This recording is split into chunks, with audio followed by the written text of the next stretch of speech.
Edge of Collapse. The Edge of Collapse series, Book 1. Written by Kyla Stone. Read for you by Stacy Glemboski. Much of the story takes place within the fabulous Manistee National Forest in Michigan. For the sake of the story, I have altered certain aspects and taken a few liberties with a real town or two. Thank you in advance for your understanding and author's creative license. Love is the voice under all silences, the hope which has no opposite in fear, the strength so strong mere force is feebleness, the truth more first than sun, more last than star. E. E. Cummings. Chapter 1. Hannah. Day 1. The light went out. It was the first thing that alerted her.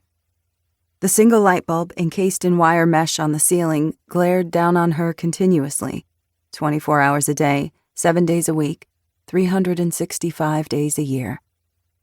The sudden darkness pressed against the backs of Hannah Sheridan's closed eyelids. Sensing the change, her body woke from her restless nightmares. She sat up from the bare mattress on the cold concrete floor. She turned her head left and right, straining her eyes. At first she thought she'd been plunged into complete and utter blackness. But no, the narrow rectangle of a window on the southwest side of the room allowed in the barest trickle of dim light. The window was located beneath the back deck. Filtering through the iron bars, very little daylight made its way down here. She'd grown used to it. Hannah blinked, let her eyes adjust. Shadowy shapes appeared.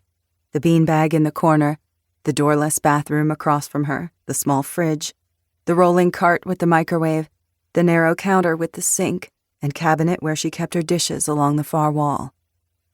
The silence was the second thing. She was used to quiet, but this was something else. The rumble of the generator outside the window, the buzz of the small fridge, the cycling of air from the heating and air conditioning unit. Everything had gone still and silent. No sound but her own breathing. For several long minutes, she didn't move. Was this another trick? A trap, just waiting to spring its jaws? She was used to tricks, too.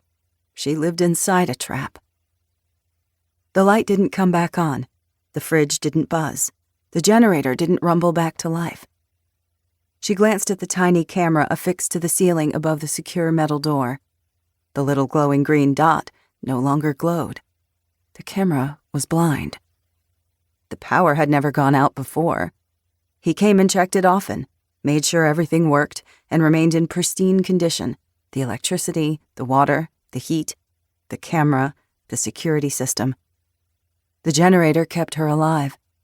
It also kept her trapped.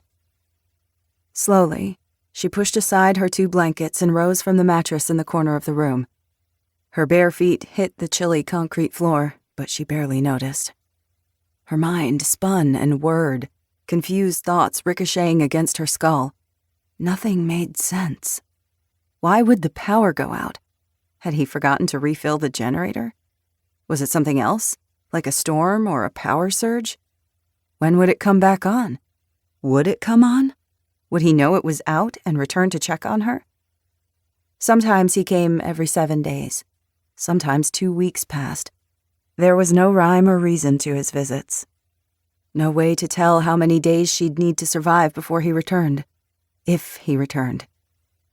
It was easy to lose track of time here. At first, tracking the days had been of crucial importance, counting the hours, the days, weeks, months, then the years. Always hoping for rescue, praying for it, desperate for an escape that never came. She looked at the calendar she'd made with chalk on the wall above the mattress. It was too dim to see them, but her mind conjured the images clear as day. She'd stared at those blunt marks hundreds, thousands of times. She knew it was day by the dull gray light. But what day? What month? November? December? Or even later? When had she stopped keeping track? Only a few weeks. No, it was longer. Maybe even months. Her mind was clouded and foggy, like it had been stuffed with cotton. It was hard to think straight. Got harder with every day that passed. Every day that took her further from who she used to be and sucked her deeper into this endless hell. Fatigue gripped her and tugged at her arms and legs. Who cared what day or month it was? Nothing ever changed. Nothing ever would. Her entire life consisted of these 4 concrete walls, a 15 by 20 room. She should have given up long ago. She was close now, the despair like a sucking black hole, pulling at her, threatening to drag her under once and for all. A bottomless sea of darkness closing over her head, drowning her slowly, strangling the breath from her lungs. For years, she'd fought it. Every day, an hour of calisthenics to keep her muscles from atrophying. Jumping jacks, sit-ups, squats. Every day, writing in the journal with the crayons he allowed her. Every day, mentally practicing the guitar or the piano, composing songs in her head. Imagining the life she would have if, when, she ever got out of this place. Imagining the life her husband and son were living right that minute. Her family and friends and co-workers, the world continuing on without her. But the last few months, it had become harder and harder to cling to that minuscule seed of hope. Hope was the ultimate Judas. It had betrayed her hundreds, thousands of times. In the end, it was hope that caused the most suffering. Hannah stared across the room at the imposing metal door and the electronic keypad and lock. She stared until the shadowy shape took solid form, until her eyes ached and begged her to blink. She didn't. Her brain filled with the buzzing static of barely restrained panic. What if he wasn't coming back? What if the water turned off next? She had MREs and enough supplies for another 2 weeks if she rationed, but no longer. She had a single cup, a single bowl, and 2 pans she could fill with water, and the small sink built into the counter, she could fill the basin. How long would that last? A few days? A week? What about the heater? The chilly cement floor felt like it was growing colder by the minute. Even the air on her face and hands felt cooler. She thought she was still in Michigan, though she wasn't sure. Wherever she was, the winters were brutal. Only the heater kept her from freezing to death down here. She knew the season by the temperature drop, the coldness of the floor. If she pushed the rolling cart beneath the single window, climbed on top of it, and peered out through the bars, she could see the snow on the ground, sifted beneath the wide wooden planks of the back porch. She would freeze to death long before she ran out of food or water. Outside, the dog barked. He'd been quiet the last day or 2. She'd never seen him, but she'd pictured him in her mind 1,000,000 times. Judging by the deep menace in his bark, he was a huge German Shepherd, Wolfhound, Rottweiler mix, with vicious eyes and razor-sharp teeth. A monster, just like his owner. Placed there like Cerberus, guarding the gates of Hades, in case anyone was stupid enough to try to get in, or out. She'd never heard another human voice, other than his. The man who'd put her here. The man who kept her imprisoned like a rat in a cage. No neighbors, no visitors, only the damn barking dog and the occasional rumble of a truck or snowmobile engine when he came to see her. Fear crept into the corners of her mind, anxiety tangling in her belly. She padded to the center of the room and turned in a slow circle, trying to push the cobwebs from her sluggish brain, trying to think. She wrapped her arms around her thin ribs and hugged herself. She wore a loose, hunter-green knit sweater that matched her eyes over a thin nightgown with a pair of oversized long johns beneath it all. She had a few different outfits that she washed in the tiny sink once a week by hand. How long would it take the temperature to drop to intolerable levels? How long for the human body to freeze to death inside an unheated concrete basement? Maybe it was nothing. She was panicking over nothing.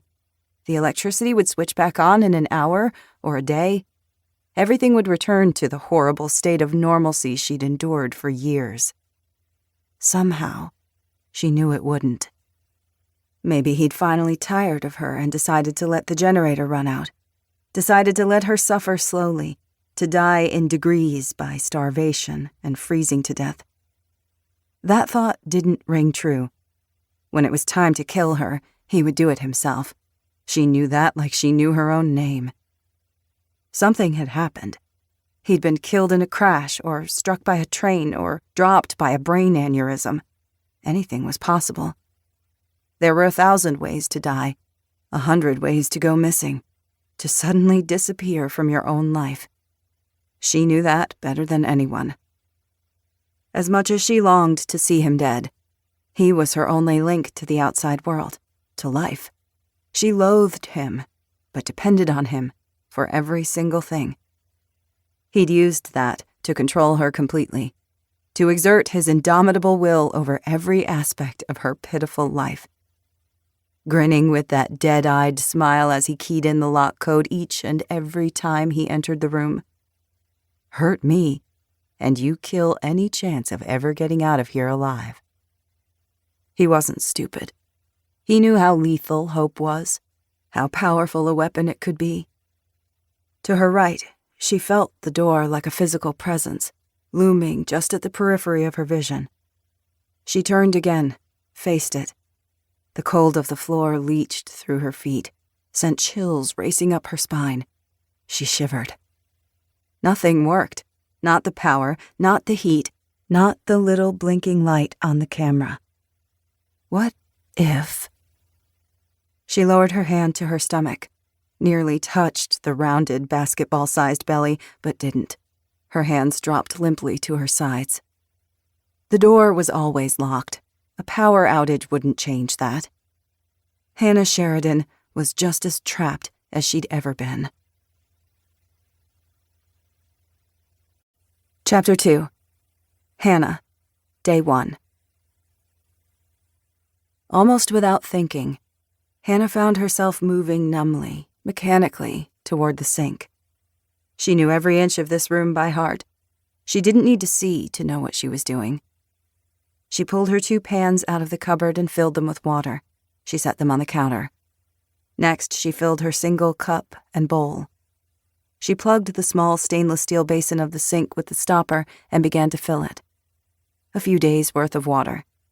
She wouldn't use the water for anything but drinking, conserving as much as she could until it ran out. But the cold, that would kill her faster than anything. She only had the 2 blankets and the sweater she already wore. It wouldn't be enough. None of it would be enough. She would die here, in this horrible prison. There wasn't a damn thing she could do about it. Panic and dread swirled in her stomach. Nausea crawled up her throat, and she almost retched. She tugged the hair tie from her wrist and pulled her thick, waist-length, dark brown hair into a messy bun. She used to brush it every day. But lately, she could barely muster the energy to feed herself. He made her pay for that. He liked her pretty. He never struck her face, never pulled out her hair. And he liked her clean. She always had shampoo and conditioner, body wash and deodorant, toothpaste and an electric toothbrush. A supply of vitamin D to keep her healthy. Even a few maternity clothes as her belly expanded. He kept the cupboards and the mini fridge stocked with microwavable meals, pastas and proteins and canned fruits and vegetables. She'd learned what happened when she didn't eat, when she didn't keep herself clean and presentable. She glanced at the door again. Locked. It was always locked. Absently, she touched the mangled fingers of her left hand. They were permanently disfigured, broken, one by one, again and again. Pain so excruciating she'd passed out. He'd woken her up with a pan of cold water dumped on her face, only to start with the next finger. Disobedience brought pain. Defiance brought pain. Hope brought pain. The first lessons he'd taught her. She was stubborn. She never learned the first time. She'd tried to use the razor for shaving her legs on him. It hadn't gone well. He was fast and strong and smart. On her second attempt, she'd unwound the metal spiral from the notebook he'd so generously provided her. She'd waited for him to get close before lunging, striking at his eye with the wire poking from her fist. He'd jerked away at the last second. The wire scraped a deep gouge into his cheek, drawing blood and creating a scar, but no permanent damage. He'd broken 2 ribs for that. The third time, she'd rubbed the end of a metal spoon against the rough concrete floor for hours a day, for days on end. She'd gripped the rounded spoon end in her right hand and waited until he was close but distracted. She'd gathered all her strength and courage and plunged it into his neck. She'd missed his carotid artery.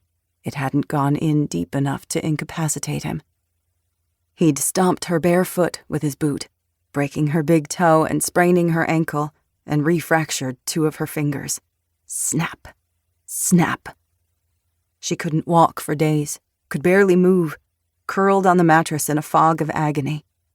She would rather die than live like this. And if she was going to die, she was determined to take him with her. On his next visit, he'd dropped a picture onto the mattress beside her crumpled form. A photo of her then 3-year-old son, Milo. In the picture, her husband, Noah, held him, his face drawn with grief and worry. Noah wore his patrolman's uniform and stood on the front porch of their 2-story colonial house in Fall Creek, a small township located in southwest Michigan. She understood instantly that this photo had been taken mere days ago. He knew her family and where they lived, and could get as close as he wanted at any time. This was a warning, a promise. The next time she tried anything, the people she loved most would suffer. She had crayons and chalk instead of pencils, plastic silverware instead of metal, cloth-bound notebooks instead of spiral. Those things mattered little, though. She still had the Bic disposable razors. She had the sharp metal edges from her canned food. But she didn't dare use them. He'd broken her, and he knew it. That day was the day the fight to kill her captor had died, but not the fight to survive. Day after day, month after month, year after year, she'd managed to wake up each day, to continue to live, to continue to hope, to believe that she would get out someday, that she would see her son again, Milo. That was the seed she held onto, the thing that kept her clinging to sanity. Hannah was incredibly stubborn, always had been, but she was only human. Her captivity wore her down, the isolation, the confinement, the constant, never-ending cruelty and suffering. Every day, more and more of her sanity slipped away. During the worst times, she went away in her head for hours at a time, blank spaces full of nothing. Each time she came back, she was still here, in this prison of fear and pain and misery. Hannah stood completely still in the darkness. The sink filled, and she turned off the faucet. The last of the water drip, drip, dripped. Instinctively, almost against her will, she turned back toward the door. The dog had stopped barking. Complete silence enveloped her. The power was off. The generator wasn't working. Nothing was working. Hope was her worst enemy.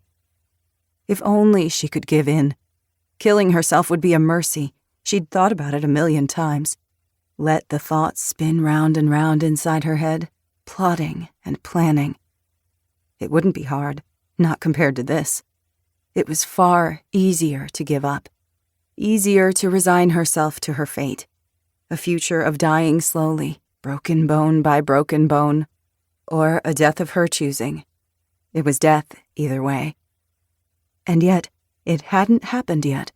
Somehow, despite everything, she was still here. That stubborn part of her, always clinging to life, to hope, even in the face of overwhelming evidence to the contrary. Could she bear another crushing disappointment? Even just walking across the concrete floor felt like a monumental effort. All she wanted to do was lay down and go to sleep and never wake up. The door was locked. It was always locked. She'd beaten her fists against that immovable steel door thousands of times, struck it until her palms bled, scraped at the frame until her fingernails broke off. She rested her hands on her belly, felt movement, quickly dropped them to her sides again. She took a step forward. 1, 2, 3. 10 steps to the door.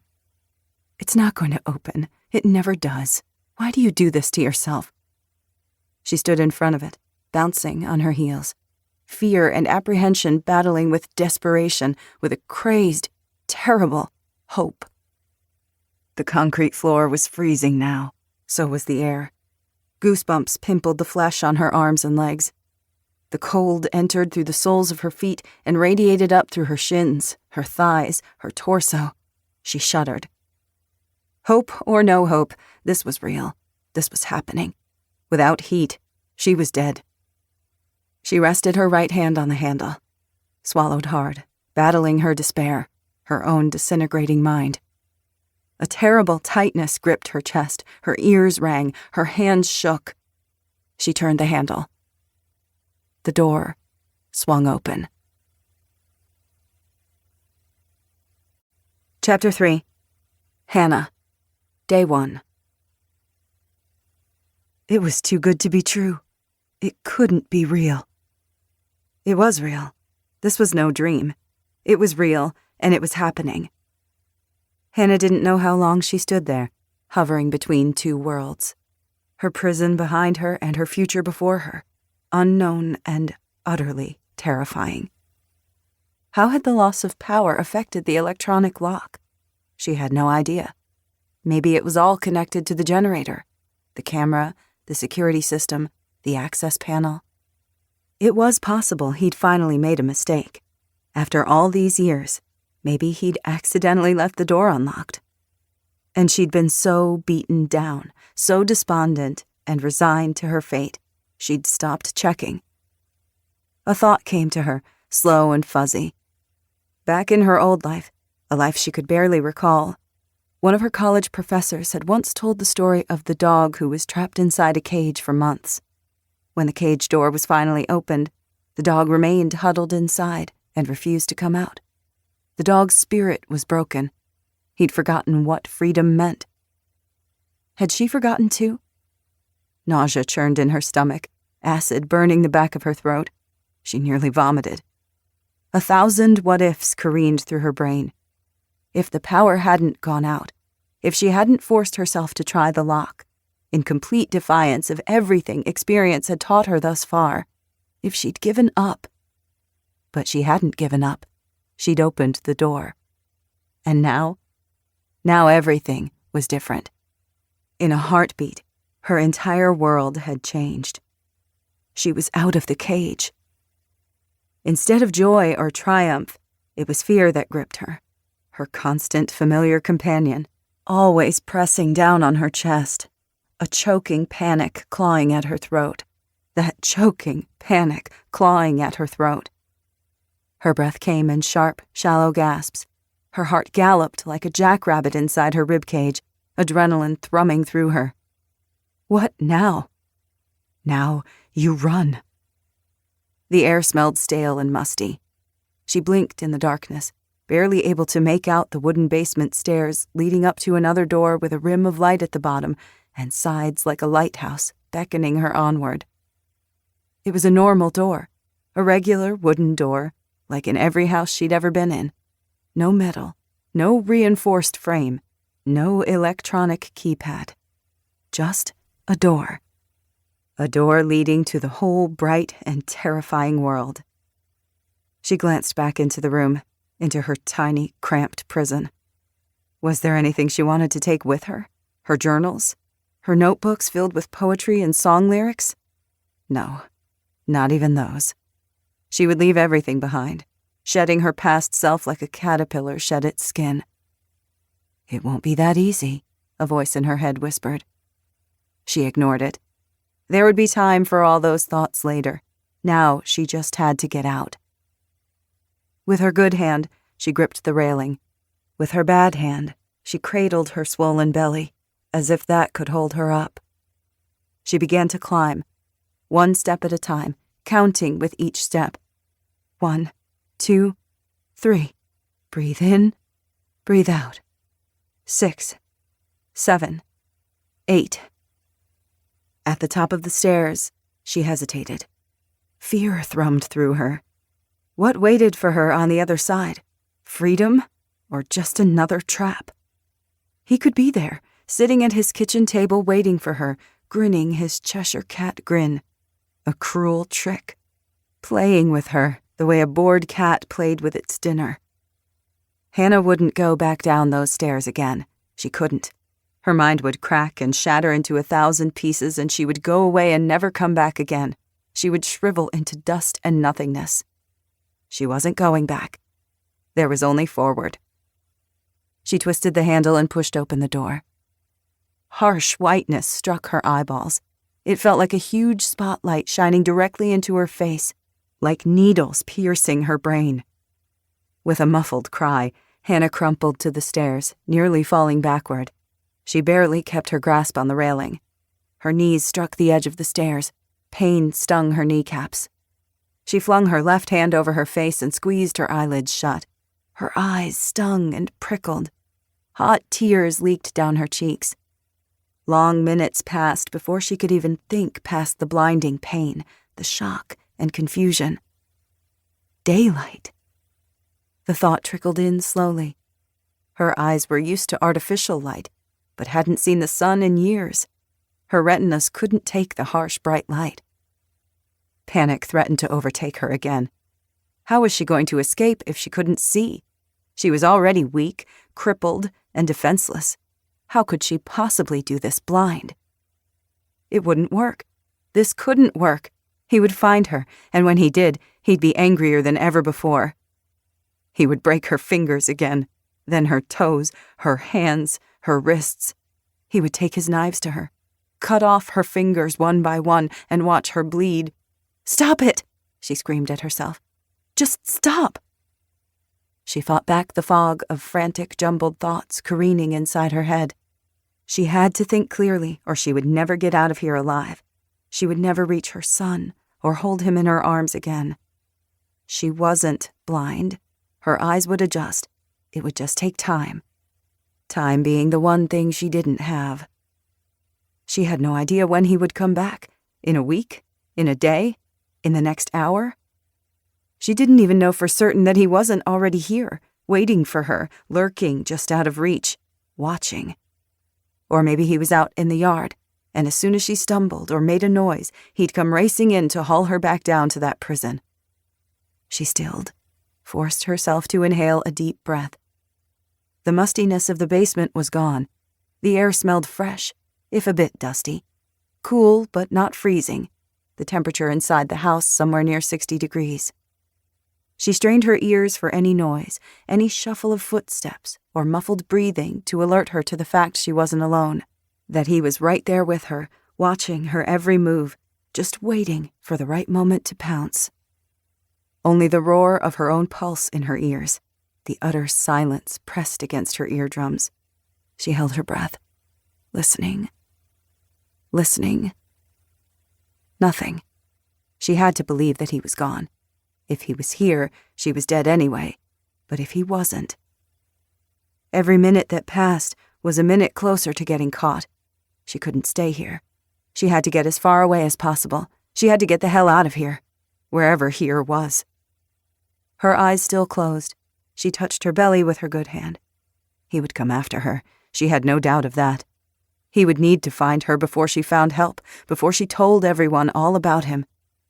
She needed a head start. She needed every hour and every mile she could put between herself and this place. Think. Take it one step at a time. Don't get overwhelmed. Don't think of the time slipping by, every second, every minute wasted. First things first. She had to find a way to be able to see. She needed something to deflect the brightness, to shield her eyes. She needed sunglasses. But how to find those when she had no idea where to look, and couldn't actually look at all? Her hand was still on her belly, touching the cotton fabric of her sweater. If she could figure out how to wrap it around her head, the dark green fabric would block the light. It was also the only thing keeping her warm. She dreaded taking it off. The thick, unwieldy arms would be hard to tie around her head and remain in place. Plan B. She needed a pair of scissors. Most people kept a pair in a kitchen drawer. Maybe he did too. She just needed to find the kitchen and could feel her way from there. She could do this. She could figure it out. It meant moving into the house blindly, unable to see where she was going, making her way by touch alone. Her temporary blindness made her even more vulnerable and helpless than she already was. Fresh panic clawed at her, closing her throat. She could hardly breathe, couldn't move, her arms and legs rooted to the spot. Blackness swirled in her mind and threatened to take her away again, but she couldn't let herself go away. Every minute counted. Everything mattered. She fought to stay present, to push down the mind-numbing fear paralyzing her. It was either move or die. Hannah refused to die. Keeping her eyes squeezed tightly shut, she flailed ahead, pushed the door out of the way. She crawled on her hands and knees further into the house, felt cool linoleum beneath her. The dog barked, startling her. Her heart bucked in her chest. She collapsed, cowering beneath the onslaught of overwhelming terror. He was here. He'd unleashed the monstrous dog, sicked it on her, brought it inside to tear out her throat. The monster of her nightmares took over. The yellow eyes and red slash of a mouth, the claws closing around her throat and cutting off her breath. Her mind threatened to go away. Blank darkness tugged at her frantic thoughts, stealing them away. No! She couldn't disappear now. She had to stay present, to fight through it, no matter how terrifying. She forced herself to count inside her head, to calm down. 1, 2, 3, 30, 31, 32, 55, 56, 57. Think! Some small part of her brain cried. That deep, booming bark came from outside of the house. The dog was outside, not in here. It couldn't hurt her. Nothing was hurting her. She sucked in several ragged breaths until she regained control of herself. Focus. Focus on escape. That was all that mattered. She shut out the barking and listened for noises inside. No signs of life. Nothing. Not the soft buzz of the fridge or the ticking of a clock. More importantly, no squeak of a boot on a floorboard. No sigh of a body shifting or low, steady breathing. It didn't mean she was alone, and it certainly didn't mean she was safe. Chapter 4. Hannah. Day 1. Heart banging in her chest, Hannah crept across the floor, her right hand splayed in front of her to feel whatever lay ahead. Her damaged left hand balanced on the heel of her palm. Her knees still hurt. Her lower back ached. The dull pain in her ruined hand never went away. She ignored it all. She was used to pain, to the agony of broken bones and the tenderness of slowly healing bruises. This was no different. Her fingers found the thin spindle of a chair leg, then the thicker leg of a table. She moved around the table and kept going several more feet until she reached a smooth, warm surface. Wood, not the cool, sleek surface of a stainless steel appliance. A cabinet door. She reached for the knob of the cabinet, felt higher, and found the first drawer. She explored each object with her fingers, her muddled brain formulating the correct objects with painstaking slowness. Cold metal spoons, forks, and bread knives. She pulled each object out and tossed it on the floor, not bothering to put it back nice and neat for him. In the next drawer, the smooth cylinders of spices and herbs. In the next, round rolling pins and wide, thin cutting boards.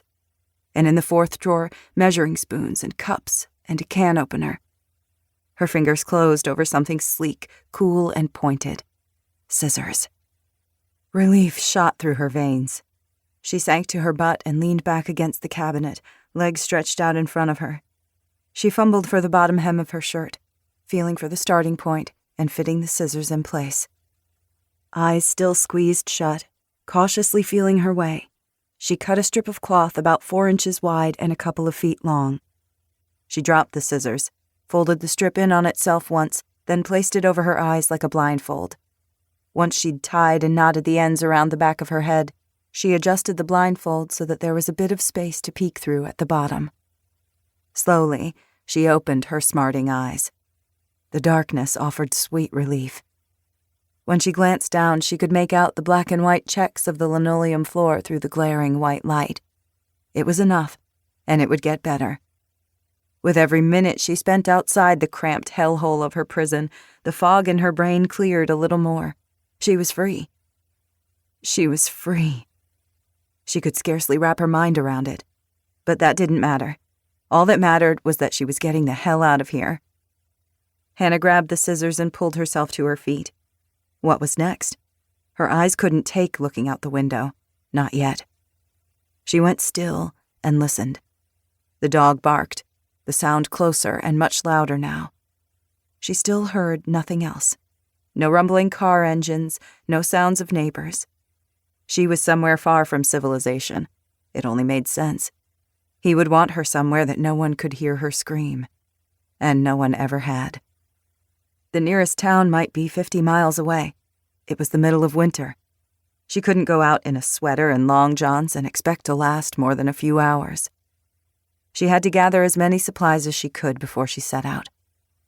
Using her narrow strip of vision, she made her way gingerly through the kitchen and onto a wooden plank floor. She stumbled into a brown leather sofa, almost knocked over an end table covered in books, found a fireplace and a wood-burning stove, and finally reached the hallway. It was dark inside the first bedroom. The blinds over the windows were drawn and the curtains were closed, shielding her from the painful daylight. She closed her eyes, folded the lower lip of the blindfold, and slowly opened them. It only took a minute to adjust as she took everything in. Log cabin walls, nubby gray carpet, a double bed with a blue and navy-striped comforter, nightstands on either side, a dresser along the far wall beside the double accordion doors of the closet.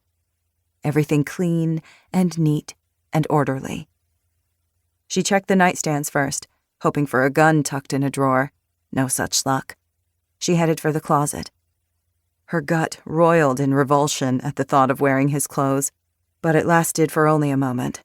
She wanted to live. The knowledge that she was going to steal his own things to escape held a certain satisfying appeal. Within minutes, she'd found a fresh t-shirt, 2 long-sleeved waffle-knit shirts, 2 hooded sweatshirts, a windbreaker jacket, and a heavy, hooded, insulated brown coat that reached her knees. She put it all on, dressing in layer after layer. The men's clothes were large on her short, slight frame, but they would also fit over her distended stomach. The pants were harder. In one of the drawers she found some long johns and cut off the excess length where her ankles ended. She put on a pair of men's insulated winter hiking pants over them. They were too big for her legs and hips, but too snug to fit around the fullest part of her belly. She wasn't sure what to do about that yet. She added several pairs of warm wool socks, then went back to the closet, knelt down, and rummaged around the stuff stored on a couple of shelves stacked on the floor. She needed a backpack to carry supplies. She didn't find a pack, but she did uncover a heavy, down-lined sleeping bag rated for winter temperatures. She tossed it on the bed, along with 2 extra pairs of wool socks. There had to be a place he stored his winter gear, but wherever it wasn't here. Time to keep looking. She replaced the blindfold over her eyes and cautiously and painstakingly searched the rest of the house. With every minute that passed, the watery glare lessened, and she could make out more details of her surroundings. She searched the bathroom and then headed back to the living room and kitchen. She opened the pantry. It was stocked with at least a month's worth of food. Perfect. Her stomach rumbled. She grabbed a package of beef jerky, ripped it open with shaking fingers, and crammed a leathery piece into her mouth. She stuffed the bag in her coat pocket. Her fingers brushed something hard, smooth, and plastic.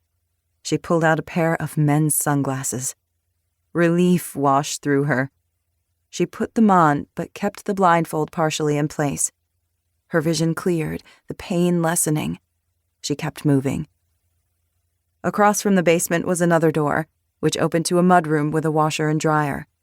Winter gear and outdoor supplies hung from every hook. 2 pairs of boots and some tennis shoes were stacked neatly beneath the hook.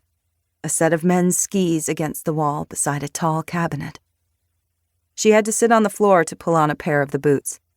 They were loose, but the several pairs of wool socks she wore helped. She tied the laces as tight as she possibly could. There was still room at the toes and heels, but they would have to do. Using the wall, she pulled herself back to her feet. Out of the corner of her eye, she glimpsed a small wooden porch outside the rectangular window inset in the back door.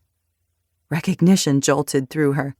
She'd stared at that back porch 100,000 times, but always from below. She was standing directly above her mattress and the barred window. She closed her eyes, opened them, forced away the dark, sucking panic. She wasn't down there anymore. She wasn't a trapped, helpless thing. She was free, and she had to do whatever she needed in order to stay that way. The dog kept barking, loud and deep and booming. She dared to look out the back window. With the sunglasses and the partial blindfold, it was bearable. Slowly, the blurry images in all that whiteness shimmered into shapes and objects her brain recognized. A thick blanket of snow covered the yard. Past the yard, thick forest rimmed the small clearing on all sides as far as she could see. Trees and more trees, branches bare and blanketed in snow. It took a minute for the names to come back to her, but they did. Her lips formed each word. Maple, hemlock, yellow birch, white ash, beech. The most beautiful trees she'd ever seen. It didn't matter how beautiful they were, like a postcard picture with their naked limbs blanketed in pristine snow, the vibrant green pines against all that white. She was stuck in the middle of nowhere. 20 yards directly in front of her stood 2 sheds. The first was smaller, with an opening cut out of the bottom. The second was larger, with a padlock and chains wrapping the double doors. To the left stood a carport with stacks of firewood covered by a tarp beneath it. Her gaze returned to the large shed. Maybe there was something inside she could use. Movement in the snow ahead of her. Hannah froze. Chapter 5. Pike. Day 1. 34-year-old Gavin Pike picked out flowers for his mother. White lilies, her favorite. He always brought her flowers and chocolate for their family's Christmas Eve dinner at her home. It made her happy, and when she was happy, things went easier for him. He grabbed the bouquet from the refrigerated case at the florist's shop without checking the price and got into line. The overwhelming sense of greenery, potpourri, and the sickly fragrance of everything floral filled his nostrils and almost made him choke. Baby It's Cold Outside played over the shop's radio. The whole place was lit up with lights strung everywhere and Christmas trees in every corner. He looked forward to Christmas, only because it meant a few days off in the middle of the week. Let the lemmings consume themselves with festooning their homes with garish decor and slaving over gifts and home-cooked turkeys their whiny brats wouldn't even appreciate. Once he made the requisite holiday visit to his mother and brother tonight, he'd have Christmas Day, Thursday, Friday, and the entire weekend off to play. And to hunt. The lights flickered off. The song cut off abruptly right before the hideous chorus. The woman ahead of him clutched a vase of red and white roses. She turned and looked up at the fluorescent overhead lights with a frown. What happened? It's not even snowing out. Maybe a squirrel got in the transformer again, the cashier said. But the computers are down. Cash only until they come back online. Pike sighed and shifted, adjusting the collar of his uniform shirt impatiently. He'd just finished his night shift as a correctional officer at the Berrien County Correctional Facility in Baroda, Michigan. He enjoyed working nights. Less oversight and BS. He also served as a volunteer reserve officer with the Fall Creek Township Police Department. Not because he enjoyed volunteering. The job entailed other perks. This morning he was tired and grumpy and just wanted to get away from the fragrant stink already giving him a headache. He needed a cigarette. Several horns blared outside. tires squealed. He glanced at the clock hanging on the wall behind the counter. It was battery-operated and still working. 12:22 p.m. Maybe he should just leave. Behind him, someone screamed. Pike whipped around and glanced through the picture glass windows of the florist's shop to the busy street. His heart jolted in his chest. A massive blue Suburban careened through the intersection just outside the shop. It was headed straight toward them. The Suburban jolted over the curb as pedestrians scattered in its wake, shrieking and shouting. No time to think, only react. He threw himself sideways, lunging for the refrigerated cases along the left wall. He stumbled over a decorative row of potted poinsettias, knocking over several, and stepping on plants and flowers in his haste. The Suburban slammed through the shop's front window and brick facade exterior. Glass shattered. Fragments of mortar exploded. Splinters of stone, brick, glass, and pottery flew through the air like knives. Pike cowered, his hands shielding his head, his body half shielded by the tall cases. The other shoppers darted deeper into the store, searching desperately for safety, but they were out of time. The woman with the red and white roses froze in the center of the store, her mouth opened in a frozen O of terror, still clutching that damn vase. The Suburban plowed into the building, crushing anything in its path. It smashed through tables and stands of dozens of vases, pots and terrariums, wreaths and bouquets, grinding roses, lilies, chrysanthemums, tulips, and sprays of greenery beneath its wheels. The huge grill mowed into the woman with the roses with a dull thud. The Suburban crashed into the register counter and finally came to a stop against the rear brick wall. The entire front was crumpled like a pop can. A middle-aged Caucasian man in glasses and a plaid coat stumbled out of the driver's side. He half-bent and retched, vomiting all over the dust, glass, and petal-strewn floor. "Oh, no! Oh, no! No! No! You killed that woman!" another woman shrieked. "Someone call the police!" "I couldn't stop," the driver wailed. "My car, it just stopped working. The anti-lock brakes, the engine, the power steering. I lost control on the ice." He glanced at the bloody body tangled beneath the wheels of his Suburban and vomited again. He wiped at his mouth with a shaking hand. "I'm sorry. I'm so sorry." Pike rose cautiously to his feet. He brushed shards of glass and pottery and shredded flower petals from his uniform. He was unharmed. The adrenaline dump made his legs shaky. He needed a damn cigarette. He didn't bother to check on the woman beneath the Suburban. She was clearly dead. If others were hurt, it wasn't his problem. He picked his way gingerly through the wreckage of the store. There was no door anymore, no window, just a wide gaping hole spiked with jagged glass shards. Still holding the lilies, he stepped through the hole and out into the street. The traffic lights were dark. Dozens of cars were still stopped at the intersection, unmoving. Several had rolled onto the curb or crashed into light poles. There were dozens of fender benders. 2 blocks south, a serious pileup of at least 10 vehicles snarled the intersection. Along the median, leafless trees were wrapped in Christmas lights, their bulbs dead, the streetlight poles wound with pine, holly, and ribbons. The sidewalks weren't crammed with holiday shoppers like the big cities, but there were still several dozen people out and about, hurrying to finish last-minute tasks before Christmas. "My phone won't work," a man shouted. "I can't call 911. "Mine either," a shaken shopper said. "What's happening? What's going on?" "It's just a power outage, a really bad one." The fools started talking about power outages they'd experienced or heard of. The polar vortex of 18, Snowmageddon 22, when a blizzard dumped 4 feet of powder and electricity was out for a week. They didn't get it. They never did. They always looked for the simplest explanation and clung to it.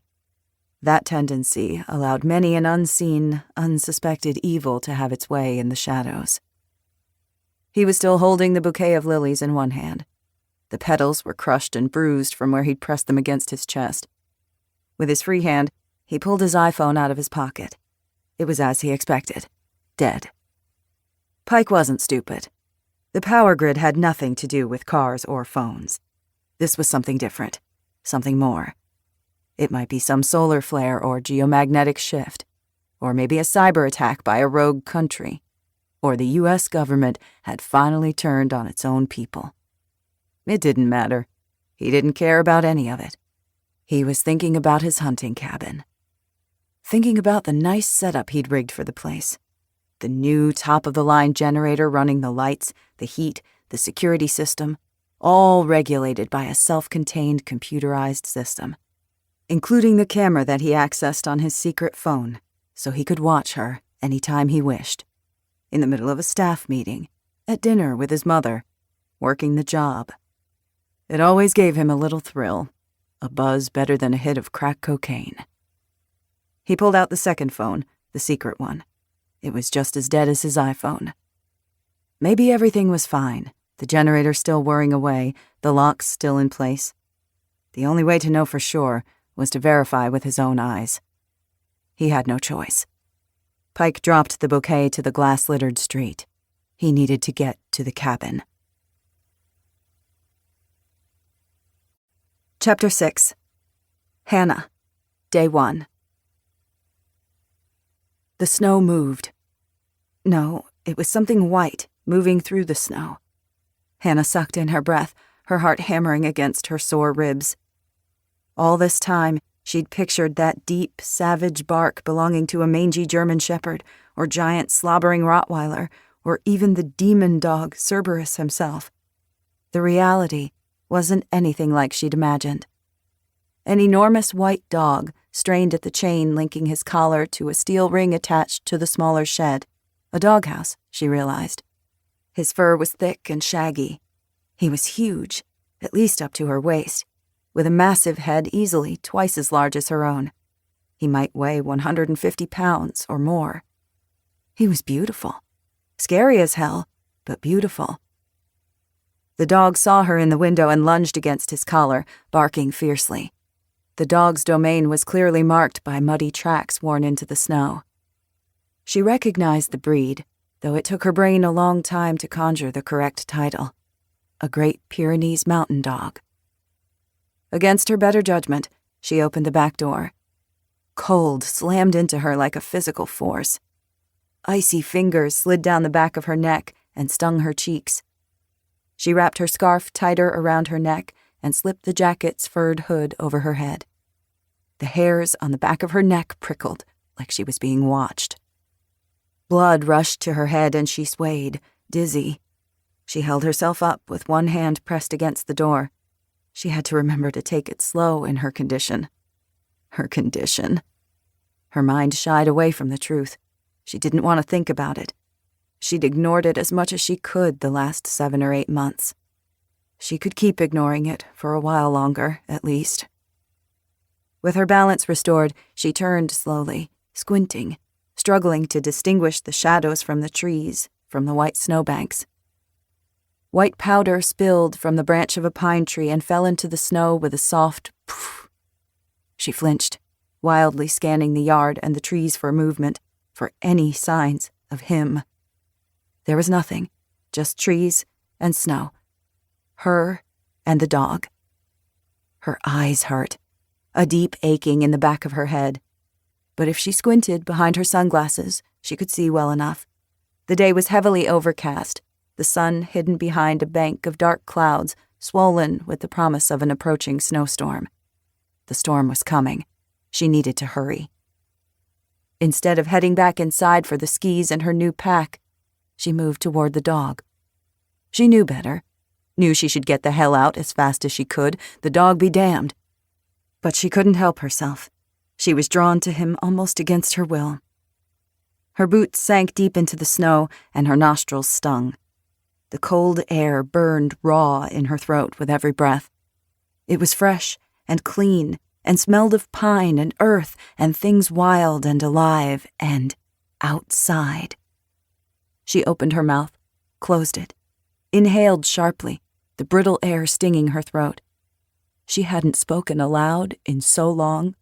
She didn't speak to him. She had nothing to say to him. The first few years, she used to sing. would sing for hours every day, memorizing the songs she'd written, creating tunes and rhythms and harmonies. She'd loved music, majored in music education in college. She didn't sing anymore, hadn't for a long, long time. The only sounds he ever wanted to hear from her were screams and whimpers of pain and acquiescence. He had no use for her voice. Maybe she'd started to believe the same thing. She took a step closer, didn't take her eyes off the dog. He stood, staring back at her. He didn't bark, he didn't growl, he just watched her. All this time, she'd thought of him as an enemy, his minion, a savage guard to make sure she remained trapped here for the rest of her miserable life. She'd despised this dog almost as much as she'd hated her captor. Maybe she had been wrong. She made her way hesitantly closer. The dog didn't move. She took another step. It was so cold, she could see the white puffs of her breath. He raised his head, ears cocked, his muzzle tilted, studying her, just like she was studying him. His paws and legs were splattered with mud. His fur was matted in places. Even as big as he was far too thin. The outline of his ribs jutted beneath his thick coat. The thick metal chain looked so ugly and wrong on a dog so regal.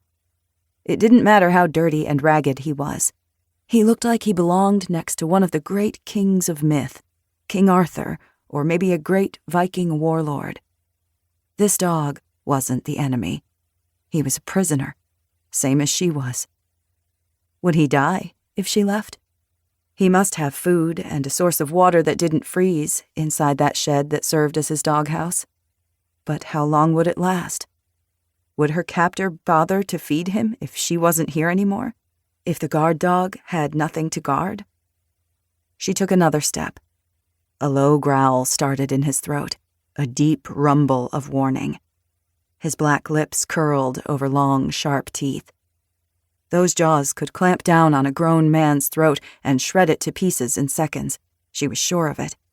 He looked like he could take down a 10-point buck without a second thought. She was nothing to him. It was a risk she shouldn't take.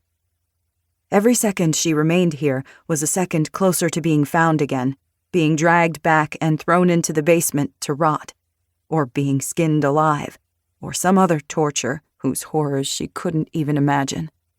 She should go. She needed to go. But something held her in place, something that wouldn't let her abandon this dog.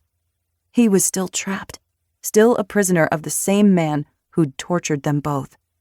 She couldn't just leave him. Chapter 7. Hannah. Day 1.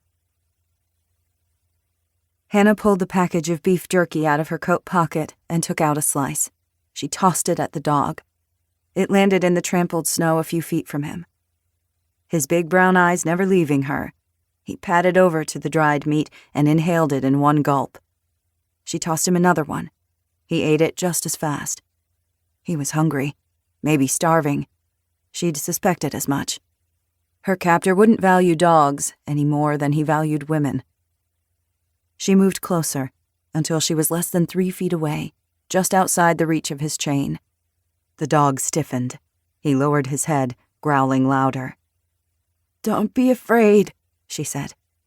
The sound came out like a rough, nonsensical grunt, alien to her own ears. Her throat was raw, her voice box unused. She tried again. "I won't hurt you." This time the words were clearly words, though they were hoarse and rough. She cleared her throat, swallowed what felt like rocks in her mouth. "Don't be afraid." She took a third piece of jerky. She needed this food for herself, though she'd packed as much as she could carry. But she couldn't stop herself. She couldn't bring herself to leave him behind. She stood close enough that if he lunged, he might be able to reach her. Escape would be that much harder if he bit her. She'd found some bandages, Advil and Neosporin in the bottom cabinet of the bathroom, but not much else. Anxiety twisted her stomach. Apprehension sent her heart racing. Her palms were damp beneath her gloves. She held out the strip of jerky. The dog watched it hungrily, his gaze jumping from the food to her face to the food again.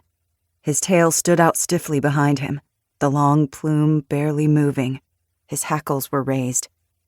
She could almost reach his collar. This close, she could see the raw skin beneath the collar, the rusty red of dried blood staining his fur. She'd need to get that off, too. "It's okay," she murmured. "You're okay. You're going to be free now. I know you're scared, but it's going to be okay. I promise." A foot separated her from the animal's powerful jaws and slobbering fangs. He could do more than hurt her, if he wanted. He could snap her neck as easily as a toothpick. She dropped the jerky in front of him. He darted down to get it. This was her chance. Her blood rushed in her ears, adrenaline surging through her veins. She leaned in and reached for the chain hook. She got one hand on it, tried to jam open the hook with her gloved fingers, her bad hand utterly useless. The dog lunged sideways with a snarl. She didn't let go. She should have, but she didn't. The hook was open. She just needed to angle it and slip it off the ring of his collar. She just needed... His heavy muscled body slammed into her legs, knocking her over. She fell on her butt. She kept her grip on the collar, felt the hook slide free, and let go as the chain clanked to the ground. Startled, the dog lunged at her. She jerked back, lost her equilibrium, and landed flat on her back in the snow. He pounced on top of her, huge paws pressing down on her chest. He loomed over her, hot animal breath blasting her face, spittle splattering her cheeks. Instinctively, she tried to raise her arms to protect her face, but the dog's giant head and torso crouched above her, kept her from moving. He had her pinned, helpless. "Go!" she screamed at him, her voice scraping her throat. "Get out of here! You're free!" As if he'd understood her, the dog leaped up. Still growling, he released his hold on her and turned and snuffled at the chain, looped and inert in the snow. Hannah lay still, unmoving. His head lifted, sniffing the air, and then he ran. The dog galloped away, his long legs kicking up snow as he ran between a row of pine trees at the edge of the yard. He never looked back. Just like that, he disappeared. Hannah expelled rapid puffs of white smoke. Her cheeks were cold. Her heartbeat thudded loud in her ears. Slowly, she raised one arm and wiped the dog spittle from her face with her coat sleeve. Disappointment settled in her gut like a block of ice. She hadn't managed to get the collar off, but she'd done it. The dog was free. She didn't know what she'd expected, that he would follow her dutifully, licking her hand in gratitude. He wasn't tame or trained like a golden retriever. He'd been hurt and abused just like she had. Was it any wonder his instinct was to run as far and as fast as he could? "Good for you." She pulled herself awkwardly into a sitting position. Her belly only got in the way as she climbed laboriously to her feet, breathing hard. She didn't begrudge the dog his freedom. She knew how desperately they'd both longed for it. Whether he could survive out there on his own, that was the critical question. The same question facing her. She would find a way to survive, just like the dog would. "I hope I see you again," she whispered. She'd made it this far. She wasn't going to let him win. Whatever gift of fate or accident had offered her this chance, she wouldn't waste it. The thought of heading out into the great unknown all alone was almost unbearable. She was weak, her hand was crippled, and she was pregnant. Fear gripped her. The evil she feared wasn't a demon, a ghost, or the imaginary monsters of books and movie screens and childhood closets. Her monster was very real and very dangerous. But she wasn't his anymore. She wasn't a prisoner. She was free. And if she wanted to stay free, Hannah Sheridan had to run. Chapter 8. Hannah. Day 1. Hannah watched the woods for another minute, but the dog was gone. No time to keep waiting or hoping. Anxiety twisted in her gut. She didn't know what time it was. Probably sometime after noon, by the light filtering through the clouds. The seconds and minutes were slipping by. She needed to move. Before she turned back to the cabin, her gaze snagged on the half-cut pile of firewood and chopping block beside the large shed. An axe was stuck in the wood, a fine silt of snow covering the axe head and the handle. She might need something like that out in the woods. She shuffled through the snow to the chopping block and tugged on the axe. It was stuck. She brushed off the snow and grabbed it with 2 gloved hands.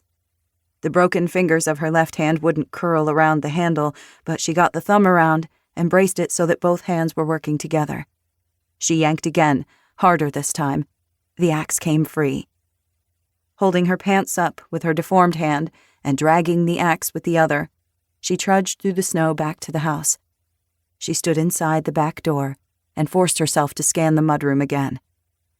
The seconds were ticking away inside her head, but she didn't want to miss something crucial she might need later.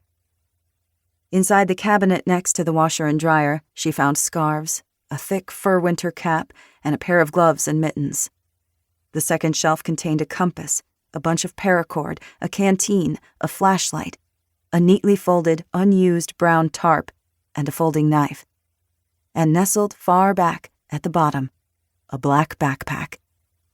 She took it all. For the next 30 minutes, she packed her supplies. She used a length of the paracord to tie a belt beneath her belly to hold her pants up. A further search of the kitchen revealed several Zippo lighters, waterproof matches, and a can opener.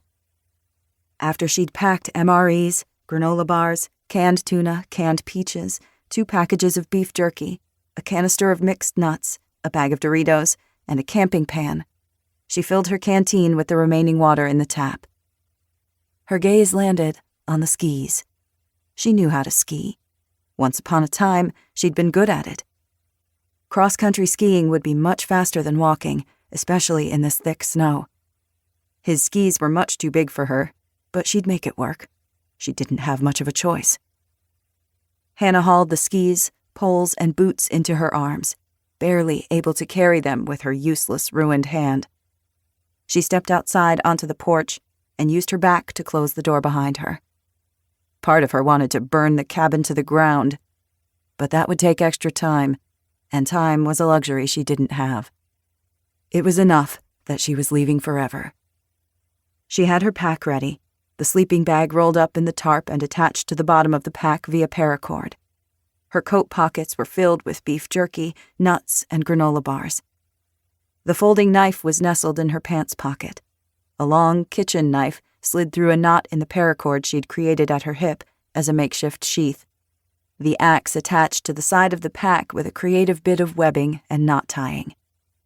She was sure her captor owned guns, but he'd kept none in the cabin. She'd grown up around guns, shot a hunting rifle a few times, but had never really gotten into hunting, to her father's disappointment. It was strange, the things you remembered. She couldn't recall his facial features, or even whether he was blonde or brown-haired, the sound of his voice or how old he was.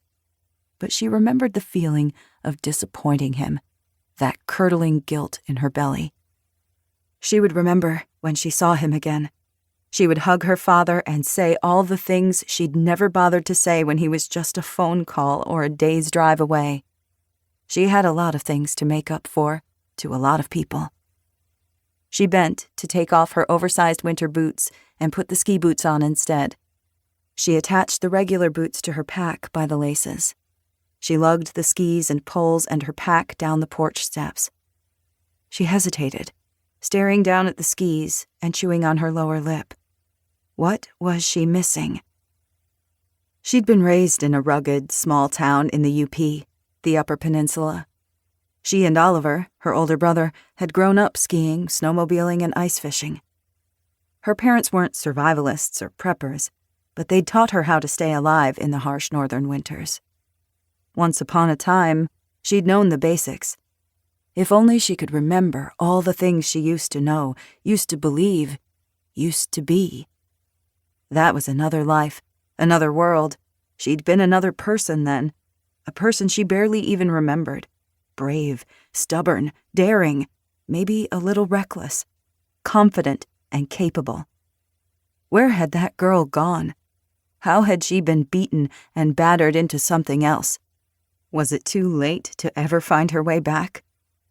She didn't know the answer to that. All she knew was that she'd never find out if she didn't leave this place as soon as possible, if she didn't push back the confusion and fear and panic gnawing at her brain. She needed to think clearly, make a plan, and execute it. No one was coming to rescue her. The whole world probably believed she was dead, including her husband and son, including her parents. Whoever had once looked for her had stopped long ago. This was up to her and no one else. If she didn't want to die here, she would have to reach down deep, find some former thread of herself, and hold on for dear life. Chapter 9. Pike. Day 1. Pike pulled his Zippo lighter out of his coat pocket, along with a pack of his favorite Jarum Black Clove cigarettes he'd purchased online from a store in Indonesia. With one hand still on the wheel, he snapped the Zippo lid a few times to steady his nerves and lit the cigarette. He drew in a deep breath, inhaling the sweet, calming scent of cloves. He unrolled the driver's window a few inches and squinted into the dirty windshield of the ancient, dung-brown 1979 Chevy Blazer. It was a piece of junk, but at least it had snow tires, and was still running, which was more than could be said for the wrecks of vehicles cramming the roads, including his own 2016 black Ford F-350 with the shiny grille, bull bar, and hunting spotlights set atop the roof. It was still stalled in the parking lot of the florist shop. He'd known it wouldn't start, but checked it anyway, then grabbed the stash he always kept in the back, just in case. A backpack of emergency supplies, a tent, and winter camping gear in a large black duffel bag, and his favorite scoped hunting rifle. It had been easier than expected to find a working vehicle. Whatever this event was, it only affected newer vehicles with computerized systems. Within 30 minutes of hiking north along the side of the road, the decrepit old Blazer had rumbled past. He'd dashed to the middle of the road and waved it down, holding his badge high in the air. It was a reserve volunteer badge, not a real cop badge, but it had served him well many times in the past. It served him now. The driver, a 60-something fat fool in a trucker's hat with a trucker's belly, had stopped. Pike looked professional enough in his CO uniform, almost like a real police officer. Maybe the guy would have stopped for anyone. It didn't matter. As soon as the guy manually rolled down the driver's side window, Pike rested his hand on the Sig Sauer P320 pistol at his open-carry side holster and gave his usual fake cop spiel. "Toss me the keys and get out of the truck." The man had complied immediately. It had been easy. It was all so easy. He never even had to draw his gun. Pike had considered shooting him in the head anyway, but decided not to. He only resorted to violence when he had a low likelihood of detection. He wasn't a man who left anything to chance. He was careful, precise, meticulous. A professional who took care to avoid unneeded complications and potential exposure. The thrill of hunting was in the kill. The thrill of killing was in the hunt. A symbiotic relationship. And Pike's motto, the absolute, primal truth by which he lived. The world was divided into predator and prey. The rules society erected for itself were shams. Civilization only a mask meant to hide the violent, brutal truth. Men were made to kill. Gavin Pike was made to kill. Every other animal on the planet instinctively understood the hierarchy of the ecosystem in which they lived. The mouse knew the hawk, the fox, and the wolf were his betters, that the only way of surviving another day was to run or hide.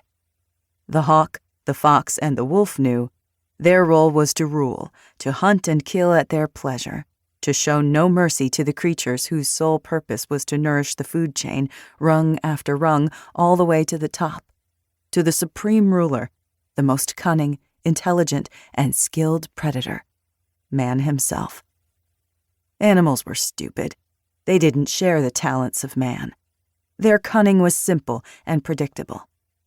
For the apex hunter, the only true thrill came from stalking and defeating an adversary who could think and strategize and counterplan, a creature equal to himself, or at least a creature capable of equality. Pike had yet to discover prey who equaled him in any way, and he'd been trying. He flicked ash out the window as he drove past a sign for the town of Nuevo. He continued north on M37 toward Baldwin. This time, he'd avoided driving through Kalamazoo and Grand Rapids. The snarl of broken cars, trucks, and buses in the cities likely made the roads impassable. Thankfully, the former owner of the Blazer had recently filled the tank. The detours had added more mileage and extra time to the trip. Plus, he'd been forced to weave around several hundred stalled vehicles and dozens of people stranded on the side of the road with no way home. They should have walked to the nearest town. Instead, most of them sat in cars that grew colder by the minute, or stood shivering outside, waving desperately at the rare working vehicle roaring past, waiting to be rescued. He ignored them all. A few tried to run into the road to flag him down. He gunned past them with a spray of snow and grit and a malicious smile. The traffic thinned out as he entered the Manistee National Forest. Dense hardwood forest crowded both sides of the road. Towering red pine, maple and oak, their branches and boughs heavy with snow. Less than 40 miles away now. His hunting cabin sat on a 20-acre lot nestled in the middle of the Manistee National Forest, along an unused dirt road that spurred off an old, unused logging road. Manistee National Forest covered over 540,000 acres of rivers, streams, and lakes, rolling forest hills, valleys, and marshlands. It was a mosaic broken up by private property and small towns and crisscrossed by highways and hundreds of miles of hiking, biking, and snowmobile trails. The cabin was located east of Manistee, just south of 55, and as far from the hiking and snowmobile trails, campsites, and popular rivers as possible. It was a wilderness oasis, cut off from civilization, exactly how he wanted it. He didn't mind the long, almost 200-mile drive he took nearly every weekend. After endless days surrounded by sheep and fools and morons, he needed the solitude to get his head straight again, to remember who and what he was, and if he was lucky, to hunt. Pike knew how to divide his false life from his real one, to keep his genuine self carefully and neatly hidden behind a mask. He knew how to blend in, how to camouflage himself. His very appearance was camouflage. Dishwater blonde hair, medium height, neither fat nor thin, pleasant smile, bland and unassuming. He looked like anyone and no one, completely forgettable. He'd spent his life studying other people, learning to imitate their facial expressions, their tone, their body language. It was an art form he had perfected in his teens. He was an expert at copying the facsimile of emotion, had learned how to manipulate others for his own advantage from a young age. He was careful to cover his tracks, always. Leave no trace behind, no evidence, no victims who could ID him. He was meticulous about that. None ever would. Except for one. The one still at his cabin. The one he'd kept. He gripped the wheel, negotiating the rutted logging road. The old Blazer juddered across frozen potholes and corrugated icy tracks. He slowed as the studded tires began to slide across the ridges of ice and snow. Pike didn't feel fear. He didn't feel much of anything unless he was hunting. Feeling the blood of his prey slick on his bare hands, feeding on the panic and terror in their eyes. Then he felt many things: triumph, pride, delight, power. The only emotions that mattered. He felt something now.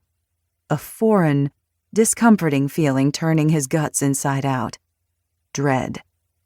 He tossed the cigarette stub out the window and gripped the steering wheel with barely restrained rage. She was the only person on Earth who could out him. He cursed his mistake. He wasn't a man who made mistakes. It had been stupid to leave a victim alive for so long. What the hell had he been thinking? He needed to correct that error. He had his K-Bar combat knife on him, his Sig Sauer, and his Winchester Model 70 featherweight in .270 with a Night Force SHV 3-10 by 42mm scope that cost more than the rifle, and plenty of .270 Win cartridges in his emergency pack. He would finish this today. Chapter 10. Hannah. Day 1. Cross-country skiing while pregnant was not a joke. Hannah was immensely grateful that she'd kept up her calisthenics. Her lower back ached. A weight pressed constantly against her bladder and spread up into her chest, squeezing her lungs until she couldn't inhale a full breath. At least she was well-nourished and hydrated, for now. It had been years since she'd skied, but she'd grown up cross-country skiing with her family. Her mother had skied competitively in college. They spent weekends snow camping and skiing miles of trails in the gorgeous UP wilderness surrounding the Porcupine Mountains. Slowly, painfully, her muscle memory returned. It was awkward and difficult, especially with her belly altering her sense of balance. She tried to keep the skis parallel to each other, her torso straight, as she bent forward at her ankles and slightly at her knees. She scooted one ski forward, then the other, using the poles to help her remain upright. It took a while, and several hard falls, but she finally found a gliding rhythm that worked. She had a hard time wrapping her left hand around the pole's handle. She'd tied her hand to the pole with a short length of paracord and used her undamaged thumb to grip as well as she could. Her whole hand ached from the strain. She'd followed the cabin's long, winding driveway to a narrow road that was probably gravel or dirt beneath the snow. Only a few tire tracks marred the blanket of deep white snow. Hannah skied along the middle of the road, heading south by her compass. She still didn't know where she was. She'd found no maps or information inside the cabin. She'd decided to head south until she found a road or town sign and could orient herself. She could be anywhere in the whole state of Michigan. She was pretty sure she was still in Michigan. Her captor visited her often enough that he couldn't be too far from his work and the fake life he'd built for himself. She was going by instinct. Southern Michigan contained little to no wilderness. The larger cities of Detroit, Grand Rapids, Kalamazoo, Lansing, and Ann Arbor were all in the lower half of the state, along with hundreds of smaller townships and villages dotting the many lakes and rivers. Pushing further north, Michigan grew wilder and more remote. The Upper Peninsula, north of Mackinac's 5-mile-long suspension, was almost an entirely different state, a different country. The land of endless, dense pine forests, rugged coastlines, the Porcupine Mountains. The UP looked different. It tasted and smelled and felt different. No matter where she was, if she headed south, she should eventually hit a village, township, or city. Still, it unnerved her that she hadn't seen another homestead or cabin yet. She was desperate to see another human being other than him. Her left pole snagged a snow-covered bush on the side of the road and nearly ripped itself out of her left hand. Pain seared her misshapen fingers. Her hand muscles cramped. Frustration bubbled up so hard and fast she nearly cried. She needed the support, but with her worthless hand, the stupid thing was worse than useless. It had only been an hour or two, and already her leg muscles ached in protest. Her back hurt, and her lungs burned from the cold and exhaustion. She tore the pole free, her gloved fingers fumbling with the paracord twisted and knotted at her left wrist. She hurled the pole as far as she could into the woods.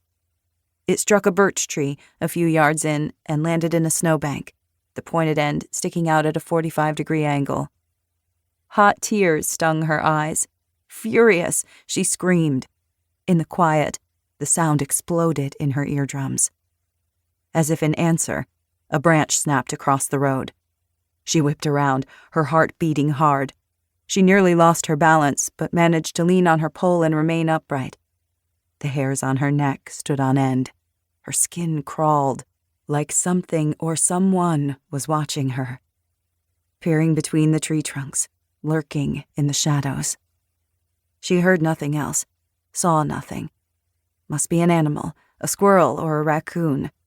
Still, it took several minutes for her heart rate to return to normal. She paused for a protein bar and several sips of water from the canteen to settle her nerves. Hydration was just as important in cold weather as the heat, even if she didn't feel as thirsty. She'd been careful not to break a sweat beneath her layers. She'd unzipped her coat, loosened her scarf, and removed her coat hood, even taken her mittens off for a while, leaving on the thin gloves underneath. Even though it was bitterly cold, she was expending considerable calories and exertion. If she allowed herself to sweat and her clothing absorbed the moisture, the dampness would decrease the insulation of her clothing, and as sweat evaporated, her body would cool even further. The thought entered her head: cold. The 4 basic principles to keeping warm. C. Keep clothing clean. O. Avoid overheating. L.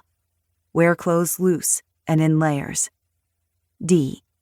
Keep clothing dry. Her father had taught her that. She hadn't thought of it in how long? Since long before the basement prison. She would depend on it now. It might just save her life. She pressed on, traversing hills and ridges and crossing a wooden suspension bridge over a frozen, wind-swept river she didn't know the name of. Great hardwood and coniferous forests towered on either side of her. Occasional breaks in the trees offered sweeping overlooks of snow-studded valleys and distant hills. Pristine white snow blanketed everything. It was beautiful, but in her fear, she barely noticed her surroundings. Hours later, the daylight began to dim. She could just barely see the sun through the thick clouds. They were low and dark and rolling in fast. It would snow tonight. She'd had to stop twice to pee. The immense pressure against her bladder had made it impossible not to. She did her business, squatting, using a tree for balance, and realized, in her frantic rush to escape the cabin, she'd forgotten to grab toilet paper. At least there was snow. She grabbed a handful, did what she needed to, and yanked up her pairs of pants, retying the paracord belt. She'd forgotten soap as well, so she found another clean patch of snow and cleaned her hands as best she could. A while later, she reached a clearing in the trees. She leaned her remaining ski pole against her chest and raised 3 fingers above the horizon line, a trick her father had taught her. Each 3-finger segment represented approximately an hour. Still 3 hours until sundown. Exhaustion pulled at her. Her thighs ached, her lower back hurt. Every muscle in her body was sore. Even with her regular calisthenics, jogging around a 15-by-20 room didn't replace actual exercise and exertion. Her condition tired her out even faster. A clump of snow collapsed behind her. Fear shot through her. She turned awkwardly, her boots and skis still pointed forward, and frantically scanned the trees. A twig cracked to her right. She stopped breathing. Something, or someone, was out there. Chapter 11. Hannah. Day 1. Hannah went completely still. Pine and maple and oak towered all around her. Spruce boughs rustled against each other as the breeze picked up. Naked branches like claws scraping at the iron-gray sky. A flash of white, something moving fast between a cluster of birch trees. She squinted, straining to make out the details. Heavy shadows crouched deep in the woods. Tree trunks and underbrush conspired into the ominous shapes of claws and teeth and hunched monsters. A whitish blur as something knocked more snow from a waist-high tangle of bushes several yards into the forest. A white, plumed tail. a black snout. The dog. She didn't smile. Hadn't smiled in 5 years. She didn't remember how. She did let out an icy breath. Something released inside her chest. She wasn't alone after all. The dog was following her. "I thought you'd be long gone by now." Her voice was impossibly loud in the dense quiet. The snow muted everything. It felt like they were the only two beings alive in the entire universe. She fished around in her pocket and tossed another piece of jerky onto the snow behind her. His ancestors were bred as sheep-herding dogs in the Pyrenees Mountains of France. A great Pyrenees was born to the snow and cold and the wilderness. He could feed himself better than she could, but she gave him the jerky anyway. "I'm glad you're not gone. I'm glad you're here." Silence.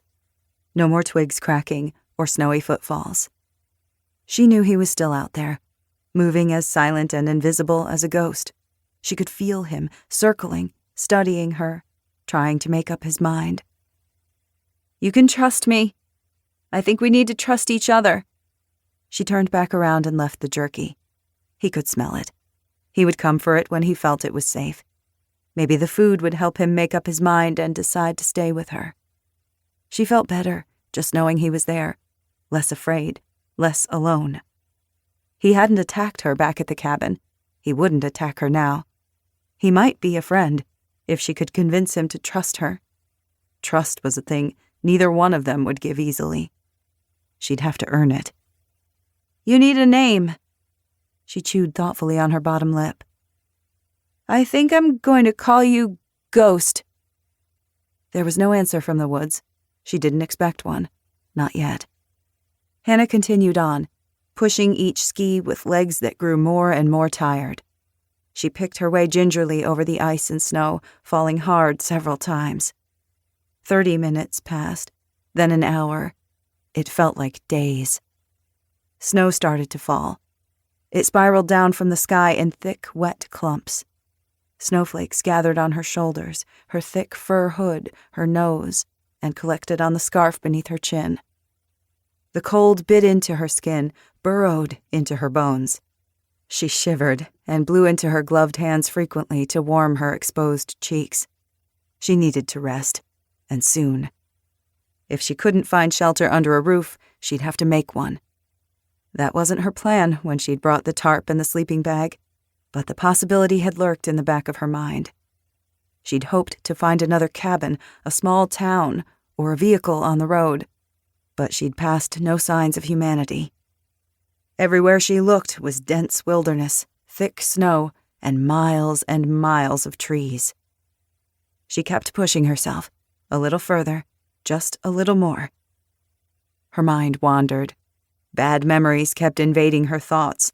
Pain, terror, darkness. She tried desperately to push them away. They were like chains around her neck, dragging her down, threatening to pull her under. She counted the trees. She hummed the chorus of songs she could barely remember. As the music came back to her, so did the memories, jagged and fragmented, but they came back. She focused on the songs she used to sing to Milo every night before bed.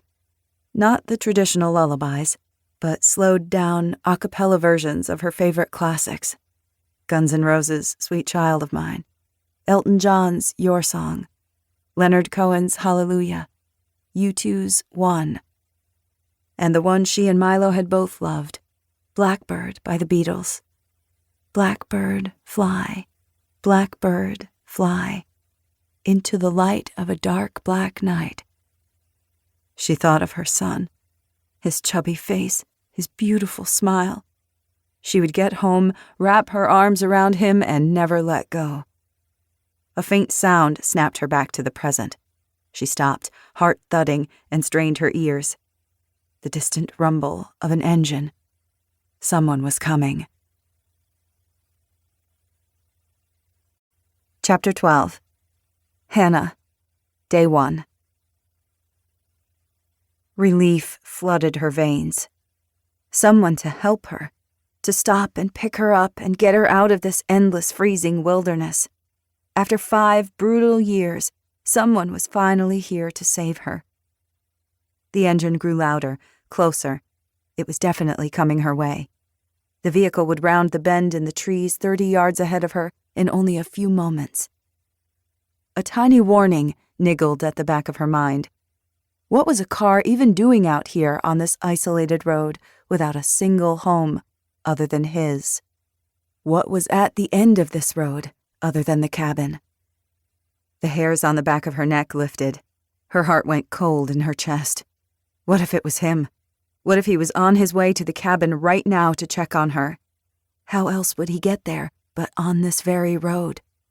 Here she was, just standing in the middle of the road like a rabbit waiting to be snared. The engine roared loud in her ears.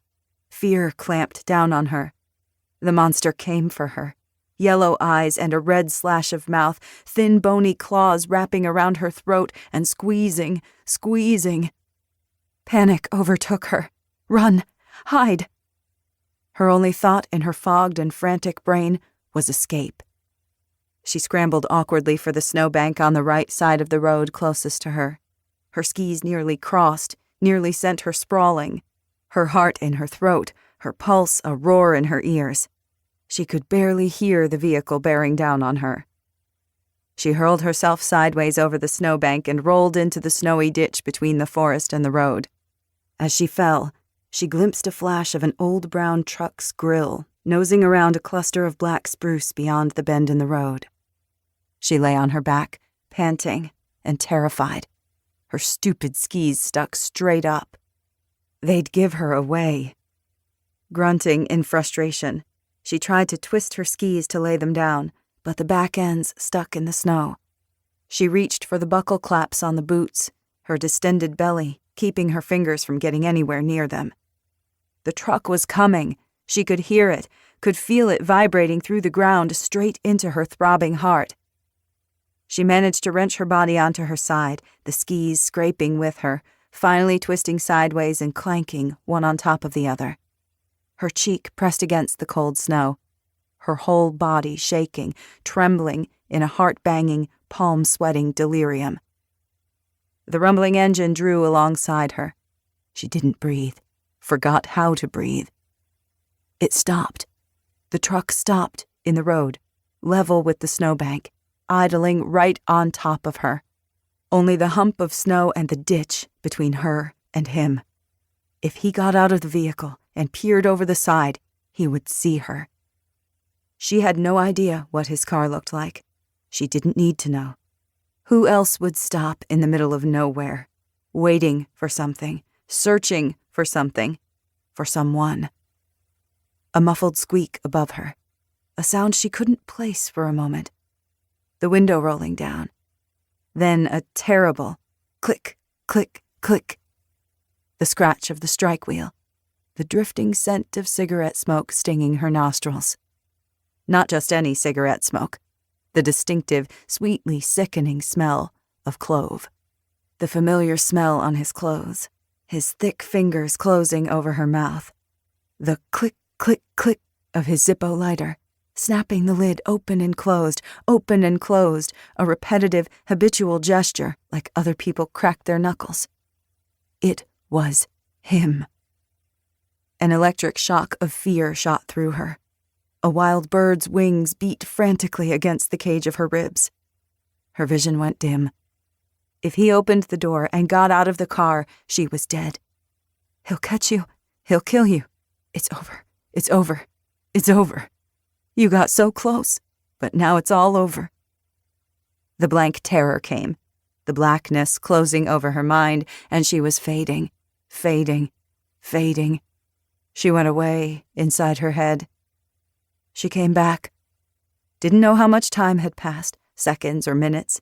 She was freezing cold, face wet with snow and tears and snot, her heart still a trembling thing inside her chest. Lying on her side, her left arm stuck beneath her ribs, knees pushed up to her belly, the smell of ice and pine needles and dirt strong in her raw, irritated nostrils. And something else, the stink of car exhaust. The truck. She blinked. Everything was black. The blindfold had slipped down beneath her sunglasses. With trembling fingers, She raised her right hand and scrunched up the fabric. The white world returned. Hand-packed snow inches from her face, the rise of the snowbank, her hunched knees, and the skis folded one over the other. Gray sky above her, the naked branches spreading like claws. It came back to her in bits and starts. The sound of the engine, the panic, the click, click, click that twisted her stomach in revulsion and horror. He was still there, still right above her. She waited, trembling and shaking, her mind screaming inside her skull, not breathing, blood a roar in her ears. Her right hand reached for the kitchen knife tied to her paracord belt. I won't go back. I'd rather die than go back. The truck shifted into drive. The wheels spat snow and gravel and dirt as the vehicle rolled slowly down the road. The growl of the engine slowly faded into silence. Hannah didn't move for a long, long time. She didn't know how long. She drifted in swells of fear and pain and grief and terror, her thoughts frenzied and incoherent, her body rigid and freezing and far, far away. Only one clear thought churned in her brain.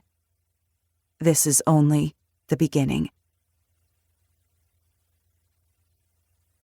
Chapter 13. Hannah. Day 1. Dusk blanketed everything in dim light, the shadows lengthening and deepening, taking on strange, unfamiliar shapes that shifted and prowled and skulked like demons, like monsters. The snow fell heavier and heavier. The harsh and bitter wind battered her, stinging her cheeks, driving the snow down her scarf and the back of her neck. Hannah constantly strained her ears for any sound over the swishing of her skis, but heard nothing. Not a single car or sign of human life. She wasn't sure if she was relieved or even more terrified. It had taken every ounce of courage within her to pry herself out of that snowy ditch, brush herself off, and clamber back onto the road. She'd just kept going, pushing one ski in front of the other for as long as she could. It was the only thing she could think to do. Except now, night was coming. The temperature was dropping rapidly. Snow began to fall, thick and heavy. She could barely feel her fingers inside her gloves. Her teeth were chattering. She couldn't stop shivering, which was only using up her precious energy stores. She should have found shelter over an hour ago. Everything would be that much more difficult in the dark and the snow. But her terror had driven her onward. Hannah glided off the road into the woods, making sure wherever she built her shelter, it couldn't be seen from the road. She scanned the trees on either side of her, searching for a good spot. After a few minutes, she spotted a huge felled pine lying parallel to the road, about 25 yards into the tree line. She paused for a moment, staring at it, considering. Hardly any snow had fallen beneath it. The log itself was wider than her arms could stretch around and would provide a break from the wind and snow. It had been years since she'd gone winter camping with her father and brothers. Another lifetime ago. Another Hannah had done those things with such confidence and expertise, her laughter ringing in the cold air. Not her. Not this Hannah. Whatever broken, scared, cowering thing she'd become. But it was this Hannah who'd have to act now, who'd have to remember if she wanted to stay alive in this beautiful but inhospitable wilderness. And she did. It was the one thing she clung to without doubt or hesitation. She wanted to live, needed to live. She blinked and forced herself to focus on the log again. This was it. She wouldn't find anything better. It would have to work. She'd make it work. She unsnapped her ski boots, stepped out of the skis, and gathered them into her arms along with the pole. She trudged awkwardly deeper into the woods. It was hard going at first, her boots sinking into shin-deep snowdrifts. She almost fell twice. Once she'd reached the fallen pine tree, she leaned her ski equipment against the log and searched for a good place to set up. Several yards down, a cluster of towering pines growing near the fallen log offered some shelter from the wind and falling snow. The log lay a few feet off the ground here. Very little snow lay beneath it. She used the axe to chop off thin branches covered in brown pine needles and placed them beneath the log. The branches and needles were mostly dry, protected by the pine canopy above. She was lucky. The pine branches would soften the ground and keep some of the cold from leaching through. It was important not to lose body warmth to the freezing ground. Using the tarp, she set up a makeshift tent over the log to protect her from the falling snow. She slipped the lower half of the tarp beneath the log over the pine needles. She secured it with paracord tied to a couple of branches. She pulled off her pack, removed the sleeping bag, and stretched it out over the bottom layer of the tarp. For better insulation, she found several long, thick pine boughs and layered and packed them across the back of the tarp and along the sides of the front. On second thought, she went back for more and covered the sides of the tarp as best she could to camouflage it. The tarp itself was brown and should blend into the forest. At least, she hoped it would. By the time it was fully dark, she'd made a decent shelter for herself. Now for a fire. The knowledge came back to her in fits and starts.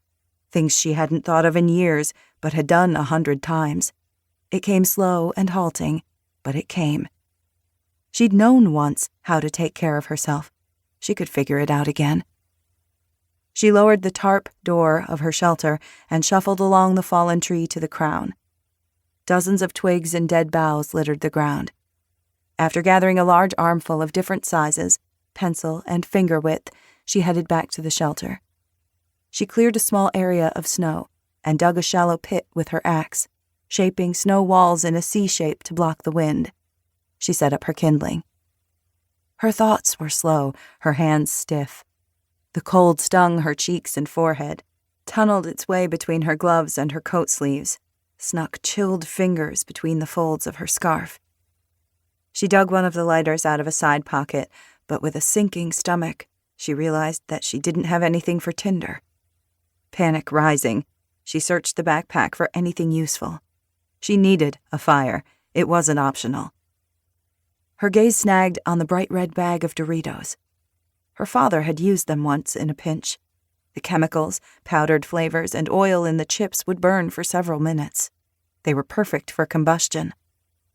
Using a handful of Doritos as a fire starter, she finally coaxed tiny flames to life. Once the small fire was steady, she thought about her other needs. She placed a few fist-sized rocks near the fire to warm them. She could place them inside her shelter with her as a makeshift heat source once they were hot. The water in her canteen was nearly gone.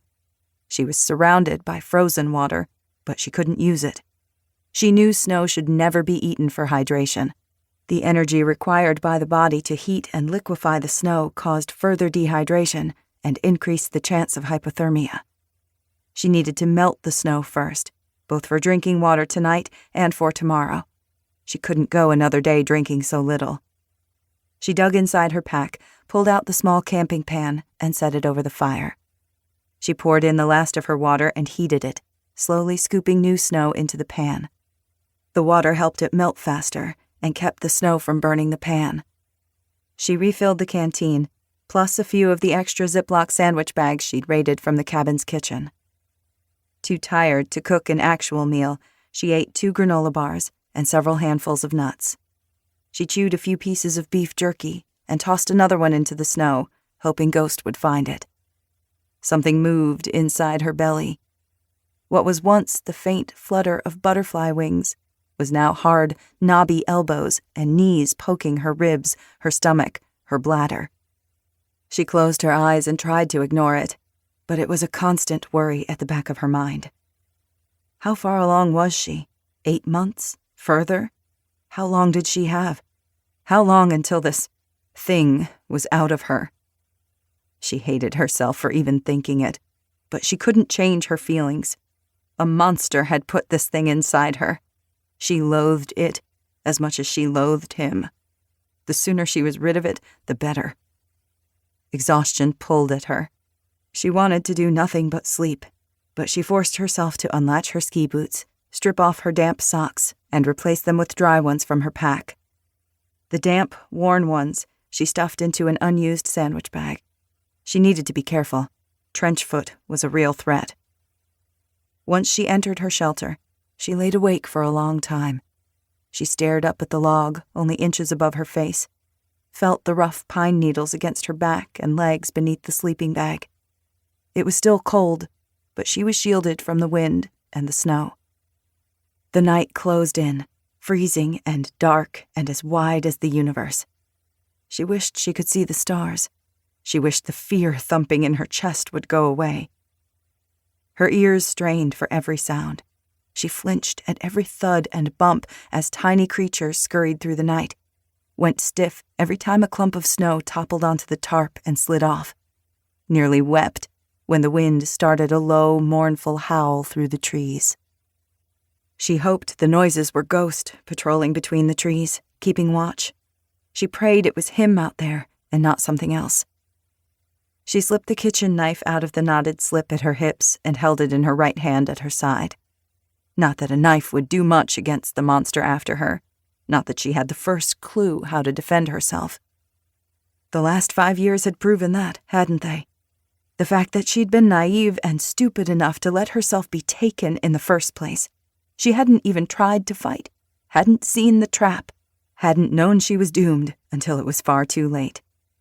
The evil she feared wasn't a demon, a ghost, or the imaginary monsters of books and movie screens and childhood closets. Her monster was very real, very alive. She knew it in the deepest marrow of her bones. She'd known it the second she smelled the familiar clove cigarettes, heard that terrible click, click, click. He would come for her. What would she do when he found her? Chapter 14. Pike. Day 1. Fury burned through Pike's veins. He roared into the driveway, plunging through a foot of fresh powder. The old blazer grumbled in complaint, but Pike didn't care. He just pushed it harder. With a curse, Pike parked and kicked open the driver's side door. He jumped out and slammed the door behind him. The cold hit him like a shock. The frigid air stung his exposed face around his eyes and mouth. He wore his heavy insulated coat, balaclava covering his neck and most of his head and face, and thick gloves, but it was still freezing. Temperature and wind chill records had been broken almost daily this winter. -20 or colder every night. Wind chill in the -30s. He didn't know the temperature today. Other than a canned emergency response message repeated over and over, most of the radio stations were pure static. He usually listened to classical music on his trips to the cabin. Today, he left the static cranked high. The harsh noise grated his nerves, drove his fury. He plowed through the unbroken snow to the cabin. He jammed his key into the lock, flung open the front door, and stomped inside. The wind seized the door and almost dragged it from his grasp. Snow billowed inside and drifted across the hardwood floor. The cabin was chilly and dark. No heat, no power.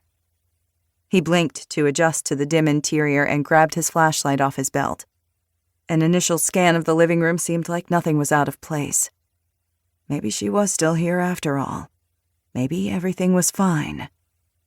His gaze snagged on the books stacked on the end table beside the leather sofa. 6 books he'd never read, precisely spaced so that every side lined up exactly. Not anymore. 3 of the books were staggered, the top one balanced precariously, about to fall. Pike went completely still, every sense heightened. He pulled his gun and held it in the low-ready position. A round was already chambered. He always kept a round chambered. He moved cautiously from the living room into the kitchen. Drawers were yanked open haphazardly. Silverware and cups and pans lay scattered across the linoleum floor. The pantry doors hung open. A box of bran flakes was tipped on its side on the top shelf. Outrage spiked through him. She'd done this. Ruined the sanctity of his home. She'd done it on purpose, to aggravate him. He would make the little slut pay. He'd break every bone and every finger of both hands, and he'd keep her conscious while he did it, make her feel every agonizing snap. He left the kitchen a mess, though he hated to do it, and moved to the hallway. He cleared the bedroom and the bathroom. She'd raided his closet, his drawers, and the bathroom cabinets.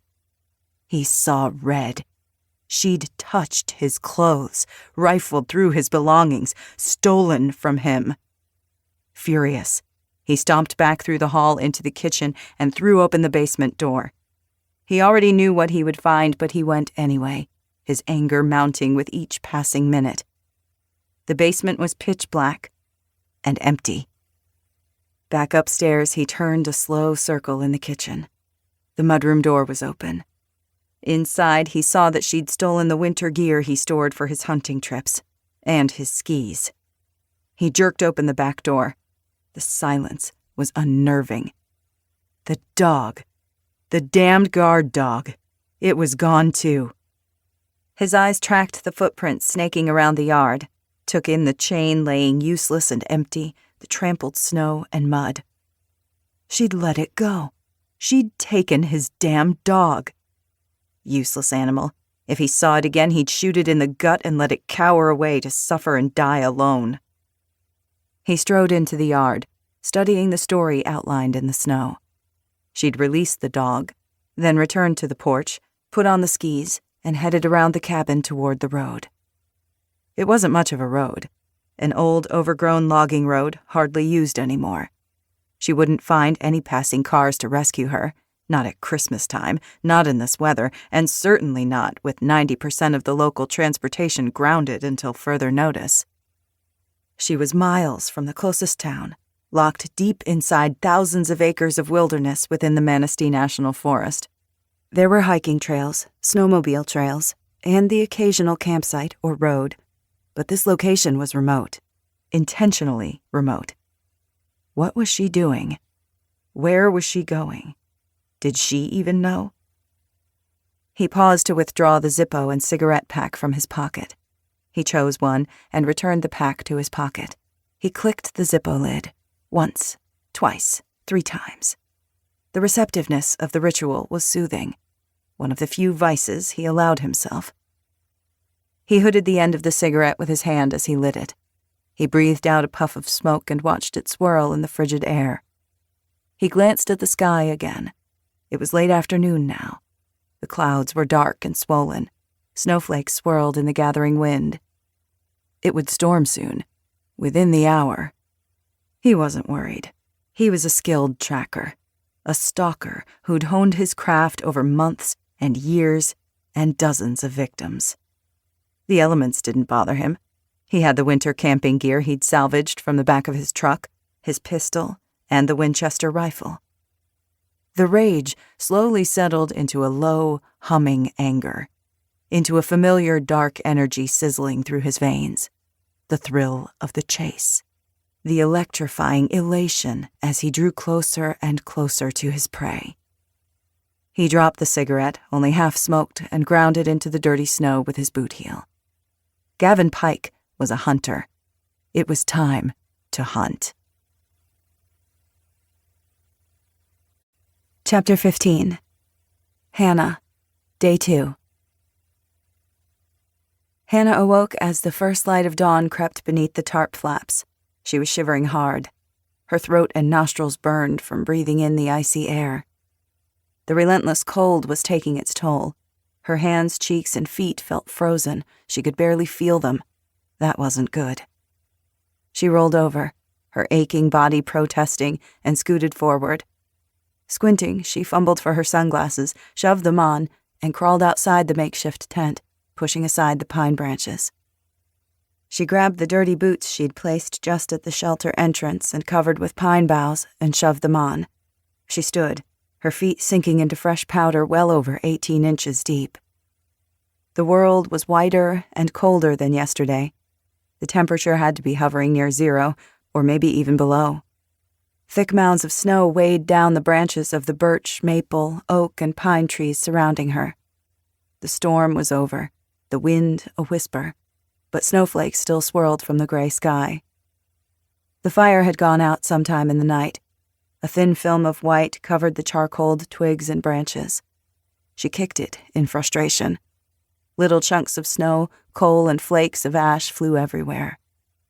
At least the snow would cover her tracks. That was the only good thing she could think of. Weariness pulled at her. She wanted to crawl back into her sleeping bag, close her eyes, and never wake up. She needed to keep moving, needed to find some kind of man-made shelter by tonight. She might not make it another night. She thought she knew what she was doing, but she didn't. Not really. Tears wet her eyes. She blinked them back. She was out of her element, exhausted, completely alone. She had no idea if she was going in the right direction, if she'd just missed a road or a house or a town and didn't even know it. At least her canteen was full. Well, almost full. Allowing the water to slosh around would help keep it from freezing. She'd weighed down her pack with an additional 3 Ziploc sandwich bags of water. To keep them from freezing overnight, she'd kept the canteen and the sandwich bags in the sleeping bag with her, along with her warmed rocks. The water would last her maybe a day, but not much longer. She needed far more water to keep functioning. This wilderness couldn't last forever. She would find something. She had to. She tried to push down the fear sucking at the edges of her mind. It didn't work.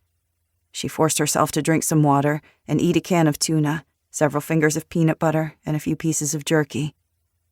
She left one on the log for Ghost. The jerky strip she'd left out the night before was gone. Half-filled-in paw prints marred the snow all around the log, too large for coyotes. She knew it was Ghost.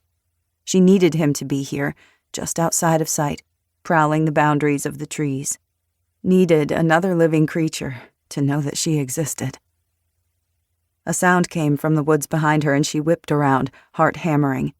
Saw nothing in the shadows, only trembling branches. A squirrel scurried across the snow.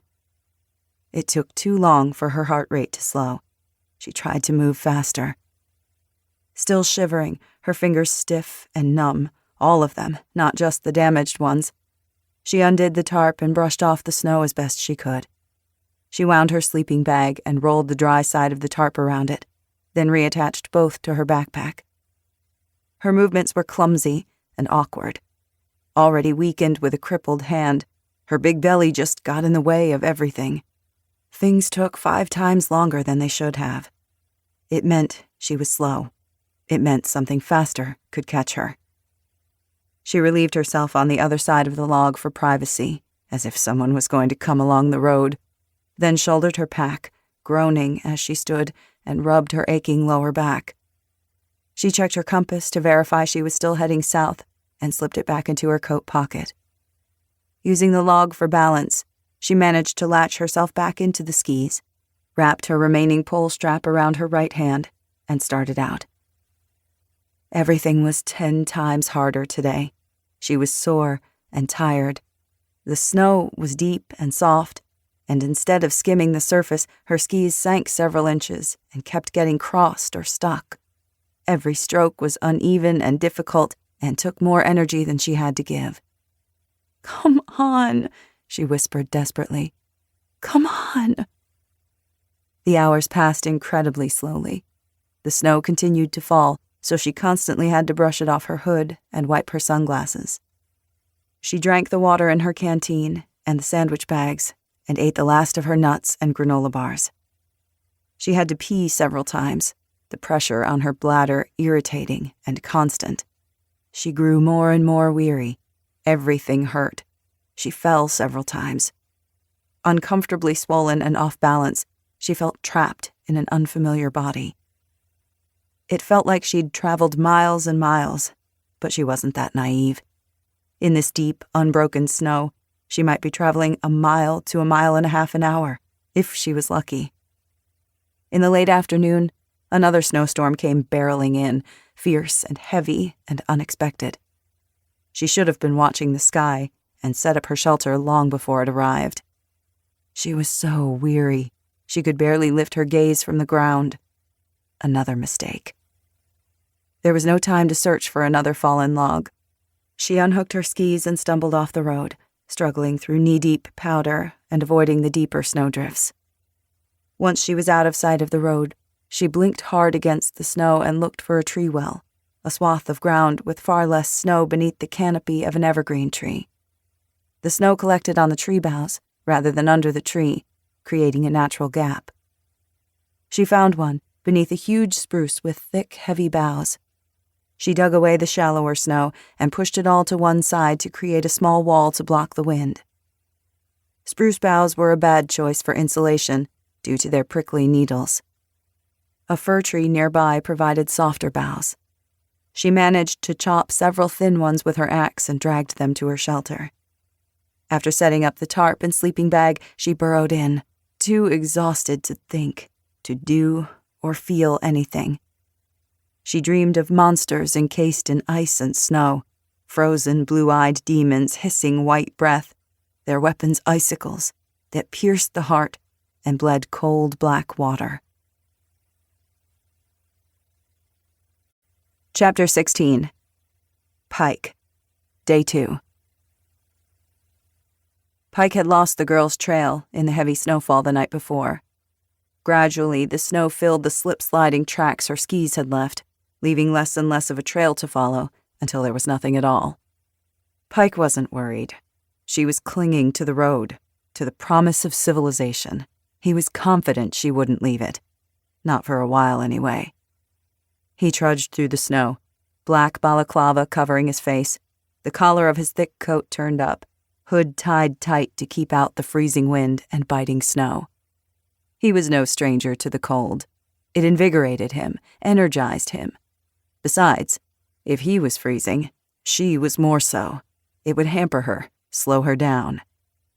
Hour by hour, minute by minute, he was closing the gap between them. It was that thought that excited him more than anything. He moved more slowly than he wanted, but it was paramount to find her. He wouldn't be overconfident. He wouldn't make a mistake. He scanned his surroundings constantly. The dense forests of ash, elm, and pine, oak and hickory and birch, the underbrush burdened beneath mounds of wet snow, the small paths and dark spaces between the trunks, beneath the canopy of bare, snowy branches and needle-covered spruce and fir boughs. The air was sharp and clean and smelled of pine and sap. He kept his breathing steady, his senses alert. He'd slept well enough in his tent. A small propane buddy heater and his winter sleeping bag kept him warm enough that he hadn't needed to bother with a fire. He still had plenty of food and water. His thoughts turned to the power outage, to what it might mean. It was an anomaly, something he hadn't planned for. He liked to plan for everything. Pike knew human nature, knew how people acted, thought, and believed better than they knew themselves. He based his every action and reaction on the soundness of this strategy. He'd studied people long enough to learn their weaknesses, their mental defenses and justifications, their failures and temptations and self-deceptions, which allowed someone like him to move freely among them. A careful and cunning wolf among dumb, dull sheep. The power would come back on. Life would return to normal. But what if it didn't? What if this was only the beginning? He mulled that possibility over in his mind as he squatted beside a strange lump on the side of the road. He brushed and dug the snow away to reveal a sawed-off stump. It was nothing. He rose and kept moving. No power for an extended period of time meant no heat, no food deliveries right on schedule, no water running through the pipes. How long before chaos descended? A week? A month? Chaos might be a good thing. As desperate people fought over food and dwindling supplies, the police would be distracted with trying to maintain order. Pike didn't worry about food. He knew how to hunt. He knew how to take what he wanted. But the ability to hunt his favorite prey without the concerns of law enforcement to take into consideration, that was a tantalizing thought. People would be dying of everything: disease, the elements, starvation, thirst, the victims of circumstance. So many dead and dying. Too many for the authorities to handle, to properly investigate. Who would know if something, or someone, got to them first? Less than 10 miles from the cabin, he spotted something irregular off the right side of the road. Several nearby evergreens had small, lower branches cut off a few inches from the trunk. He jogged over to investigate. He felt one with his gloved fingers. A fresh cut.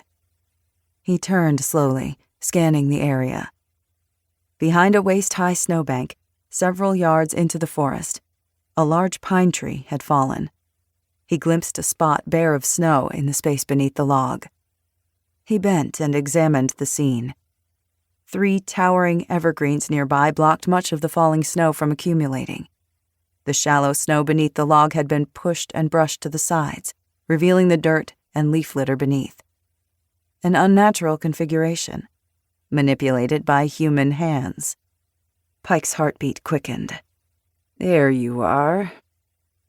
A few feet from the log, he brushed aside a thin film of white powder and revealed half-burnt sticks and dead coals. She'd made a fire here. He stood, brows furrowed, and took in the dozens of pine boughs littered about, some fresh with green needles, some dead and browned. She'd scattered them to look natural, but he could tell. She'd built herself a small fire, made a soft bed of pine needles beneath the log, and burrowed in for the night.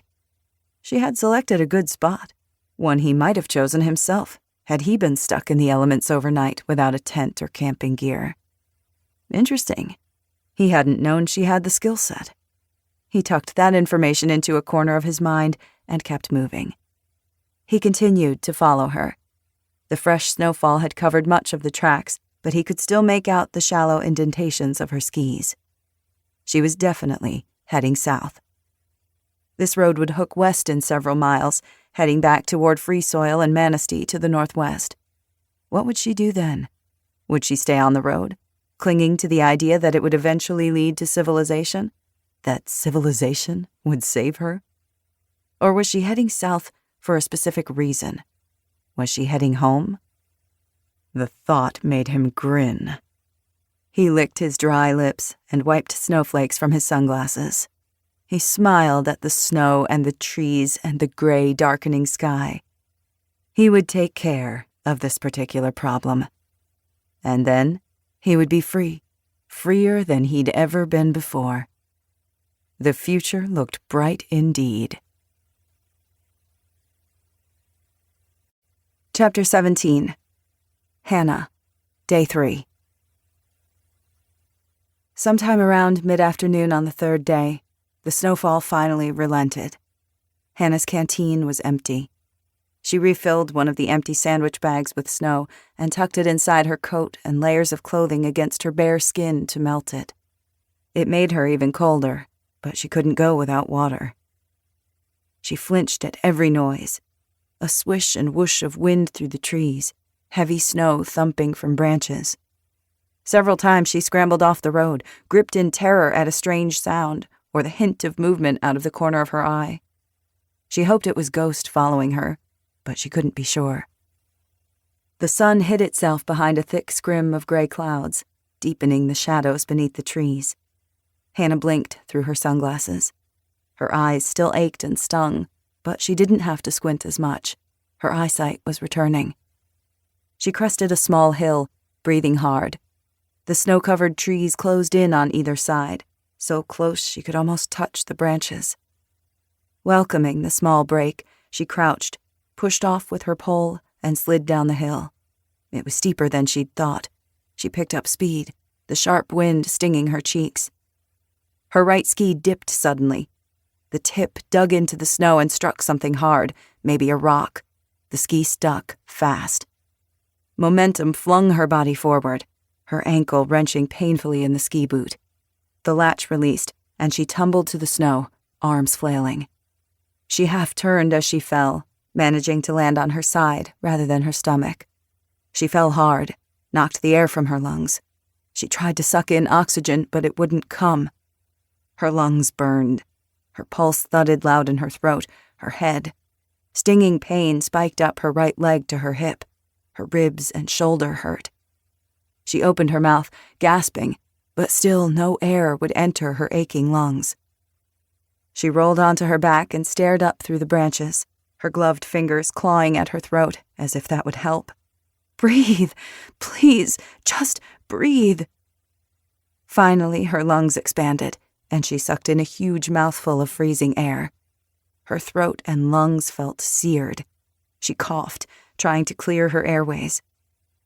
Hannah lay there, stunned and hurting, for several minutes, just trying to breathe normally again. She needed to get off the ground. The snow pressed against her legs, butt, and back. Little drifts of it tumbled across her arms and sprinkled into her neck, down past her scarf to her bare skin. She managed to sit up using her hands and arms, her stomach muscles useless. Her legs stuck out in front of her in the snow. She tried to move her right leg. A sharp pain speared through her ankle. Careful not to jostle her injured ankle, she scooted back, using her butt and her hands, until she reached a thick maple tree at the edge of the road. She slumped against the trunk, defeated. She didn't just have a deformed hand. Now she was crippled, too. Pain and frustration and helplessness welled up inside her. A choking sob escaped her lips. It was too much, all of it. She'd spent the last 5 years helpless and trapped. Her mind still couldn't grasp anything different. How stupid was she to think she could even try, that she was any good at anything but being a beaten, broken, trapped bird in a cage. A bird without wings, a bird who'd forgotten how to fly.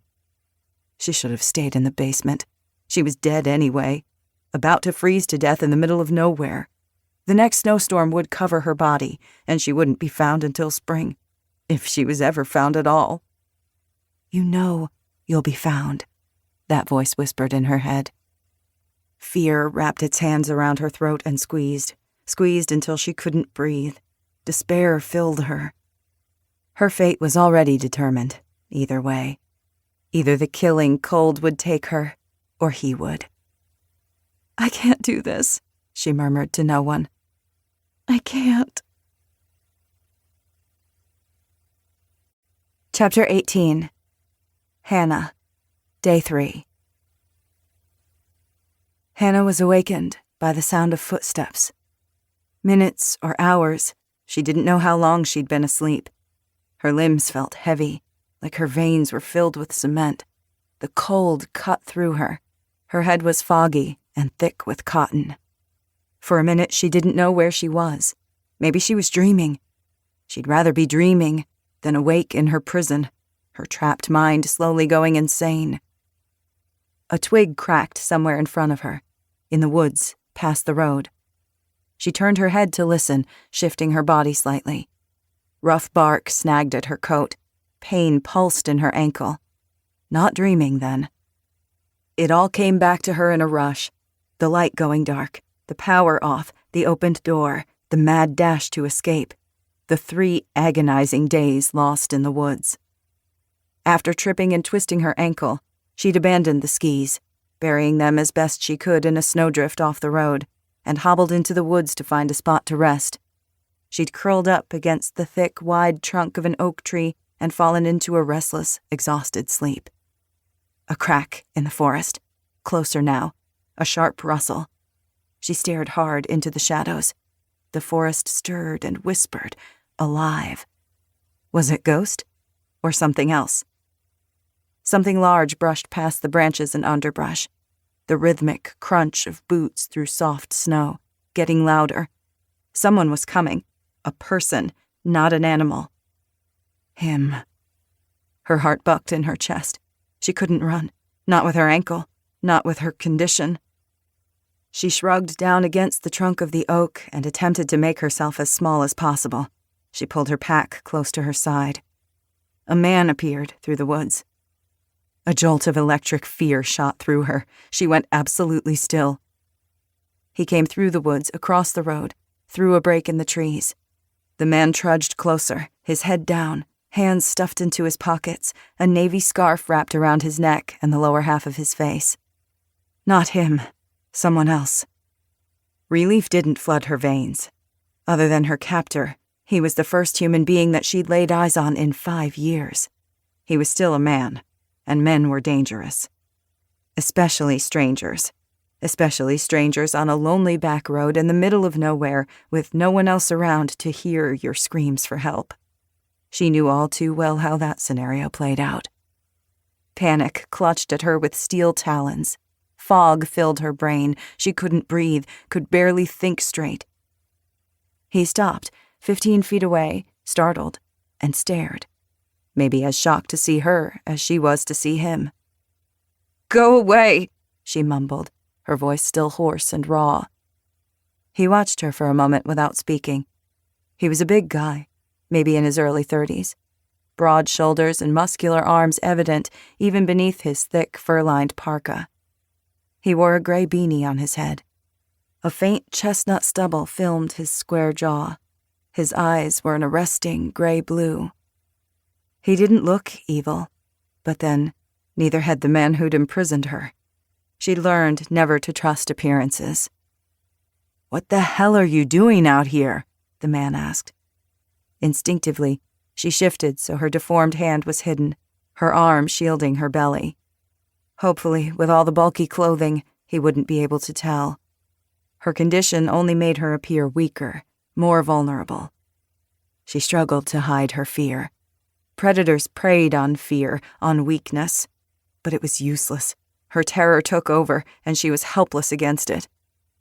She felt faint, a rush of dizziness flushing through her, blackness hovering at the edges of her vision, her mind threatening to go away. "Just leave," she begged through chattering teeth. "Please." His thick brows furrowed.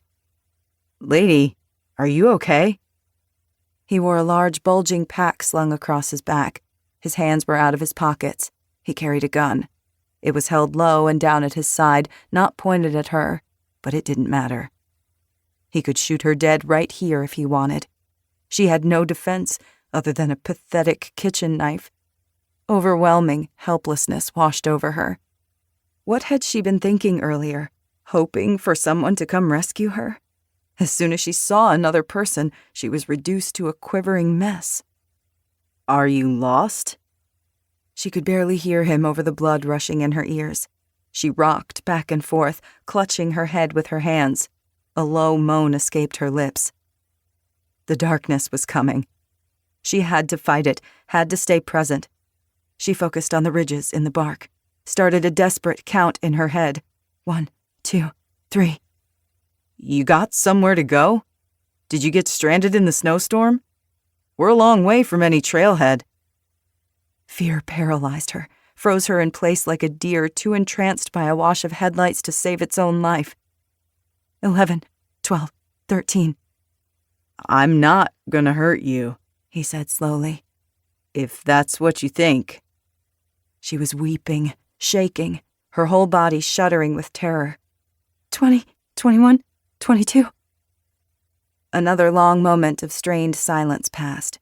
She could feel his eyes on her, studying her, analyzing her weaknesses, figuring out how best to strike. "Okay," he said. "Don't worry. I'm going now." Footsteps marching away, the soft crunch of boots through snow, the swish of a body brushing against branches and underbrush. 33, 34, 35. She didn't dare move for a long time. It took even longer for her heart to stop bucking against her ribs like a frantic jackrabbit. 76, 77, 78. Eventually, she reached 100. She closed her eyes, opened them, forced herself to sit up, take a steadying breath, and look around. The man had disappeared. Not by the road, but through the woods. That's how he'd snuck up on her. She saw the path through the trees now that she hadn't noticed before. A blue, rectangle-shaped blaze marked the trunk of a thick pine a few yards off the road. It was some sort of official trail. He was gone. It didn't mean he wouldn't circle back. Didn't mean he wasn't still a danger. Her mouth tasted metallic. She'd bitten her tongue. She spat blood onto the snow. She sagged against the oak's trunk, breathing hard, her body still trembling. She pulled her knees up to her belly as close as she could and tried to rest her arms on her knees, but she couldn't reach. Her stupid stomach was in the way. A primal scream of frustration, fear, and anger shrieked inside her head, filled her chest with an immense, unrelenting pressure. Furious with herself, she struck the ground with the palm of her damaged hand. It only hurt more. Her ankle still hurt. She was still lost in the woods in the dead of winter, slowly freezing to death, out of water and nearly out of food. Her captor was hunting her. And this man, this stranger, was a dangerous unknown. When the tears came, she couldn't stop them. Chapter 19. Hannah, Day 3. Ghost stood at the edge of the tree line across the road, not 20 feet away. Hannah didn't know when he'd arrived. He might have been standing there for an hour while she sat in the snow and bawled like a baby. She sniffled and wiped her face, her chest still hitching. Hey boy. He tilted his head, watching her. She strained her ears and listened. She heard no sounds other than her own breathing and Ghost's panting breaths. Maybe the stranger wouldn't come back. Maybe he'd leave her alone like he'd said. She dug inside her pocket with stiff, fumbling fingers and pulled out the last piece of beef jerky. She still had one more package stashed away in her pack.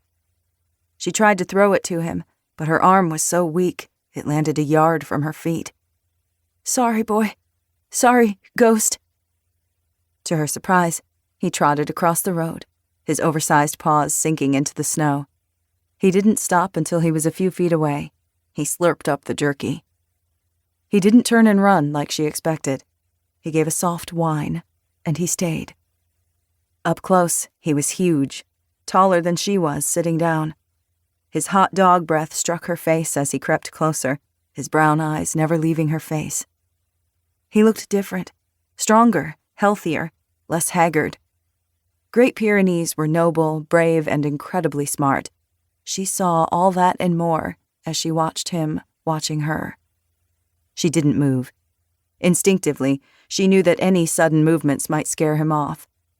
She stared at the huge, sharp teeth protruding from either side of his lolling tongue, imagined those powerful jaws sinking into tender flesh, shredding muscle and bone. She should have been afraid of him, but she wasn't. This dog was the one thing in this wide, terrifying world that she didn't fear. She held out her unbroken hand, palm up. That's it, Ghost. That's it. He inched toward her fingers, sniffed her gloves. You're okay. Come on. Curiously, he nosed her left boot. He snuffled along her pant leg to her belly. She longed to pet him, but she wasn't sure if he would let her. He hadn't been touched in kindness in a long, long time. He towered over her. He whined again, soft and almost sad. Her gaze settled on his collar, the fringe of red staining his beautiful white fur. He'd worn the ugly, tight collar for so long that it had rubbed his neck raw. I won't hurt you, she whispered, even though he was the one who could tear her face off. I would never hurt you. She reached out and groped for the buckle with her good hand. Ghost stood silent, watching her steadily. He didn't growl or snap at her. All good signs. It took her a minute to unbuckle it with her stiff, gloved fingers, but finally it dropped to the snow beside her thighs. She picked it out and hurled it into a snowdrift several yards away. Ghost shook himself a few times and chuffed. How does that feel? Better, I'm sure. He lowered his huge head and pressed it against her chest, like he was grateful, like this was his thank you. She released the breath she didn't remember holding. Hesitantly, she reached out and touched the thick, bristling fur wringing his neck, careful to avoid the raw ring where the collar had been. He pressed his head harder into her chest. She felt the warmth of him, even through her coat. She buried both hands into his fur, felt the strength of bone and muscle beneath all that softness. I hope that helps you. He whined eagerly, happily, in response. She lowered her chin and rested it on top of his head. She closed her eyes, inhaled the familiar, comforting scent of dog. His fur brushed against her numb cheeks. She could barely feel it, could barely feel anything. It's you and me. We're in this together, aren't we? Ghost flopped down next to her in the snow, his body radiating heat against her side. He placed his giant head on his oversized paws and gazed up at her, His bushy tail thumped the ground slowly, rhythmically. Her lungs were ice. Breathing hurt. The bitter cold bit into her flesh, her body racked by shivering, her teeth chattered. She'd been so close to giving up, to lying there and surrendering to the unrelenting elements until the cold burrowed into her bones and froze her from the inside out. But she hadn't. She was still here, still breathing. She'd made her own shelters, created fire, lasted 3 days in the freezing wilderness. And that counted for something. Every day she'd survived in that basement had counted for something. She thought of Milo, of Noah, and home. I have to keep going, don't I? Ghost's ears pricked. His tail thumped in encouragement. She had Ghost. She wasn't alone anymore. And the dog was right. It wasn't in her to surrender. Not yet. She closed her eyes and said a prayer for the first time in a long time. She'd believed her faith, like hope, had betrayed her. But maybe it hadn't. Hope seemed like such a fragile thing, but it wasn't. It was still alive inside her. And maybe so was her faith. Hannah gathered the last of her strength and pulled herself to her feet. She swung the pack over her shoulders, tightened her hat and hood, and rewound her scarf to cover the lower half of her face. Her movements were slow and clumsy. Both hands felt useless, like they were already blocks of ice, the early signs of hypothermia. But she already knew that. She was balanced on the knife edge of survival. She tested her right foot. Pain shot up her leg, but the ankle held her weight. It wasn't broken, probably not even sprained, just strained. It was swollen and hurt like the devil, but the rest had helped. She took a hesitant step, sucked in a sharp breath, took another step, her boots sinking deep into the snow. Every footfall difficult and strenuous and painful. I don't know how long I'm going to last out here, Ghost, she said between chattering teeth. I really don't. But there's no point in freezing to death here, when I can freeze to death somewhere else, somewhere closer to home, right? An hour. I can make it another hour. And then maybe another hour after that. As if satisfied with her decision, Ghost leaped to his feet. He shook the snow from his coat and bounded out onto the road ahead of her, leading the way. Chapter 20. Liam. Day 3. 34-year-old Liam Coleman couldn't get the damn woman out of his mind. He'd promised himself he wouldn't stop for anything or anyone, not after what happened in Chicago, not after everything he'd lost. Liam had been flown to Chicago to visit his twin brother and sister-in-law for Christmas. They were in downtown Chicago when the EMP hit on Christmas Eve morning, 3 days ago. He closed his eyes against the images of people running and screaming, the explosion, the dead bodies. The terrible memories intruded, threatening to unravel him. He pushed out the horror and kept moving. Moving was the only thing keeping him going, that kept the nightmares at bay. He ducked his head against the falling snow and cutting wind as he trudged through knee-deep snow along the North Country Trail that bisected the Manistee National Forest. Traversing the 139-mile portion of the NCT through the National Forest kept him far away from people, which was exactly what he wanted. Once he'd entered the Manistee National Forest, he'd only passed a few cottages, campgrounds, and bait-and-tackle shops, all empty and abandoned. He'd traversed miles and miles of endless stretches of savannas and prairies. He'd traipsed along boardwalks over frozen marshland, occasional water plants poking through the snowdrifts, and crossed various creeks and rivers, Bear Creek, Coal Creek, Manistee River. The NCT would take him north, all the way to Mackinac Island and into the UP. The 4,600-mile National Scenic Trail stretched over 8 states, from North Dakota to Vermont, but it was only the northern Michigan portion that concerned him. Once the stolen 1979 Toyota Corolla had run out of gas, just south of White Cloud on 131, he'd purposefully avoided the highways.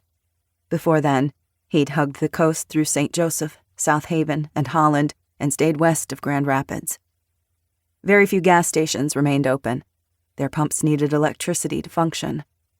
Most of those with working generators or hand pumps were closed to the public, only providing fuel to first responders, law enforcement, and the government.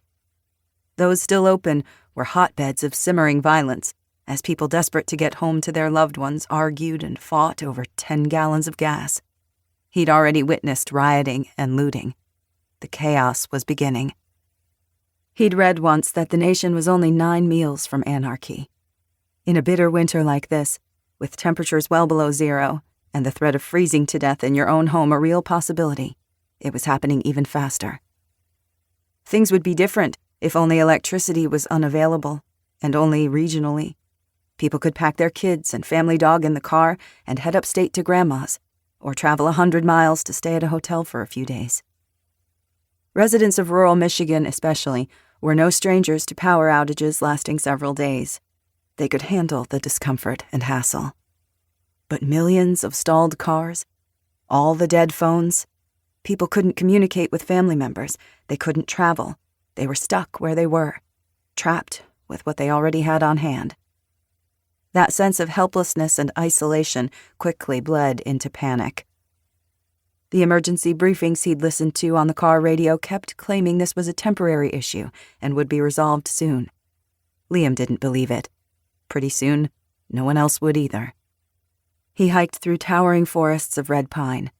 The huge rows of red pines had been planted by the Civilian Conservation Corps in the 1930s. Many now stood over 70 feet tall. He felt like an ant among giants. He paused on a high ridge, overlooking a scenic view of rolling hills forested in pine, spruce, and fir. The Little Manistee River snaked below him, frozen and glittering. He took in the stunning scene, breathed in the crisp air. He found solace in nature. It had always calmed him, eased his stress and anxiety. He loved it all, the brutal winter, the harsh, inhospitable landscape, even the cold. Nature was what it was. It wasn't cruel. It wasn't filled with malice, not like humanity. It was beautiful in its hardness. But it didn't matter how spectacular his surroundings. Nothing could heal the hollow emptiness where his heart used to reside. Liam took a minute to rehydrate and adjusted the straps of his go-bag across his shoulders. He took the pack with him everywhere, along with his everyday carry case. His Gerber Mk2 tactical knife was sheathed at his belt, along with his Glock 19. He wished he had his AR-15 with him. He preferred a long gun to his pistol in these woods. He made a mental note to acquire one as soon as possible. He rechecked his compass and the paper map of Michigan he always carried in his pack. It was about 60 miles to his homestead, outside the tiny township of Mayfield, just south of Traverse City and located outside of Traverse City State Forest. His only goal was to make it back to his homestead. He didn't have much, but he had enough seasoned firewood to last the harshest winter. He had 12 months of supplies and woods chock full of deer, wild turkey, and rabbits to hunt. His isolated 5-acre property had a well with a hand pump, a wood-burning stove, a generator, and a few solar panels. His house was filled with items he'd built himself: kitchen table and chairs, bookcases, a coffee table. He made his own soap and knitted his own blankets. He was prepared. He had everything he needed. He just had to get there. Liam folded up his maps and tucked them back into his go-bag. It had taken him 3 days to travel almost 240 miles. He could make it the rest of the way in 4 days of trudging through heavy snowfall, less if he could find a working snowmobile or UTV, sans its owners. Liam would never steal from anyone outright. He wasn't a thief. But he had no qualms about taking what he needed from the numerous empty houses along his route. He'd found the Corolla in the driveway of an abandoned home in the Chicago suburbs. Millions of people were stranded far from home due to the holidays. Close to a third of Americans traveled over Christmas. If they couldn't use their stuff to survive, he could. He'd felt a little guilty about the car, not so much about reloading his go-bag from the cupboards of a vacant rural home and taking shelter in their barn for the night. He hadn't chosen the fastest or easiest path from Chicago back to his homestead. It was the safest and most secluded, the most isolated. And isolation was what he needed now. He could survive the elements. His years as a Special Forces operator had accustomed him to blistering heat and icy cold. He knew how to endure incredibly uncomfortable conditions to get the job done. He was used to hunger, thirst, and adapting to harsh environments.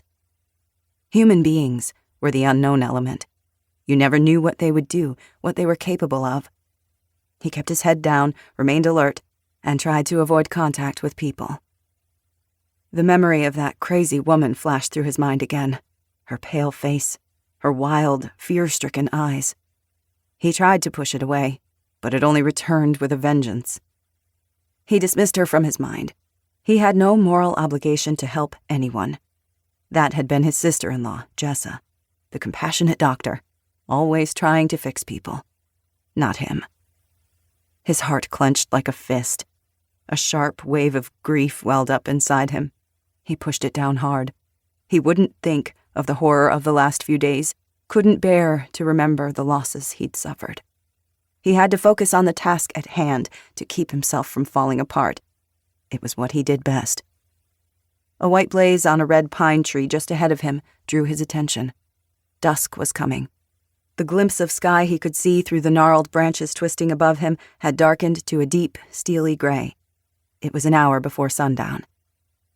He unslung his pack and braced it against a tree so he could unzip one of the side pouches.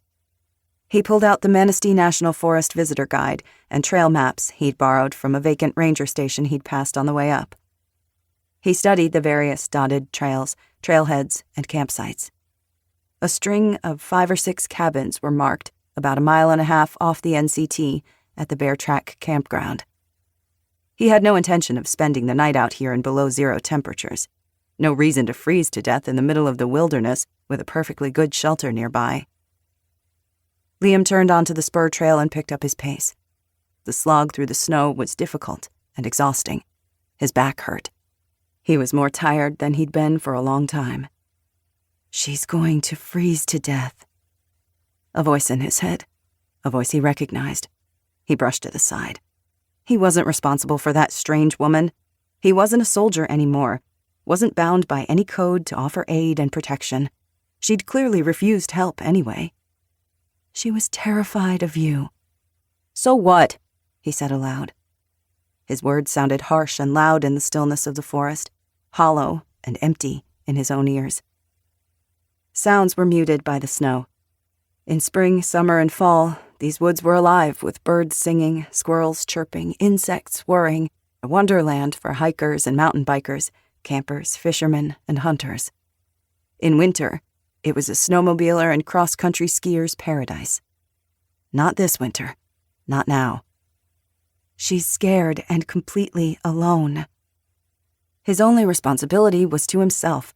Whatever responsibilities he'd held, and failed, to other people, were gone now. Responsibility, connection, love, it only brought more heartbreak, and his heart was already broken. He glimpsed something through the trees 40 yards to his left, a dark square shape that didn't fit with the slim vertical lines of trees clustered as far as the eye could see. A cabin. He pushed Jess's voice out of his mind as he plodded toward it. Liam Coleman was meant to be alone. He survived alone. Chapter 21. Liam. Day 3. The small cabin was no more than 300 square feet, maybe a hunting cabin or a lodge that belonged to the conservation officers.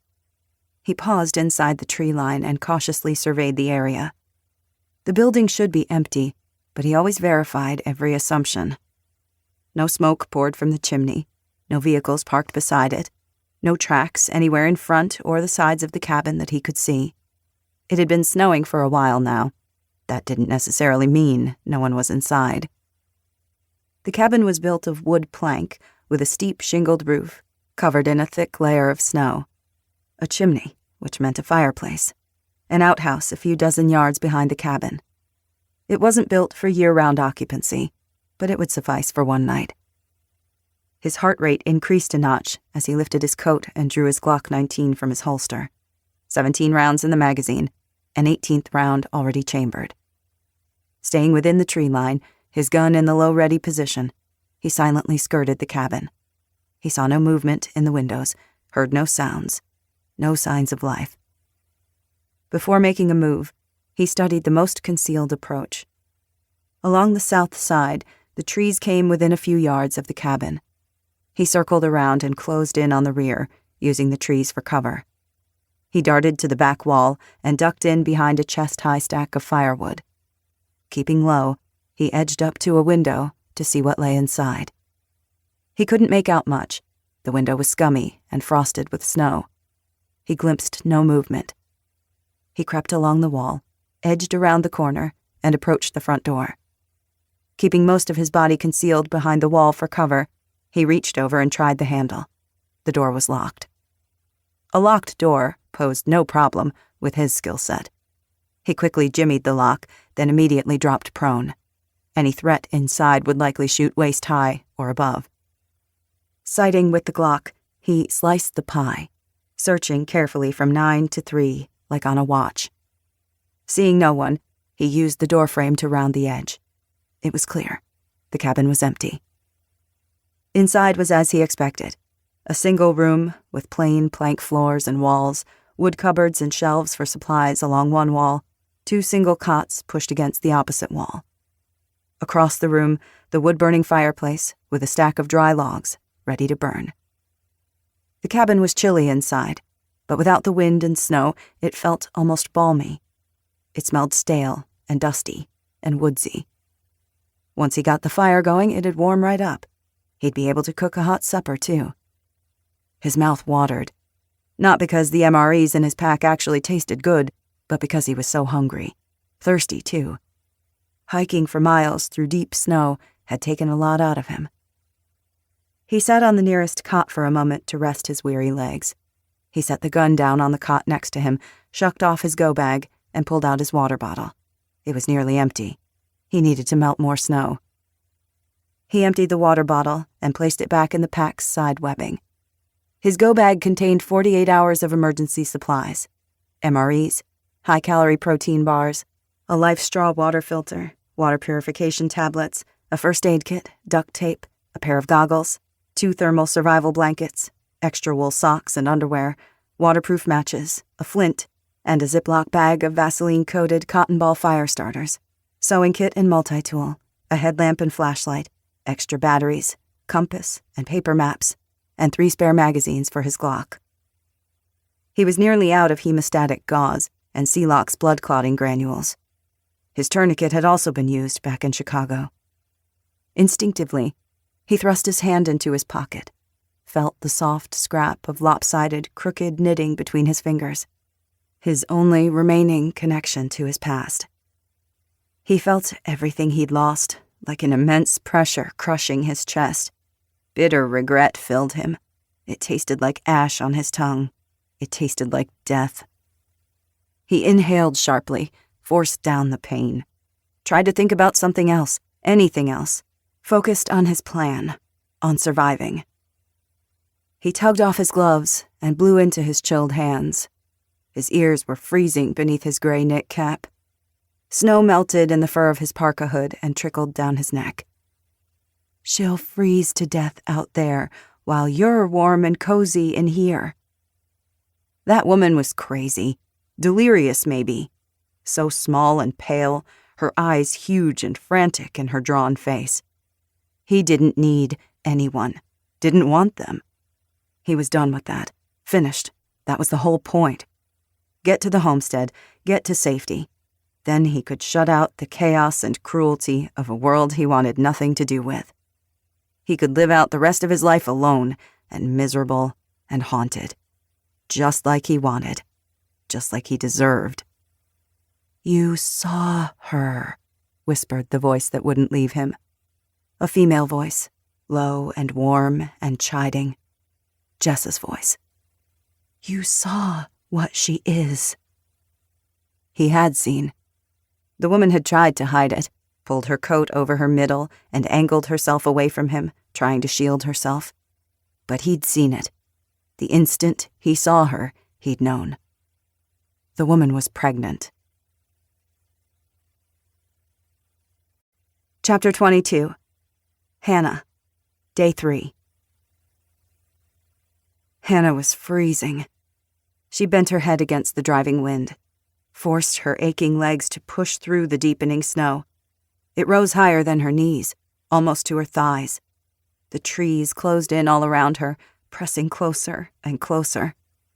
Her eyes burned. She was tired. So tired. Her right ankle pulsed dully. It hurt, but not as much as it had at first. Maybe that was because it was going numb. She cupped her hands over her face and blew into her mittens to allow her own breath to warm her stinging cheeks. It didn't help. Her sunglasses had fogged in the extreme cold, and she'd put them in her pocket a while ago. She didn't need them now, anyway. Dusk had fallen. The whole world was a muddled shade of gray and growing darker by the minute, and colder. She should have found shelter an hour ago, or built herself a snow trench or an igloo, like the Inuit. Every small, dragging step was a triumph. Her water was gone. She didn't have the strength to dig in her pack for the peanut butter, the only food she had left. Her body was failing her. Her fumbling fingers were no longer cooperating. Her fine motor coordination had vanished. Soon, her capacity to think rationally would freeze up as the blood left her brain and her extremities in order to warm and protect the vital organs of her core. She'd survived 2 days and 3 nights out here. Could she make it a 4th? Mother Nature was relentless and unforgiving, no matter how much she wanted it, no matter how strong her willpower. The cold was a living thing, a savage and merciless predator. She'd loved the forest and winter as a child, but now it was hostile, actively aggressive, hunting her. She realized abruptly that she didn't know where she was. The wide path of the road had disappeared. She was in deep woods. The road must have turned in another direction, and she'd simply kept walking. For how long? She'd been concentrating on the arduous task of putting one foot in front of the other and staying upright. She'd lost track, made a critical mistake. Heart thudding loud in her ears, she twisted around, peered through the thick forest pooling with shadows. She couldn't see the road through the trees, the shadows, the blinding snow. She needed to head back, to follow her quickly filling tracks until she found it again. She had to stay on the road. It would lead to civilization eventually. It had to. Despair bit at her. It had taken so much effort for each step, and now she had to backtrack, wasting even more precious energy. Energy she no longer had. A rustling came from her right. Ghost darted through the trees and underbrush.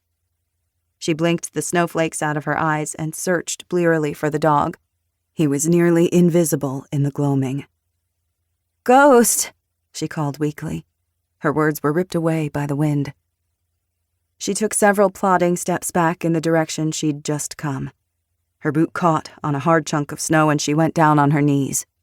The scarf slipped off her face. She inhaled sharply. The freezing air went into her lungs, and she felt them spasm. She gasped.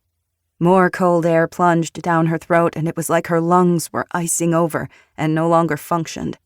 It felt like drowning.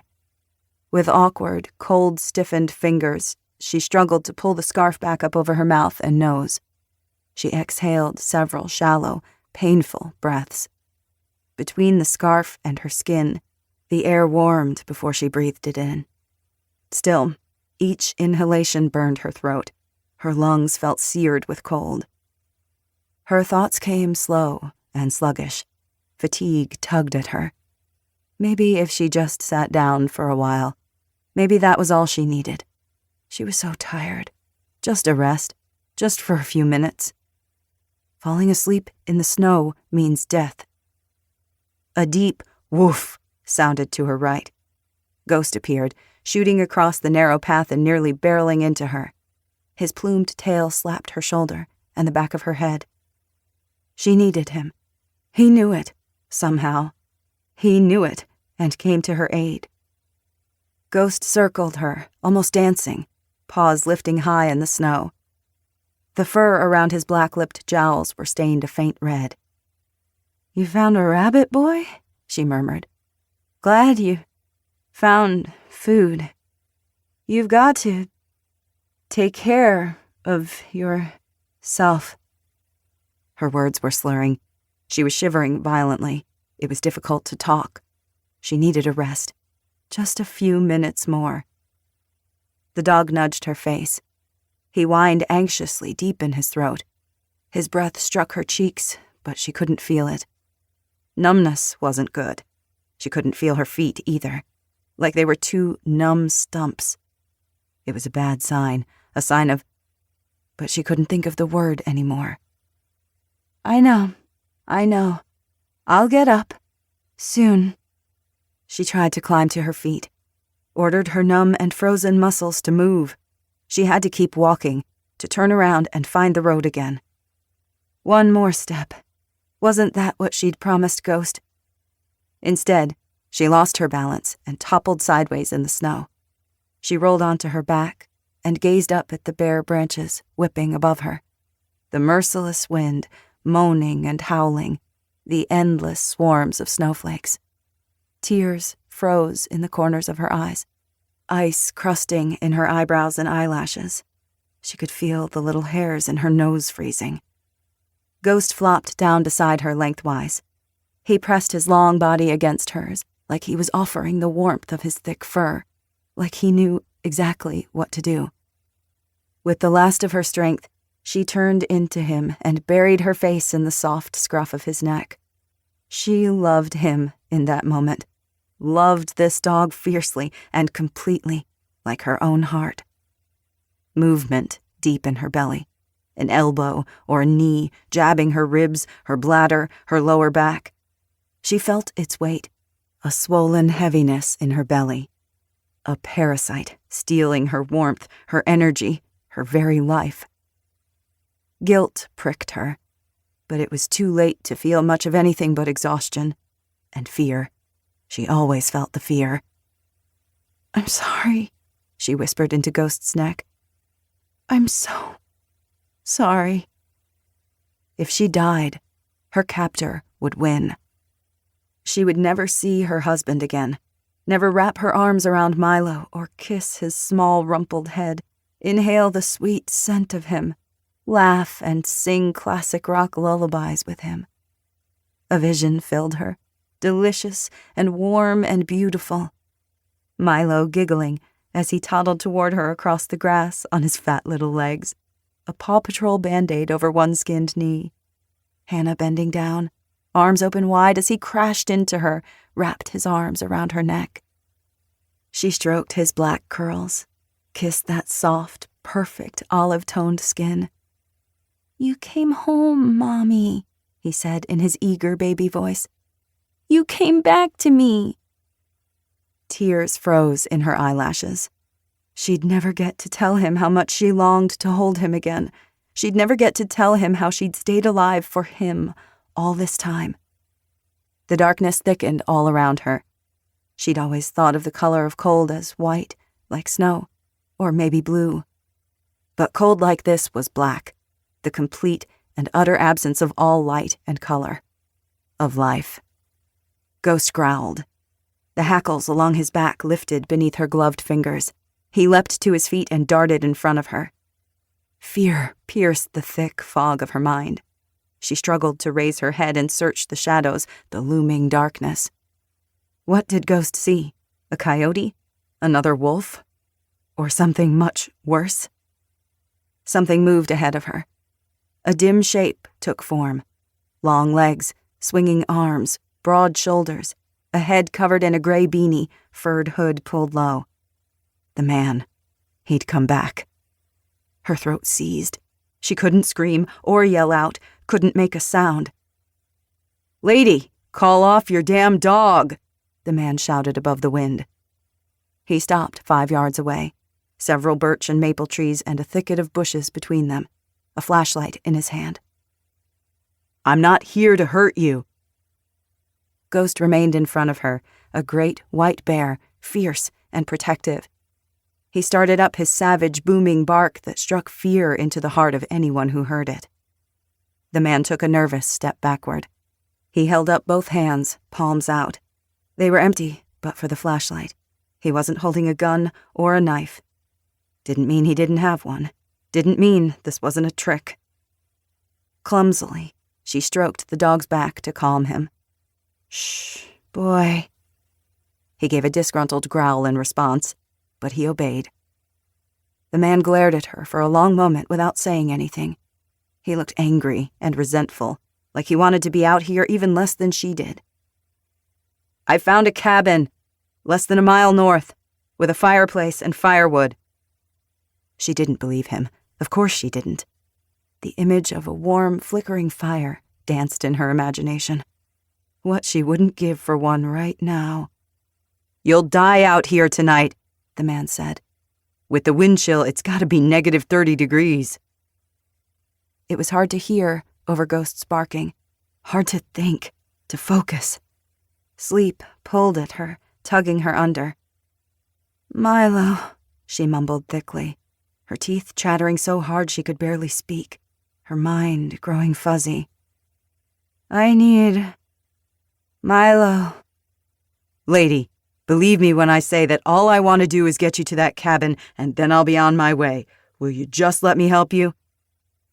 Blackness sucked at the corners of her vision, the cold burying her, seeping into the marrow of her bones, her body giving in to unconsciousness no matter how hard she fought against it. Yes," she forced out between frozen lips. Everything faded. The sound of his voice, Ghost's barking, the driving snow pelting her cheeks and forehead, the haunting howl of the wind. Darkness prowled the periphery of her mind, growing larger and larger, circling her, drawing closer, tighter, until she felt herself slipping into icy black waters of nothingness. Chapter 23. Liam. Day 3. With the dark, the freezing wind, the blowing snow, and the woman cradled in his arms, it took forever to return to the cabin.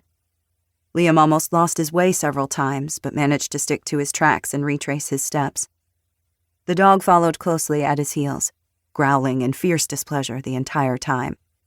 It was disconcerting to have a creature with the strength and desire to rip your face off stalking you. Liam didn't dislike dogs. He just wasn't a huge fan of dogs that wanted to murder him.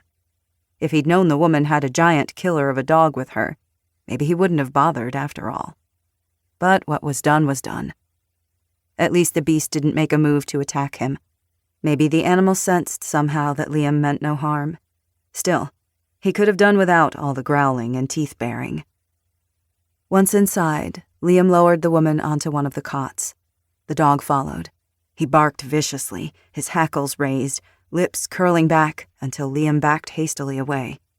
So much for that. Liam raised one hand in capitulation, palm out. Okay, I'm backing off, see? Calm down." The dog's ears laid back against his skull. Liam kept one hand on the hilt of his tactical knife. He moved slow and cautious, figuring that as long as he didn't act like a threat, the dog would leave him alone. It seemed to work. The dog lay on the floor in front of the cot, his enormous head resting on his paws, but his eyes alert and watching Liam's every movement. First, he secured the cabin, locking the windows and the door. He kept a rubber doorstop in his go bag for extra security when he traveled anywhere away from home. He used it now, wedging the doorstop beneath the cabin door so it couldn't be forced open. He found a kerosene lamp on a shelf and lit it while he started the fire. He stacked the seasoned wood and reached into his go bag for one of his 2 lighters. He also had waterproof matches and flint, but typically went with the easiest option.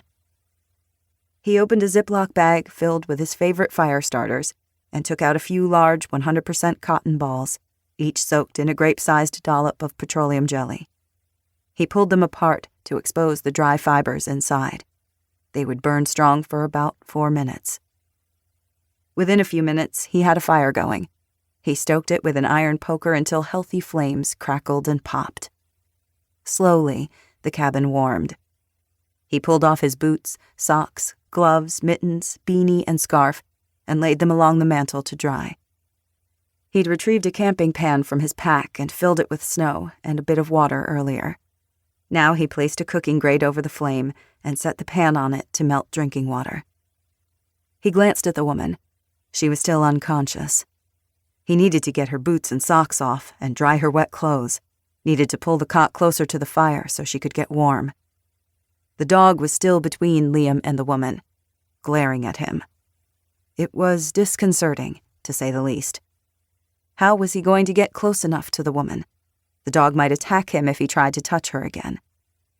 "I'm not going to hurt her," he said softly, trying to sound comforting and unthreatening, but probably failing completely. "There's no need to bite my face off." The dog growled his disagreement. Frustrated, Liam glared at the animal. He wanted to throw up his hands in surrender and stomp out of the cabin. Good riddance to the dog and woman both.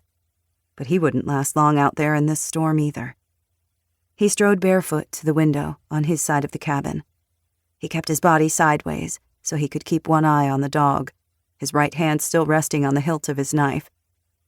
Outside, it was pitch black, the stars and moon hidden beneath the onslaught of snow. The wind shrieked and howled around the cabin. A few hours out there could kill a grown man. They were all stuck inside this cabin until dawn. But that was it. The second the storm relented, he was out of here. The dog tilted his head, studying Liam, sizing him up. Liam didn't need to wonder what the dog saw in him. He knew what he was, who he was. He didn't care about the woman, cared less about the damn dog. If he never saw another person for the rest of his life, it would be too soon. He never should have gone back for her. Almost against his will, he glanced back at the woman's pale white face. Her eyes were closed. Her chest rose and fell softly. His gaze drifted across the rounded belly beneath her coat. If she died, the baby died with her. Damn it! He gritted his teeth. He longed to be at his homestead, where he was the one in control, where everything happened just as he expected and nothing knocked him off his equilibrium, where he could grieve in peace. Instead, he was stuck here, trapped in a tiny cabin with an injured woman and a monstrous dog. He'd brought this down on himself. He was an idiot, a sentimental idiot. Because he had to do something. As much as he resented her, himself, and this whole awful situation, he had no choice. He was still a man of honor.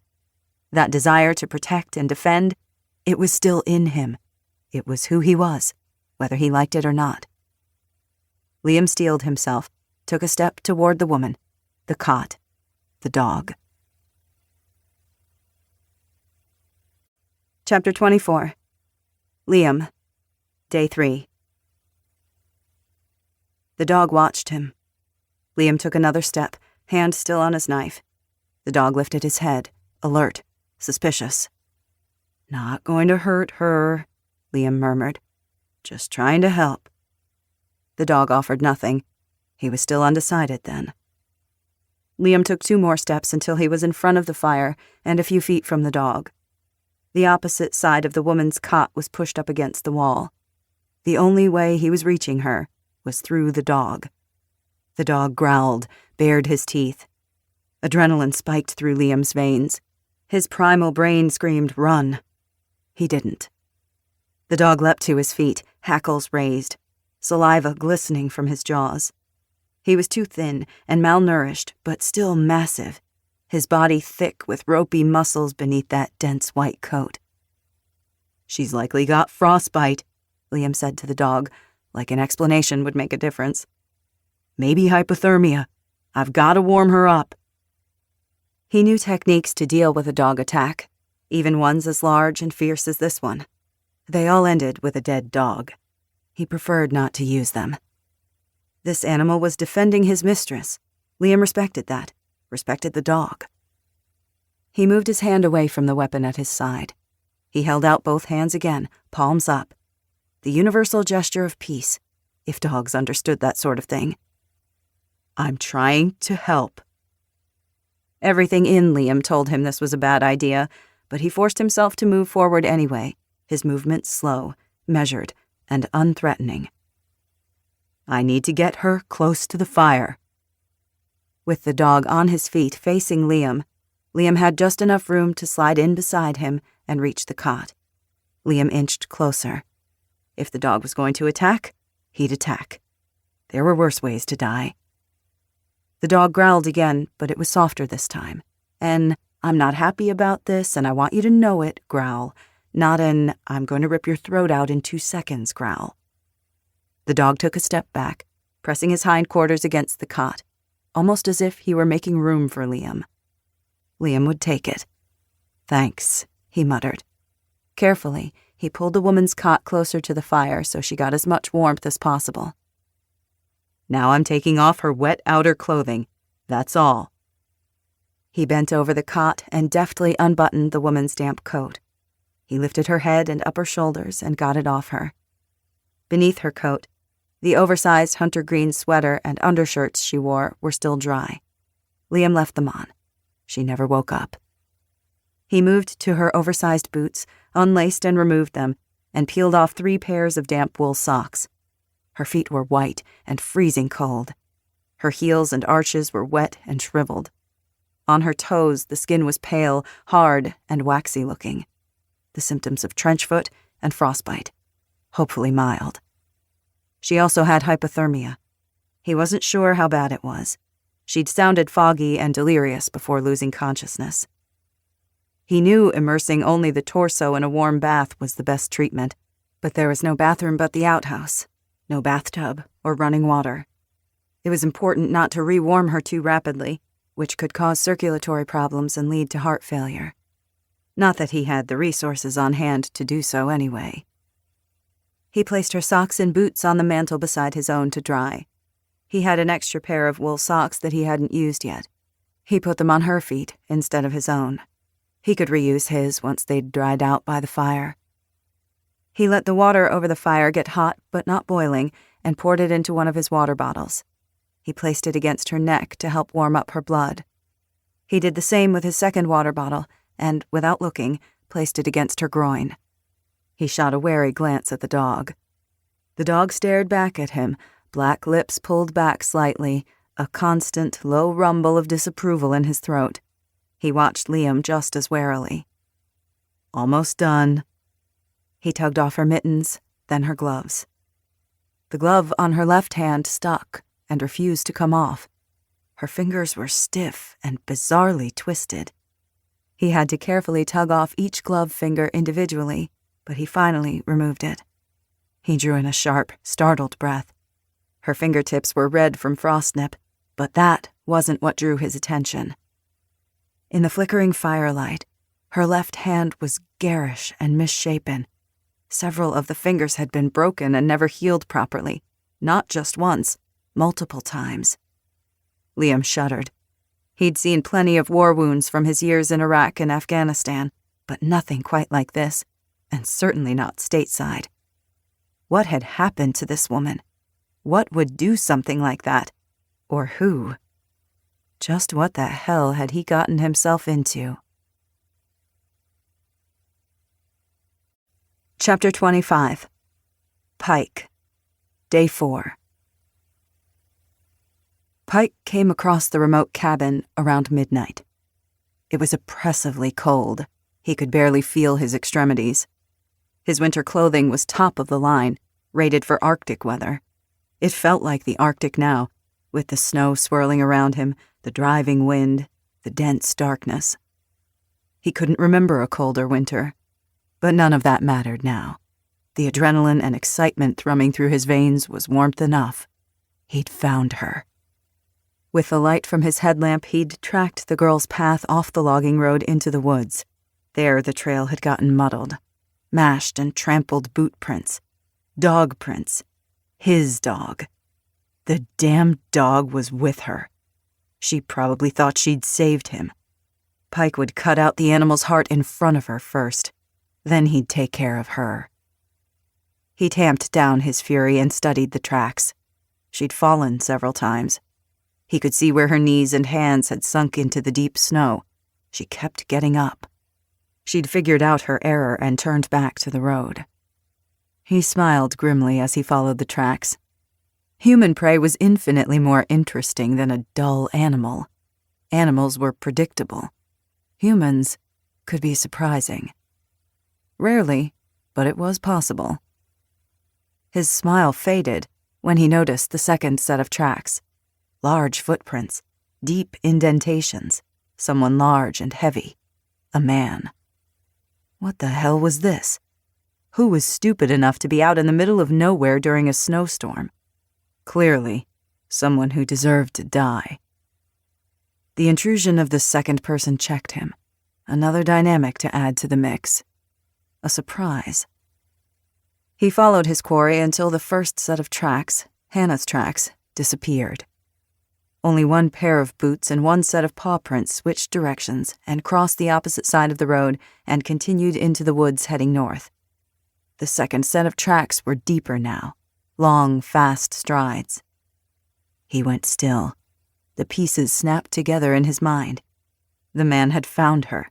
He'd carried her. Anger flared through him. She was his target, his prey. She belonged to him. No one else was supposed to be a part of this game. The hunt was for her, and only her. He forced himself to check his rage. He moved forward with more caution as he tracked her north through the woods. He followed the smell of wood smoke to the cabin set in the center of a small clearing.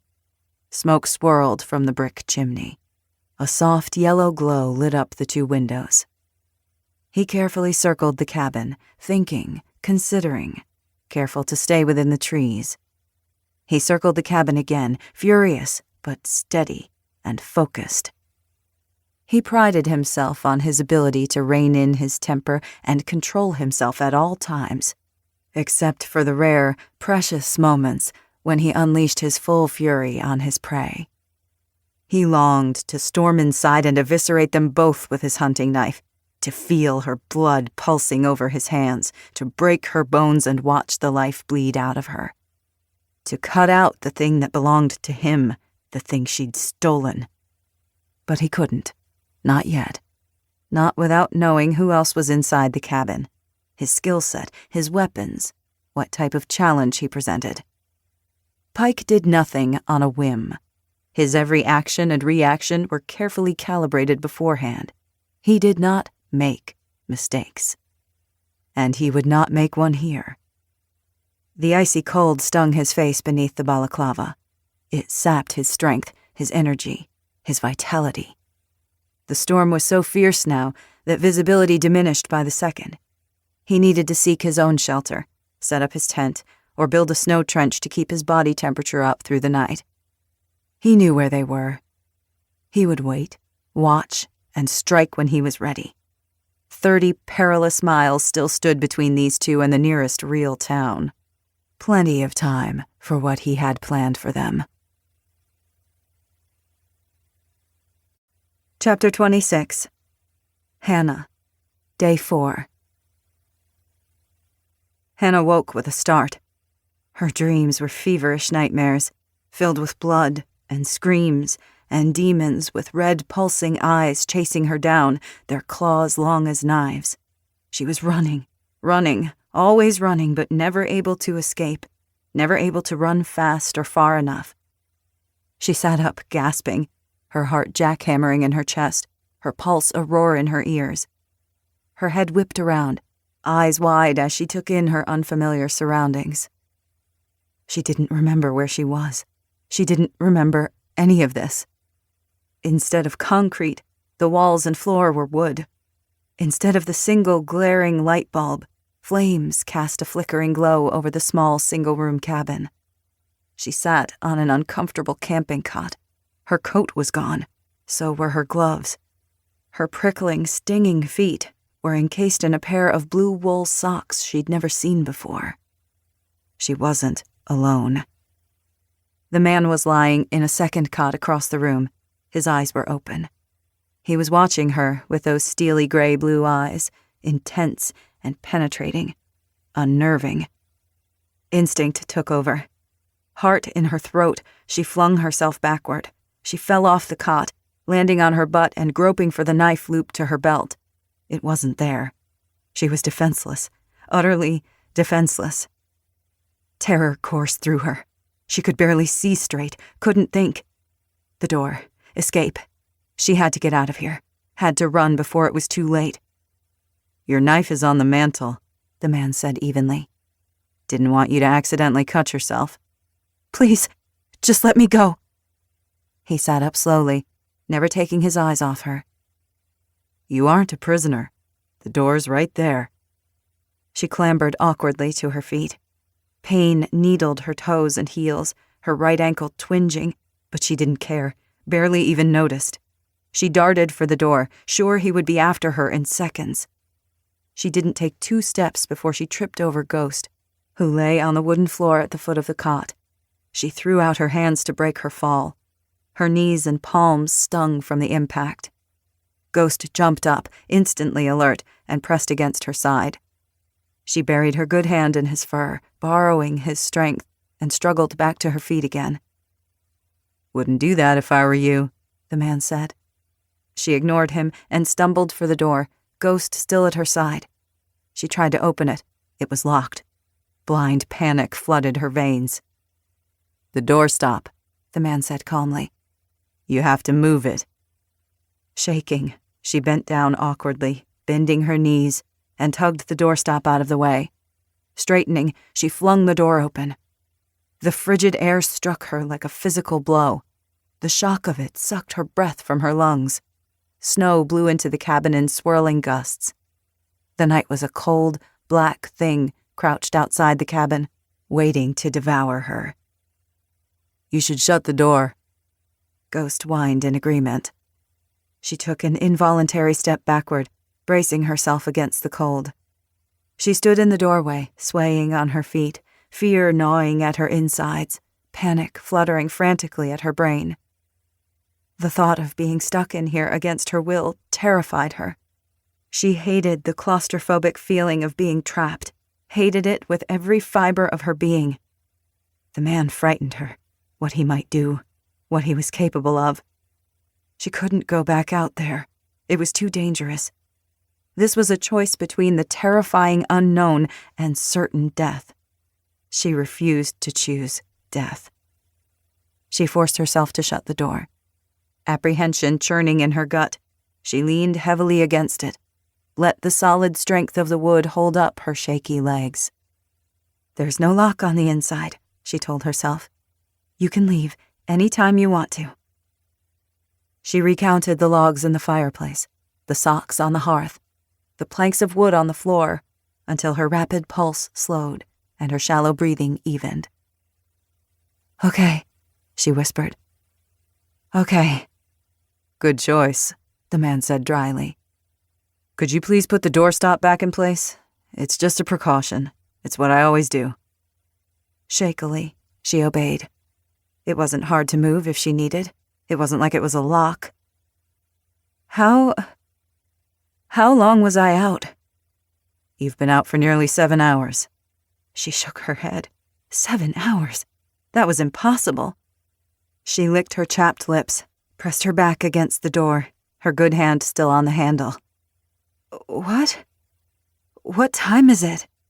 "It's after 2 a.m. "What day is it?" He raised his eyebrows. "It's Saturday night." "I mean, what's the date?" "December 27th. She sucked in a sharp breath. "And the year?" His thick eyebrows raised further. "You don't know the year?" "There's a lot I don't know. Just tell me." 2024. Almost 2025. Darkness swept over her. Her legs buckled and she nearly collapsed. Ghost leaned against her thigh. He steadied her with his warmth, his solid strength. She'd known. Of course she'd known. Over 1,000 marks she'd scraped onto that concrete wall, day after day after day after endless day.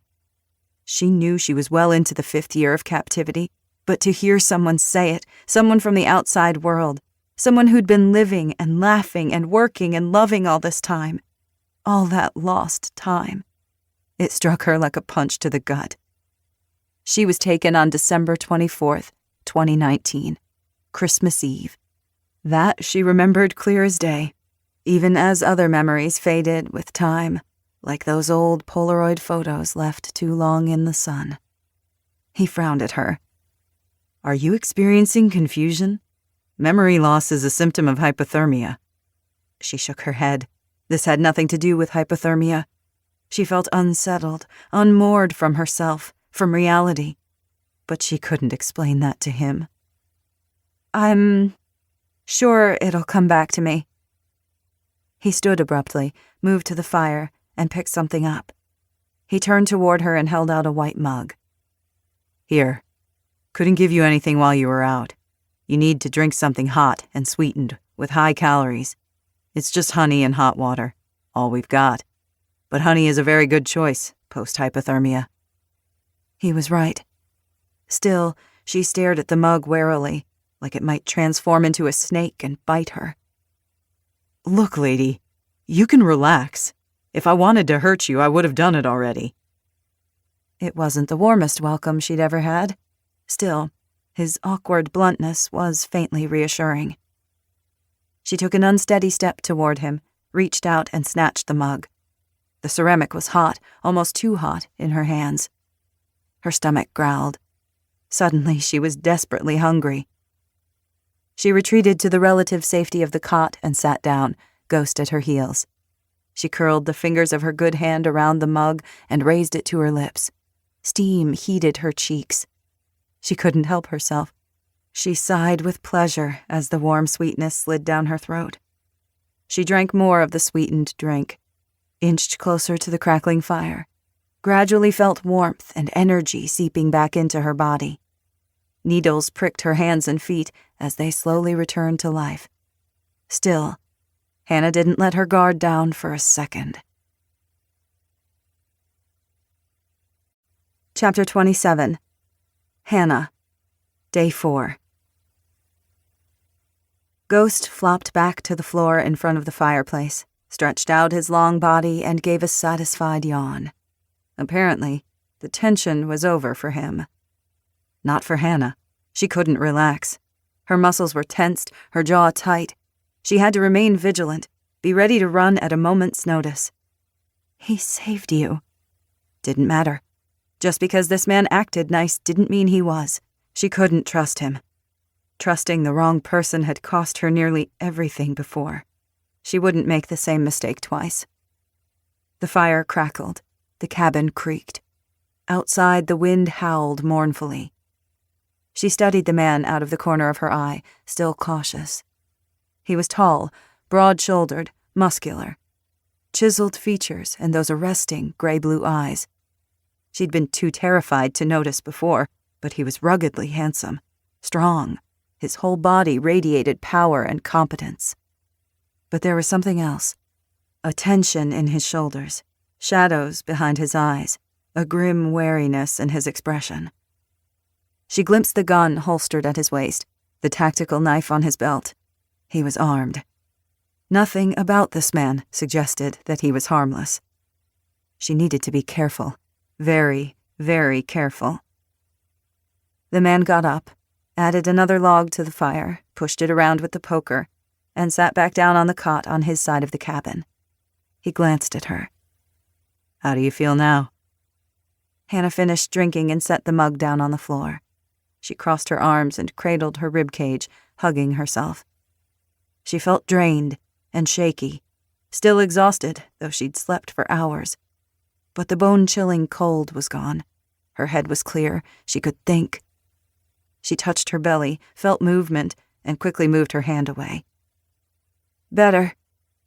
He studied her, his head cocked slightly. "What happened to you?" How could she tell him the truth? She couldn't. The words were locked in a vault somewhere down deep inside her. To speak them aloud would bring the evil here, would make it real and visceral, and she couldn't do that. "I don't know." He frowned. "You don't know?" "My car broke down," she lied. "I was walking, trying to find help, and I got lost." He nodded, seeming to accept her word. and leaned back against the wall, his hands behind his head. A lot of that happening lately. They fell into a tense silence. Ghost lifted his head, ears pricked, tail swishing on the plank floor. He was probably hungry and thirsty, too. She noticed the man had set out a bowl in the corner for Ghost. The water was still half full. Drips of water splashed across the floor in a 2-foot radius. This stranger, whoever he was, had at least been considerate enough to care for her dog. "My name is Hannah," she said. "What's yours?" The man hesitated. "Liam Coleman." "Nice to meet you," she said, automatically polite. Old habits died hard, even after 5 years of disuse. "Thank you for saving me."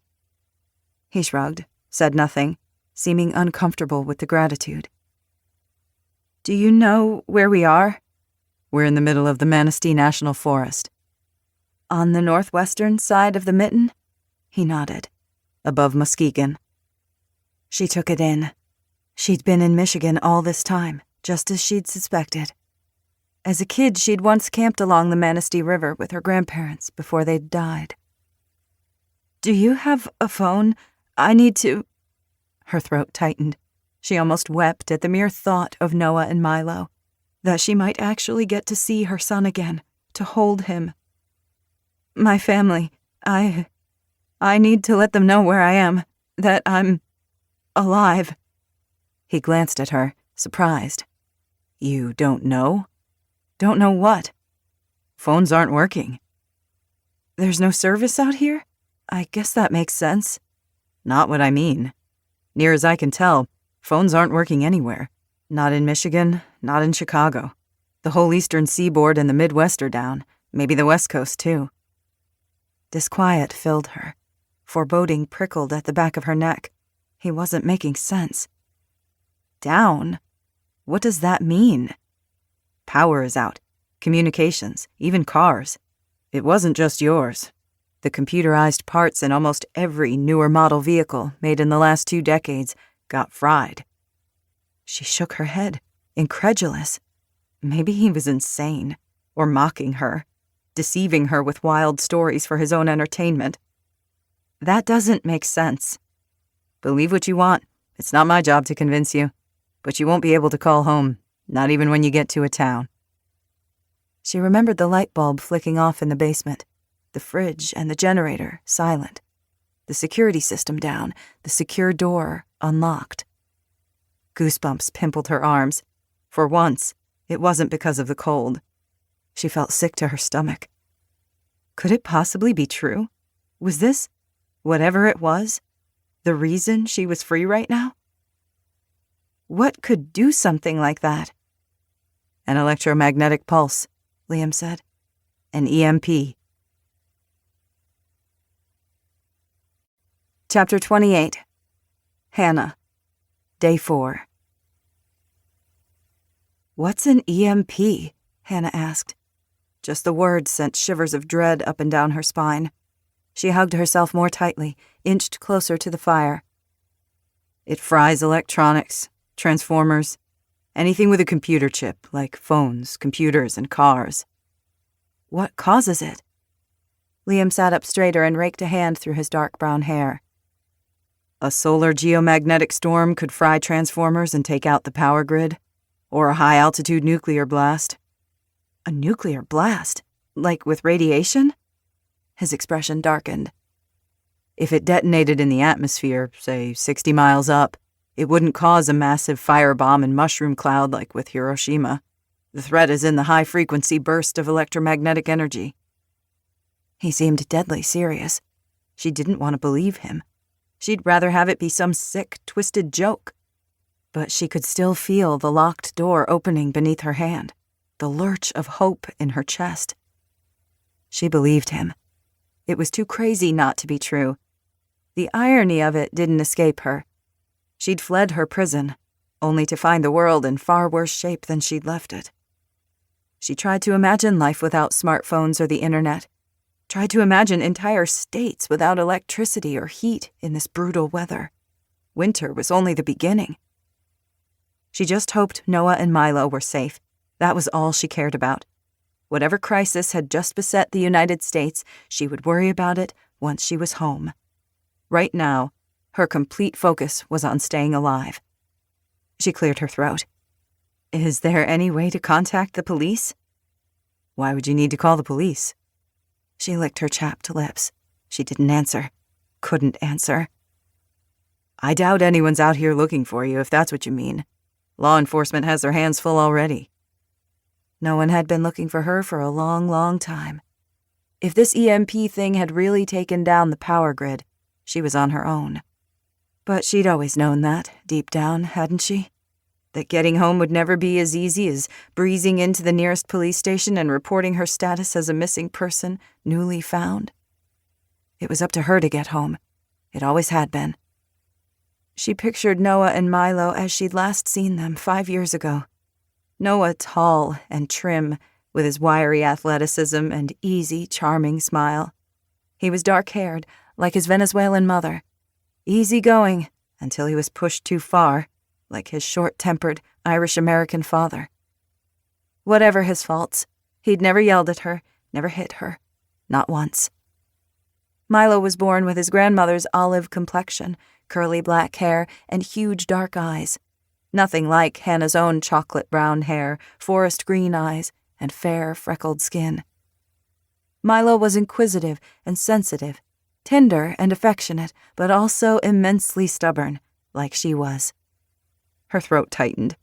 Milo was 3 years old the last time she'd seen him. He'd be 8 now. How tall would he be? Would he still have that unruly mop of dark hair that always curled over his ears? Did he play soccer? Football? Did he still love Legos and singing Bob Marley's 3 Little Birds at the top of his lungs? Would she even recognize him? She missed him so much, it hurt like a physical ache in her chest. Hannah picked nervously at the frayed threads on the cuff of her sweater. Do you know how far we are from Fall Creek? It's south of Grand Rapids, a small town, just off the St. Joe River near Lake Michigan. That's my home. Not where I grew up, but where I lived. Live now, I mean, with my husband. And my son. That's where I'm going. A memory struck her, far in the blurry past of her before. Shouting matches in the living room. Tears and crying and arguments and ultimatums. A slammed door. Hannah marching out into the cold, her cold breath puffing into swirling white steam, her self-righteous anger boiling through her veins. It's over. I'm done with this. Done with him. I'll take Milo and go back home to my parents. After tonight. After this one night for myself. But there was no after. No life after that night she stormed away in her car. She'd never returned. She'd vanished so completely, it was like she'd slipped through a crack in the universe. Her gut lurched. Her mind threatened to spiral away again. Never heard of Fall Creek, Liam said. But I have a map. I can check. Hannah clasped her hands in her lap, rubbed at her ruined hand to keep herself present. She was here now, not back in that concrete prison, not trapped in a tragic past she'd wished she could change 1,000,000 times. Yes, that would be good, thank you. The man unzipped his pack, dug around, and pulled out a paper map. She longed to see it, but she was afraid to get any closer to him. The door was 10 feet from her cot. She felt like she could leave at any moment if she needed to. It was a false sense of security. She wasn't wearing her coat, and her boots were still drying by the fire, but she clung to it desperately anyway. Where are you headed? She asked to distract herself. He didn't answer for a minute. The silence lengthened until she thought he might not respond at all. Near Traverse City? What's in Traverse City? She asked hesitantly. Is that where your family is? Liam stiffened. He didn't look up. I don't have a family. Oh, I'm sorry. He didn't say anything, just spread out the map on the cot beside him. He traced a line with his finger. Near as I can tell, you're close to 200 miles from Fall Creek. Her lungs constricted. 200 miles? Without a car, it might as well have been 1,000. The journey seemed endless. The obstacles were insurmountable. No, she told herself. They weren't. Nothing was, if it meant getting home to her family, if it meant freedom. She'd adapted to every cruel and terrible thing the world had thrown at her so far. She'd adapted to her basement prison. She'd adapted to this harsh environment, managed to survive the woods and snow and killing cold on her own for days. She would adapt to whatever came next. The truth was, in some ways, she'd always been taking care of herself, even back in the basement, even then. Ghost leapt to his feet, his hackles lifted. A low growl rumbled in his chest. The hairs on the back of Hannah's neck stood on end. "Ghost, what do you smell?" With a savage bark, Ghost ran to the door. Something was outside. Chapter 29. Liam. Day 4. Liam peered out the window into the pitch blackness, Glock in hand. He couldn't see anything, even if there was anything to see. The night was thick and dark and foreboding. Cold crawled in beneath the door and pressed through the thin window panes. Snow was falling so thickly it appeared solid. The cabin creaked beneath the howling onslaught of the wind. Ghost barked several times in warning, deep, cacophonous booms that hurt Liam's ears in such close quarters. The hairs rose on the back of his neck. He checked the window again. Threat assessment was ingrained in every fiber of his being. "It could be an animal," he said. "Maybe a fox or coyote." "Maybe," Hannah said in a small, quivering voice. He turned away from the window and glanced back at her. She was hunched on the cot, her legs pulled as close to her chest as she could, with her big belly, her eyes huge in her pale, drawn face. Her whole body trembled. She looked terrified. "What do you smell?" he asked the dog. Ghost shot him a disgusted look, like it was obvious. He stopped barking but gave a low, terrible growl. It made Liam uneasy. He wished he could see better, wished he could go out there. It was negative 15 degrees outside, at least, not including the vicious wind chill. Even animals were smart enough to take cover in weather this lethal. After several minutes, Ghost stopped growling and retreated to the warm hearth by Hannah's side. He flopped onto his stomach with a dejected chuff. Liam circled the inside of the cabin for another 20 minutes, checking the windows, on high alert for any noise or movement. There was nothing but the wind, the snow, the darkness. Finally, he holstered the Glock, went back to the fire, and poked around in the wood bin until he found a piece the right size. He carved one end into a knife edge, then jammed the shim between the top and bottom window so it couldn't be jimmied open, just in case. The woman watched him, wide-eyed and still suspicious of his every movement. He stoked the flames with the poker, then poured the water from the snow he'd melted earlier into his water bottle and took a long swallow. He glanced at her. "You want some?" She nodded, dug a canteen out of her backpack, and passed it to him with her right hand. Her left hand curled uselessly against her stomach. What had happened to her? Why was she really out here? He didn't ask. It was none of his business. He'd done his good deed. He'd saved her life, brought her to shelter. That was all that could be expected of him. He couldn't handle anything else. They would part ways at dawn, or as soon as this storm relented. He returned to the cot, opened his pack, and removed most of his supplies. He spread them out on the cot to reorganize and recheck what he had. He liked things to be organized and easily accessible. He left the roll of $500 in 20s and 50s at the bottom of his pack.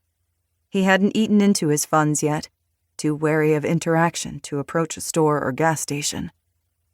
His Gerber MK2 tactical knife and Glock 19 were securely attached to his belt. His small, everyday carry case was still in his coat pocket. It contained his multi-tool, stainless steel tactical pen, small LED flashlight, 2 lighters, small folding knife, and a handkerchief wound with more paracord. She eyed the cot. "You have a lot of stuff." "I like to be prepared." He'd had a chaotic childhood, to say the least. A father more interested in using his fists to control rather than love his sons. Liam had always hated feeling at the mercy of others, of being beholden to adults who should have had his best interests at heart, but didn't. He believed in being ready for anything. Nothing would take him by surprise. Nothing would ever leave him feeling helpless or defenseless again. "Me too," she said so softly that he almost didn't hear her. He repacked his go bag carefully, organizing it so he could get to what he needed quickly and efficiently. He'd need to get more medical supplies as soon as possible, and he could use a long gun. "Are you a soldier?" She watched him, nibbling her bottom lip nervously. "You look like you've served in the military."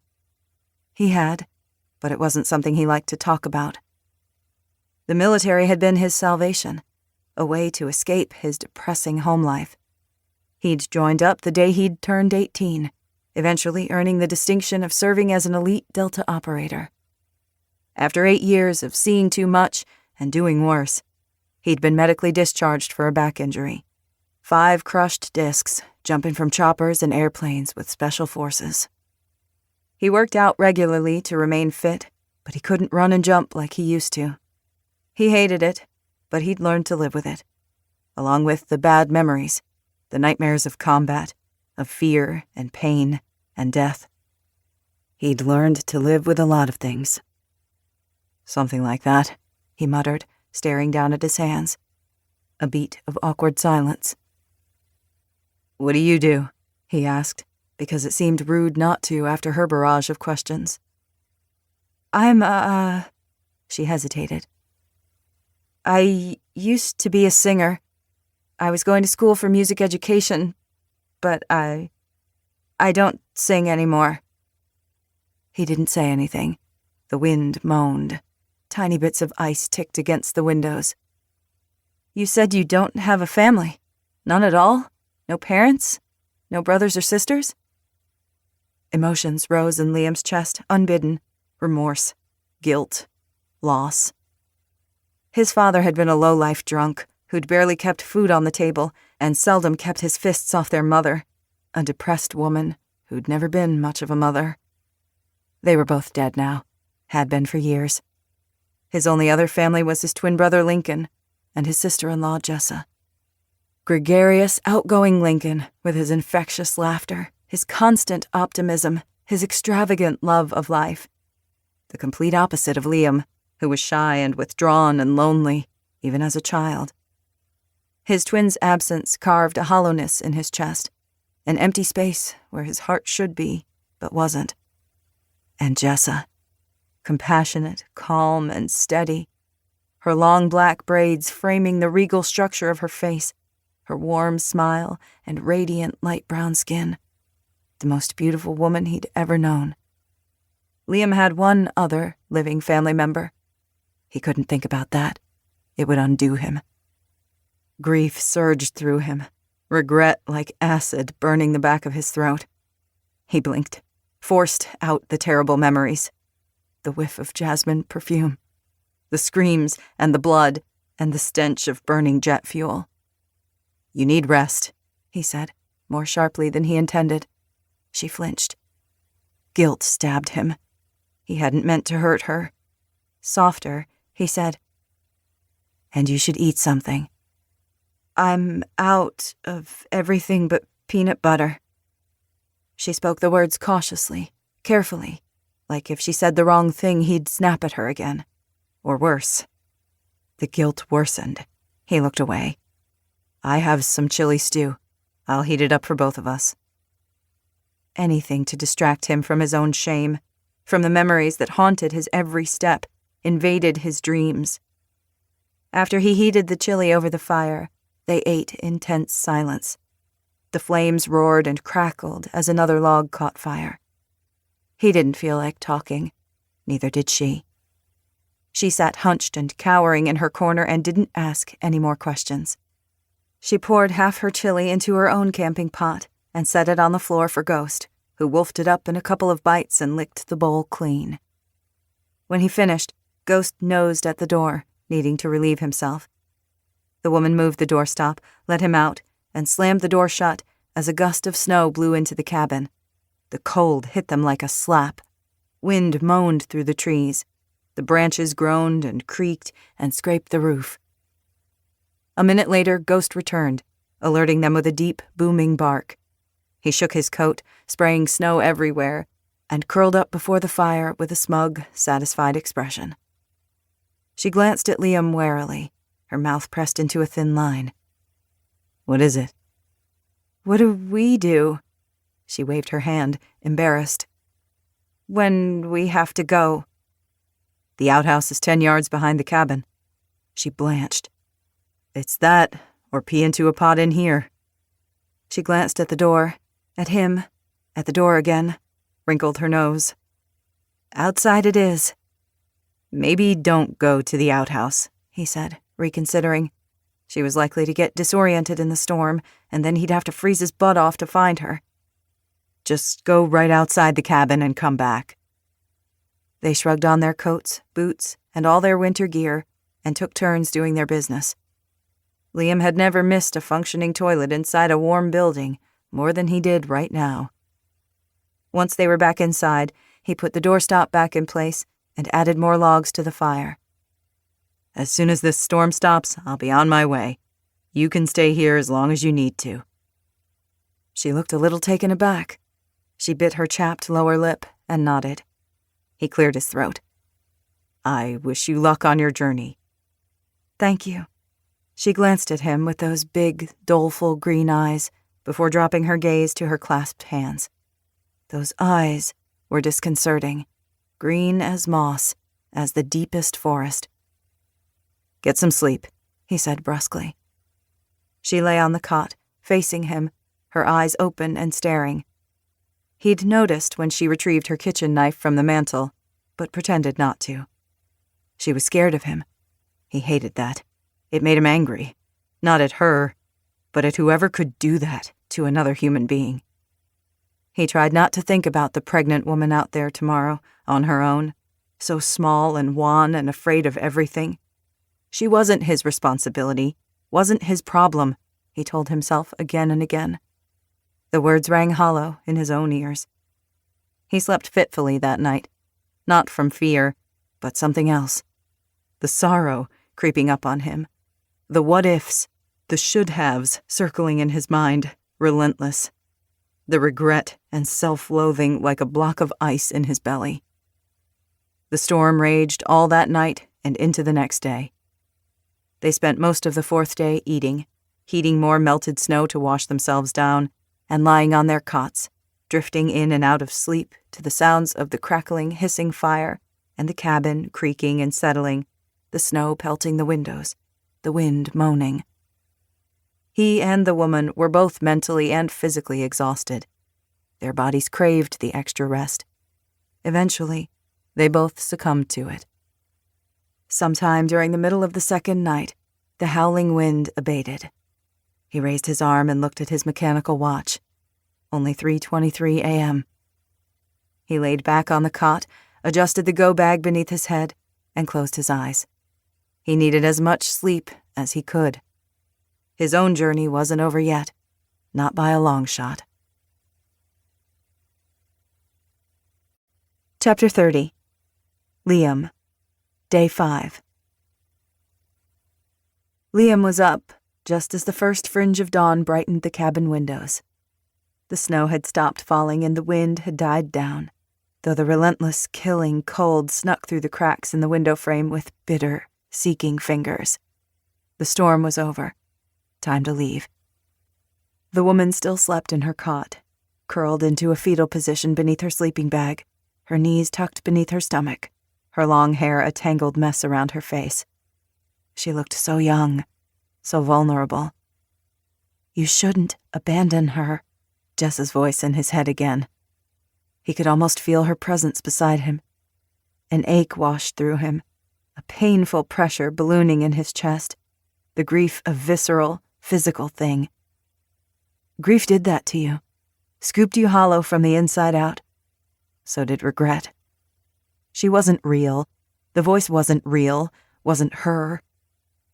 He blocked it out and kept moving. He retrieved his dried socks, boots, coat, and scarf and put them all on. It felt good to be dry again. It wouldn't last long. He added more logs to the fire and stoked it, making sure it would burn for several more hours. He ate a can of peaches, a handful of nuts, and half a protein bar. On the mantel above the fireplace, he left her a meatballs and marinara sauce MRE, a can of peaches, and a can of black beans, both opened in case she didn't have a can opener, and the other half of the protein bar. He had a few days' rations left. Food wasn't a problem. Water he could melt with a pan and a fire. He'd be good and hungry when he returned to the homestead, but he'd get there. He could go days without food if he needed to. Hydration and maintaining his body temperature were critical. He put on his gloves and knit hat, wrapped his scarf around the lower half of his face, and shrugged on his pack. He did a quick weapons check, then headed for the door. Ghost lifted his head and watched him, without a sound. He considered saying something like goodbye, but didn't see the need for it. The woman needed her sleep more than any pointless remarks from him. He'd already told her he was leaving in the morning. There was nothing more to be said. Liam opened the door and stepped outside, closing the door quietly behind him. Thin orange and red clouds drifted across the lightening sky. The sun might actually show itself today. He pulled out his compass and the map of Michigan and took a moment to orient himself. If he headed northwest, he'd pick up a spur trail that led back to the North Country Trail, which he'd take another 60 miles or so until just before Traverse City. From there, he'd find an eastern route to Mayfield. 3 or 4 more days, and he'd be... Liam stopped abruptly. Directly ahead of him, less than 30 feet away, a fresh set of footprints. They weren't his. His adrenaline spiked. He lifted his coat and drew his pistol. He turned in a slow circle, scanning the shadows, the gnarled underbrush and pine, oak, and hickory trees. No sounds, no movement. He retraced his steps from the day before yesterday, from the cabin to the woods. He'd circled the cabin once himself to clear the area. His old tracks just inside the tree line were nearly buried. The new tracks were half filled with fresh snow, but they were clear. A second set of footprints traced his own, not once, but several times, as if the person had paced around the cabin again and again, like a mountain lion circling its prey. The hairs on his arms stood up. Ghost had heard something. Someone had been out here, in the middle of the night, in the storm, watching them. What the hell? He brought the pistol up and rescanned the woods, tense and alert and ready for anything. Once again, he missed his long gun. He was only effective out to 15 yards with the handgun.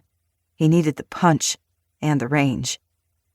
He followed the tracks, his stomach sinking, anger growing with each step. This was all wrong. What was he missing? He'd been on his own, minding his business, just trying to get home. He'd stumbled across a woman in the woods and decided against his own self-interest to help her.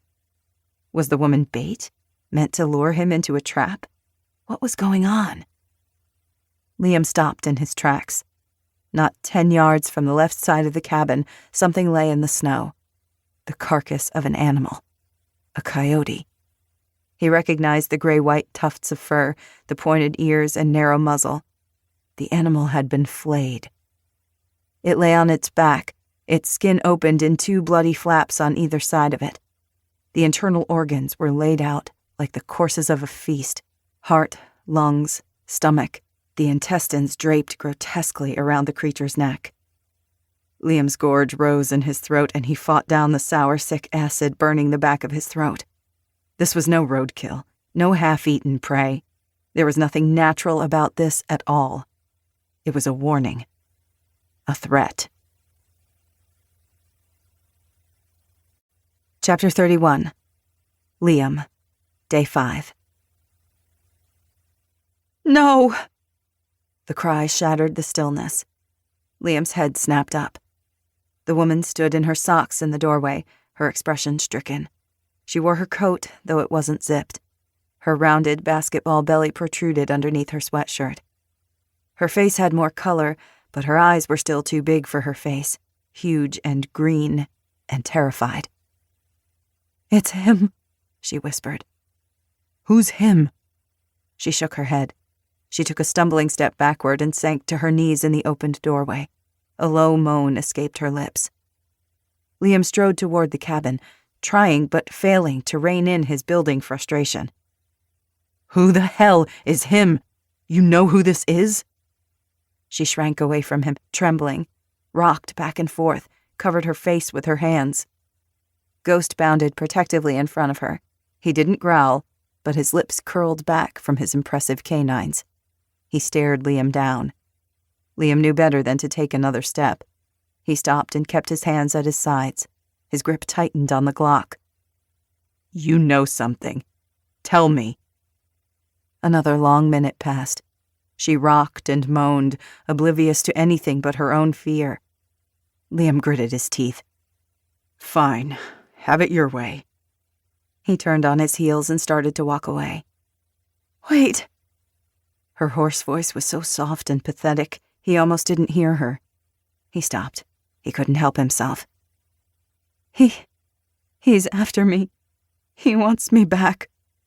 Liam turned around and faced her. "Who?" She dropped her hands from her face. Her eyes were glassy with terror, her pupils huge. Strands of her wild dark brown hair stuck to her wet cheeks. She was still shaking, but she'd stopped rocking back and forth. She lifted her chin. "The man who took me." "You said your car stopped working." "It did. It didn't break down 5 days ago. It broke down 5 years ago." He heard what she said. The words were too incredible to take in. He gaped at her. "What?" "I was stuck on the side of the road at night. My stupid phone died, and then this guy stopped to help me. I thought... It doesn't matter what I thought. The man... He stole me. He stole me from my family, from my home. He kept me locked up in his basement, in a hunting cabin somewhere in these woods. 5 days ago, on the day of that EMP thing, the power went out. I don't know how it affected his security system, but the door opened." She sucked in a ragged, hitching breath. She clutched her deformed hand to her chest and rubbed the broken, twisted fingers absently, like she didn't even realize she was doing it. "I took what I could and I ran. I ran before he could come back and find me. But I knew, I should have known, that he'd keep looking for me, that he wouldn't just let me go." "You knew?" Liam sputtered, anger warring with his shock and dismay. "You knew, and you didn't say anything?" "I didn't ask for your help," she said, the barest hint of accusation in her voice. She had him there. "You didn't think to mention the psycho stalking you?"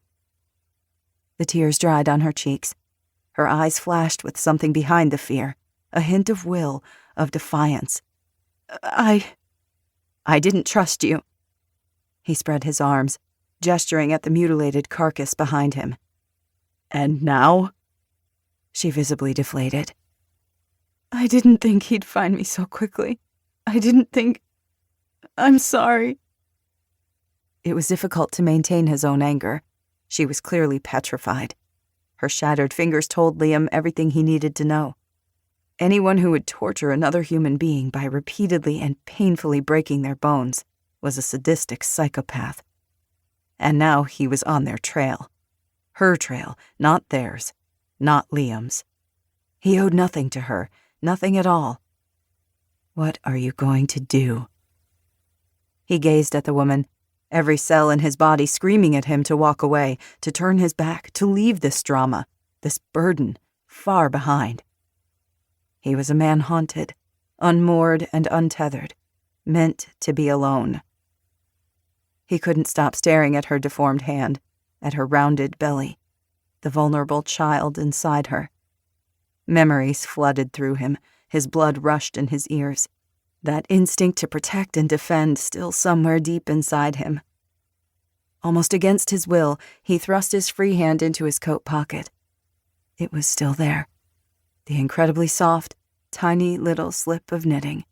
His fingers closed over it. He squeezed the fabric a single time, let it go, felt his broken heart shatter all over again. The woman pulled herself to her feet, bracing herself against the doorframe, her bad hand resting on her swollen belly beneath her opened coat. She watched him, wary and silent, waiting. Waiting on him to decide the next move, to determine their fate. The big white dog stood at her side, pressing himself protectively against her legs, his old soul eyes locked on Liam. Like he, too, was asking Liam what he was going to do. "Don't walk away," Jess's voice said in his head. "Please don't walk away." Liam didn't. Chapter 32. Hannah, Day 5. Hannah and Ghost weren't alone. She wasn't sure how she felt about it yet. Liam Coleman trudged ahead of her, breaking through the thick snow, creating a trail for her to follow. He kept his strides shallow so she could easily step inside his footprints. He carried his pistol in both hands, constantly scanning for any threat. He kept a close eye on Ghost, too, in case he smelled anything. She hadn't asked for Liam's help. She'd been terrified to accept it. But she couldn't do this on her own, and Liam knew it. "I'll take you home," he'd declared that morning after he'd secured the area and made sure Pike wasn't lurking nearby. "You don't have to," she'd said. Ghost had bounded from the cabin and pressed himself against her side. She buried her good hand in his fur, letting his strength seep into her. "You're not obligated." Liam glowered at her. "You have a psychopath stalking you. You're pregnant and exhausted. How were you planning to protect yourself?" She opened her mouth, closed it. Everything in her wanted to push him away, to deny his help, to claim she didn't need it. She didn't trust him. Sensing Hannah's anxiety, Ghost growled, rumbling deep in his throat. She tightened her grip on his fur. "It's okay, boy. We're just talking." Ghost settled down, but didn't take his gaze off Liam. He didn't totally trust the man either. She didn't want to rely on anyone but herself. Depending on someone else felt like walking over thin black ice, already cracking beneath her feet, just waiting to give way. Her captor had hunted her down. He'd left the dead animal he'd tortured and flayed as a threat, as a promise, to her. Likely the only reason he hadn't killed her last night was because of Liam's presence. That, and he liked to play games. She knew that. Liam had already saved her life once. This made twice. It wasn't simply that Liam Coleman was a man, and therefore a fit protector. This particular man was a soldier, a warrior. Strength and power radiated off him. It was in the way he held his pistol low and ready, the wicked-looking knife at his belt, how he moved with precision, confidence, and control, how he was always watching, always assessing, always alert. He was a man who knew what he was doing.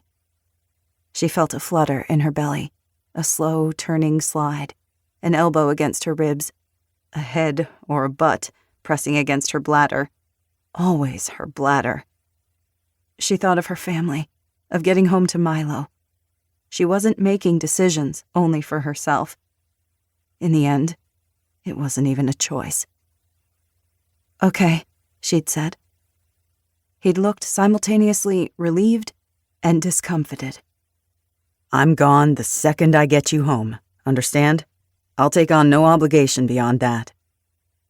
They stared hard at each other for several long seconds, him scowling, her trying not to flinch, Ghost intently watching them both.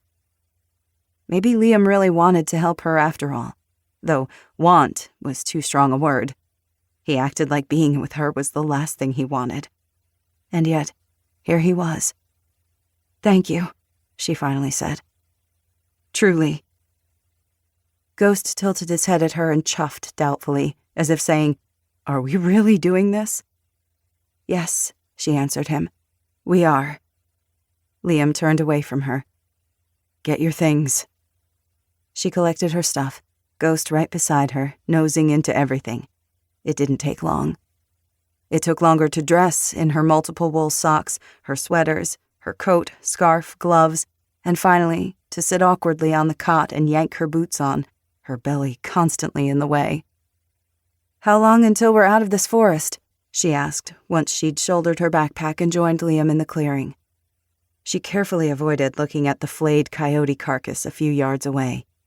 Ghost investigated it before shaking his head and sneezing in disgust. He'd studied the map while she was getting ready. He traced a tiny dotted red line with his gloved finger. "I passed by the town of White Cloud, not far off the NCT on my way up. It's about 45 miles south.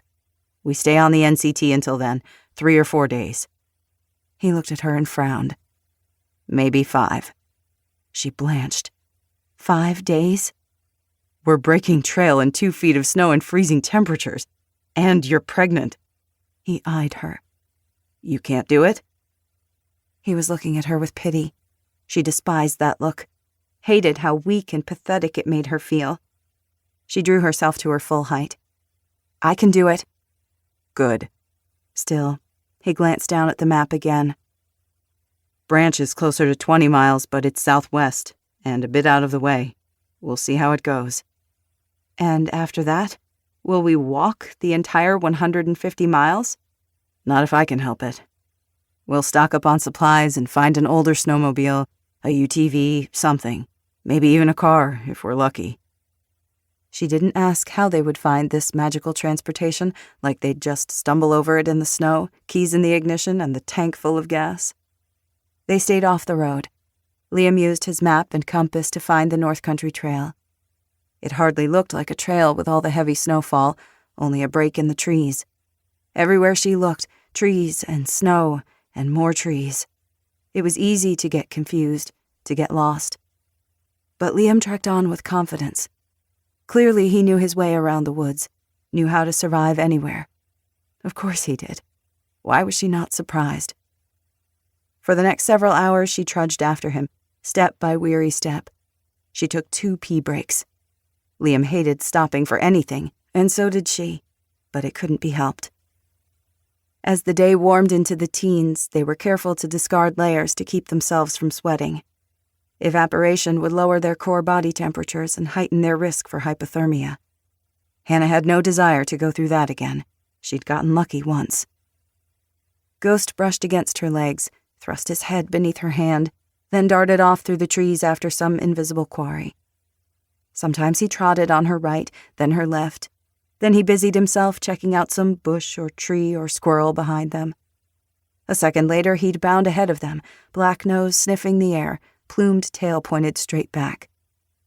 He looked healthier already, his coat shinier, his ribs filling out. She wished she had more beef jerky to offer him. It was a good thing he could find his own sustenance. They didn't have any to spare. What would Ghost do if he came face to face with his former master? Would he return to him obediently? Or would the dog remember that her captor had enslaved them both? Hannah hoped to never find out. Around noon, they took a break for lunch, more cold food out of cans. The sun shone bright in the clear blue sky. The pristine snow sparkled. The air was sharp and crisp in her lungs and smelled like pine needles. Surrounded by such wild beauty, she could almost forget the evil that hunted her. Almost. Still, she was tense and edgy.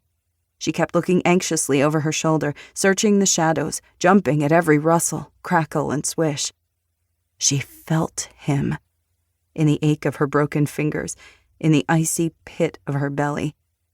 He was coming for her, for what she carried inside her. Because of that, he'd never stop. Not until he found her and got what he wanted. Then he'd gut her, like the poor creature he'd left for her in the snow. She was traveling with a strange man she distrusted, a killer hot on her heels, in the middle of a crisis the likes of which this country had never seen. Fear dogged her every step. Hannah quickened her pace, as if she could ever outrun her own terror. Chapter 33. Liam. Day 6. Liam paused at the crest of a hill and pointed. There's a house up ahead." It was late in the afternoon, only a few hours before sundown. They'd need to find shelter soon. They'd been hiking south for 2 days, and by Liam's count, had traveled about 20 miles. Using Hannah's axe last night, he'd built a sturdy shelter with chopped branches, which he covered with his reflective side-down emergency blanket and an insulating layer of snow. Inside the shelter, he layered thick pine boughs and used his pack and more pine branches to block the entrance. It was barely large enough for the two of them, but their own body heat warmed the small space and made it bearable, even comfortable. Ghost dug himself a den in the snow right outside. Liam remained alert, Glock in hand, all night.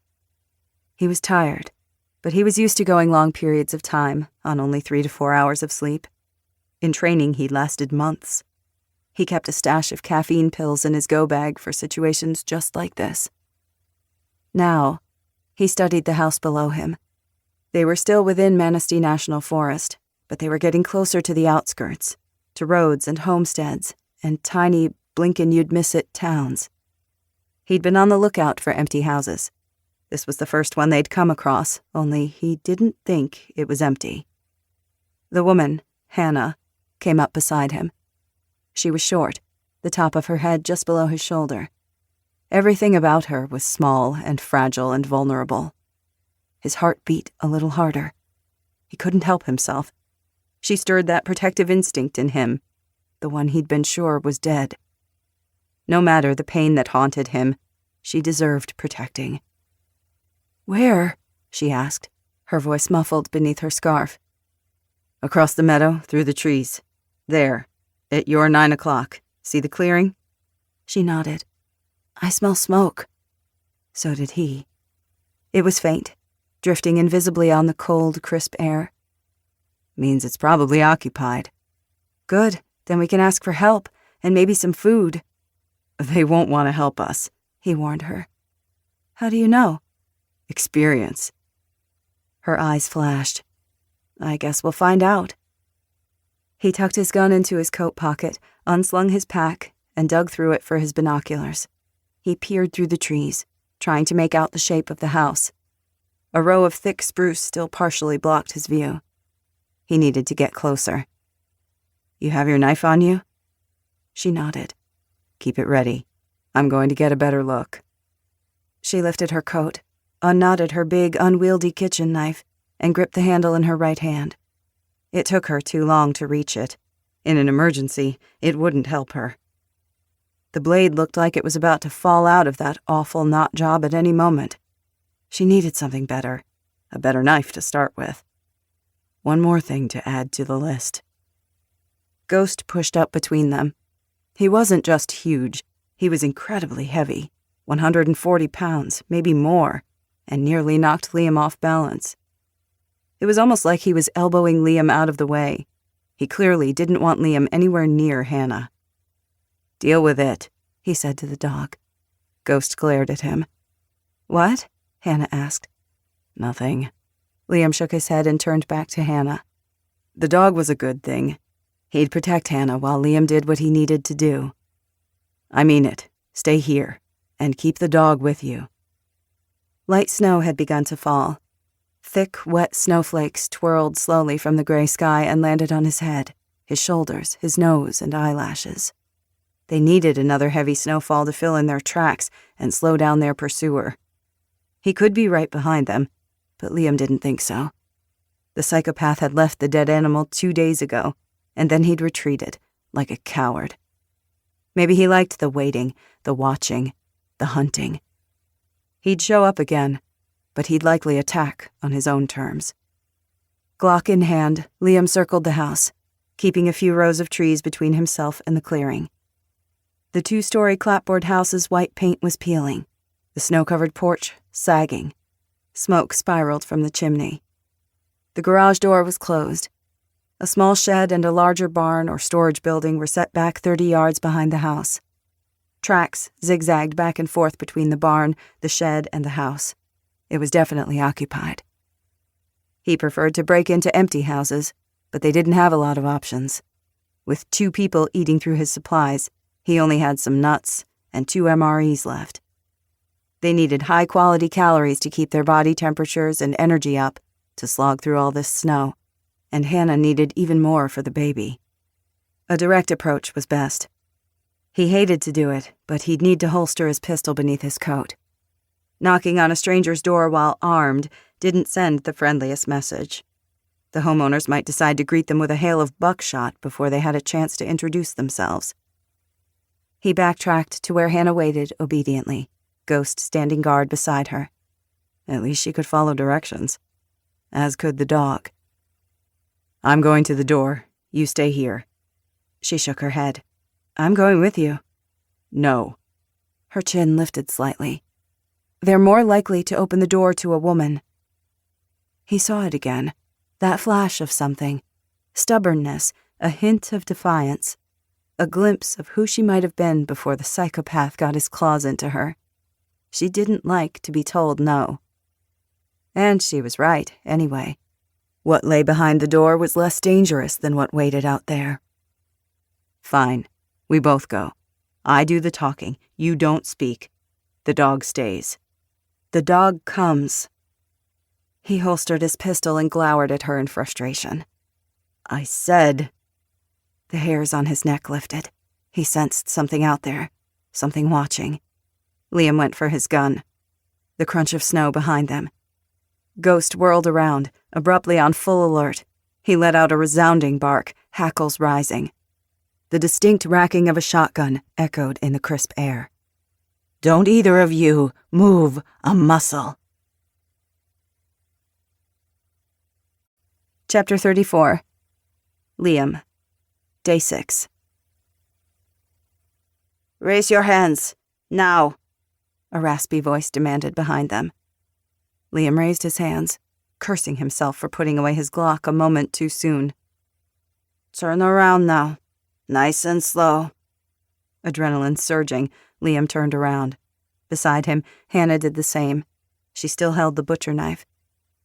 Ghost shouldered in front of Hannah, keeping himself between her and the new threat. His hackles raised. He barked a savage warning. 10 yards away, tucked between two towering pine trees, an old Hispanic woman stood in the snow, feet planted wide, a Remington Model 31 pump-action shotgun gripped in her hands. "I ain't got much patience for trespassers," she snarled. "The last ones are in a pile behind the barn. Matter of fact, waiting to be burned, since the ground's too frozen for burying." She had to be nearing 80 years old, and wore saggy long johns and shin-high boots beneath a flowered house dress and an unzipped camouflage coat. Her bronze face was heavily wrinkled, surrounded by wisps of white hair sticking out beneath the furred ear-flap hunting cap. The shotgun aimed at Liam's chest wavered in her shaky hands. "These hands are shaking from arthritis, not fear," she growled, as if reading his thoughts. "And this close? You and I both know this beauty won't miss." "We didn't mean to trespass," Hannah said. "We're lost." Liam was surprised at the steadiness of her voice. He'd expected her to dissolve into a lump of useless terror the way she had on their first meeting. But she didn't. "That's what the last pair said. Invited them in for tea, and the next thing I knew, they were up to robbing me blind. Thought they didn't need to bother tying me up, seeing as I was so old." She cackled. "Showed them wrong, didn't I?" Neither Hannah nor Liam said anything. What was there to say to that? "It's colder than a witch's tit in a brass bra out here, and I ain't even wearing a bra." She gestured at them with the shotgun. "Drop your weapons." Hannah dropped her knife in the snow. The old woman turned to Liam. "Now you." He didn't move. The woman spat into the snow. "Didn't you hear what happened to the last two? I wasn't born yesterday. I put this down, and you'll have 2 rounds in me from that 9mm pistol beneath your coat. Don't think I didn't see you holding it for the last 10 minutes. The hairs rose on the back of Liam's neck. She'd been watching him case her house. She must have already been in the woods before they arrived. Strange that he hadn't heard her or seen her. She must have snuck up downwind to hide her scent from the dog.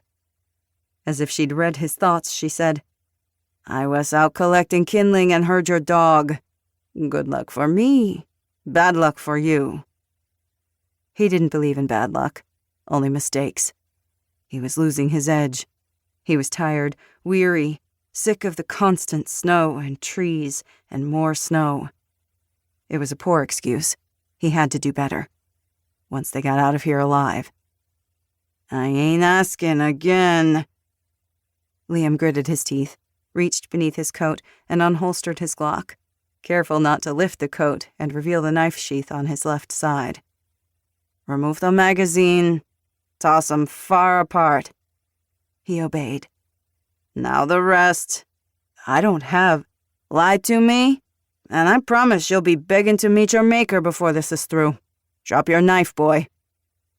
With a sigh, he removed the Gerber and tossed it to the ground. It landed blade first in the snow a couple of yards away. His hands hung loose at his sides, his muscles tense. If she got close enough, he could disarm her. He just needed to wait for the opportunity to present itself. She would make a mistake, and he'd be ready to move when she did. "Turn around. Go. March yourselves to the back of the shed. You'll see where to go." "You don't have to do this," Hannah tried again. "We meant you no harm." "Oh, yeah?" The old woman angled her chin at Hannah. "Then what in tarnation were you planning with that knife, girlie?" "Protection," Hannah said. "There are lots of bad people in the world." "Lots of liars, too," the woman said. "All the crazies are coming out of the woodwork now." Liam couldn't agree more, but he knew better than to say so. He didn't take his eyes off the woman or the gun. Her finger was a hair's breadth from the trigger. It trembled as badly as her hands. She might shoot them, whether she meant to or not. Ghost kept barking. He didn't leave Hannah's side, but it was clear he wanted to. His whole body was quivering with barely restrained fury. The dog didn't like the gun pointed at them, any more than Liam did. "Quiet your dog," the woman said, "or I will."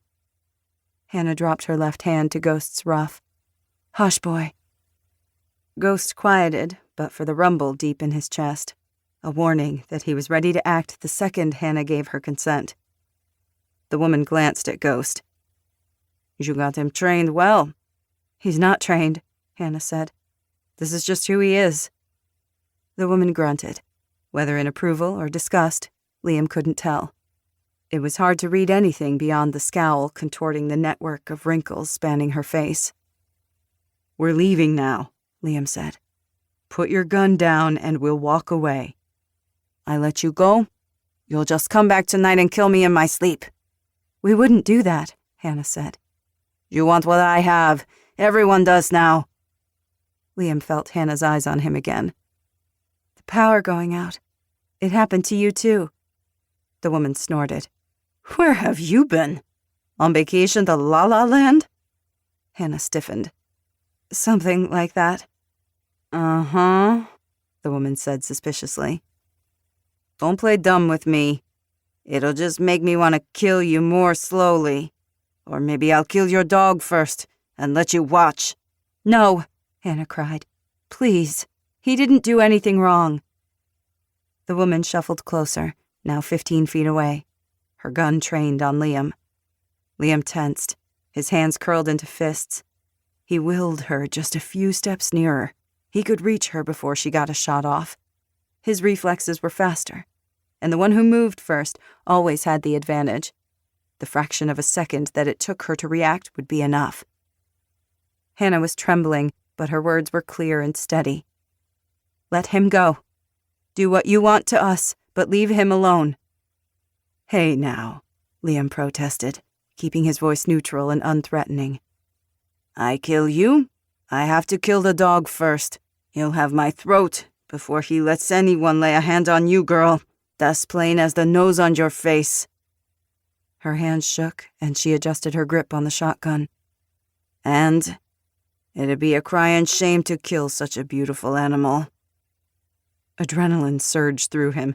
His muscles tightened, coiled, prepared to lunge for her and to take her out. It wouldn't take much to break her frail neck. He planted his back heel in the snow, readied himself. Hannah took a small step forward. Ghost moved with her. Hannah was getting between him and the woman. Weaving around her would shave a fraction of a second off the crucial time he needed. What the hell was she doing? He wanted to reach out and grab her, but sudden movement would draw the old lady's attention. Ghost's growls reverberated in Liam's chest. He grimaced. "You like dogs," Hannah said. "I can see that." The shotgun wavered. "Don't got much use for people, but dogs I've always had a soft spot for. Maybe the only soft spot I got left." "Dogs are loyal. Treat them right and they'll be your best friends forever," Hannah said. The old woman lowered the muzzle slightly, but kept her finger balanced on the trigger. She glanced at the dog again. "I know peers. They're the closest to canine royalty as exists, I reckon." "They are." The woman worked her jaw like she was considering something. "Not just anyone can command the respect of a dog like that. I may be old, but my eyes are still good. So's my mind. Doesn't take a blind man to see that dog loves you, girl. And you right back." "I do," Hannah said quietly. "I really do." She took another step. "I don't know what I did to deserve a dog like Ghost, but I love him for it. He's brave and loyal." "I had one like that." The shotgun muzzle lowered a few inches more. "A German shepherd named Snickers. Smartest animal you've ever seen. Big, beautiful, with jaws that could crush bone in a second flat. Trained her myself." The woman's face creased into a network of wrinkles. Her thin lips twitched into something resembling a grin. "She was mine for 15 years. Never let me down a single time. Ran off intruders more than once, too." Liam's mouth opened. He just stared at the woman.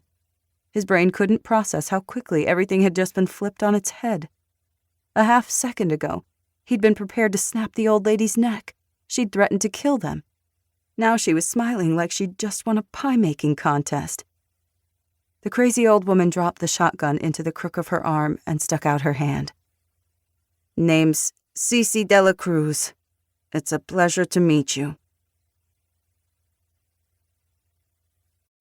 Chapter 35. Hannah. Day 6. 30 minutes later, Hannah sat in the old woman's warm kitchen, a hot cup of lemon eucalyptus tea in her hands, delicious steam heating her frozen face and fingers. Cece Dela Cruz bustled around, pulling freshly homemade bread, peanut butter, and homemade jam and applesauce from her cupboards and spreading them across the table. In a heartbeat, she'd transformed from heartless killer bent on their destruction to nurturing grandmother. It was bizarre, but not at all unwelcome. She'd allowed them to retrieve their weapons.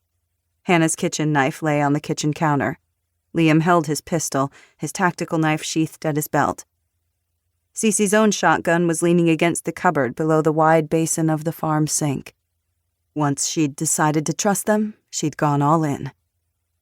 Ghost lay on the scarred wooden floor next to Hannah's chair. His tail thumped appreciatively when Cece brought him a bowl of dog food. "Still had an unopened bag," she said as she poured him a huge bowl. "I've treats where that came from, too." "What do you know about what happened?" Liam asked, around a thick slice of bread spread with homemade strawberry jam. He balanced his plate on the edge of the counter, eating with his left hand, as he stood guard beside the back door. "I wouldn't have known anything had happened at all if I hadn't been listening to my late husband Ricardo's ham radio. People are plain going nuts. Folks reporting empty grocery stores from New York to Los Angeles, looting and break-ins and bodies piling up everywhere." Liam leaned forward, his gaze sharpening. "It hit the entire continental U.S. then. What about Hawaii? Other countries?" Cece peered at him beneath a crown of wispy white curls. "My antenna isn't strong enough to reach that far, but I've talked with folks who can. Hawaii has power, parts of Alaska, but no one's heard a thing from anyone in the rest of the states who does. One guy in Texas says he chatted with friends in the UK. They're fine. Well, they've got power, but their financial system is in crisis. What happens in the U.S. affects everyone. You believe it's an EMP, like some of them are saying? Or some ginormous solar flare? A nuclear EMP, not a solar flare, Liam said. A solar flare wouldn't just affect the U.S., but much of the planet. An EMP from a high-altitude nuke would be more localized. Probably more than one nuclear blast if it's affecting most of the United States. Maybe a coordinated attack from a rogue nation. What's the government reporting? She wrinkled her nose. They just keep replaying the same emergency broadcasts. Stay calm, keep warm, and remain indoors. This is a temporary phenomenon. Power and services will be restored shortly. Aid is forthcoming. Forthcoming, my saggy ass. They're trying to prevent a panic, Hannah said, offering reassurance. Not sure what good reassurances do the poor families freezing to death in their own homes, Cece said grimly. Hannah chewed her sandwich in somber silence. What was happening in Fall Creek? Were Noah and Milo okay? Their old house had a fireplace, if they still lived there. Did they have enough wood to keep it burning 24/7? Did Milo still have enough to eat? When she'd lived there, she always made sure they had 4 weeks of food and supplies stored in the garage. It had been the source of many fights between her and Noah when money was tight, and money was always tight.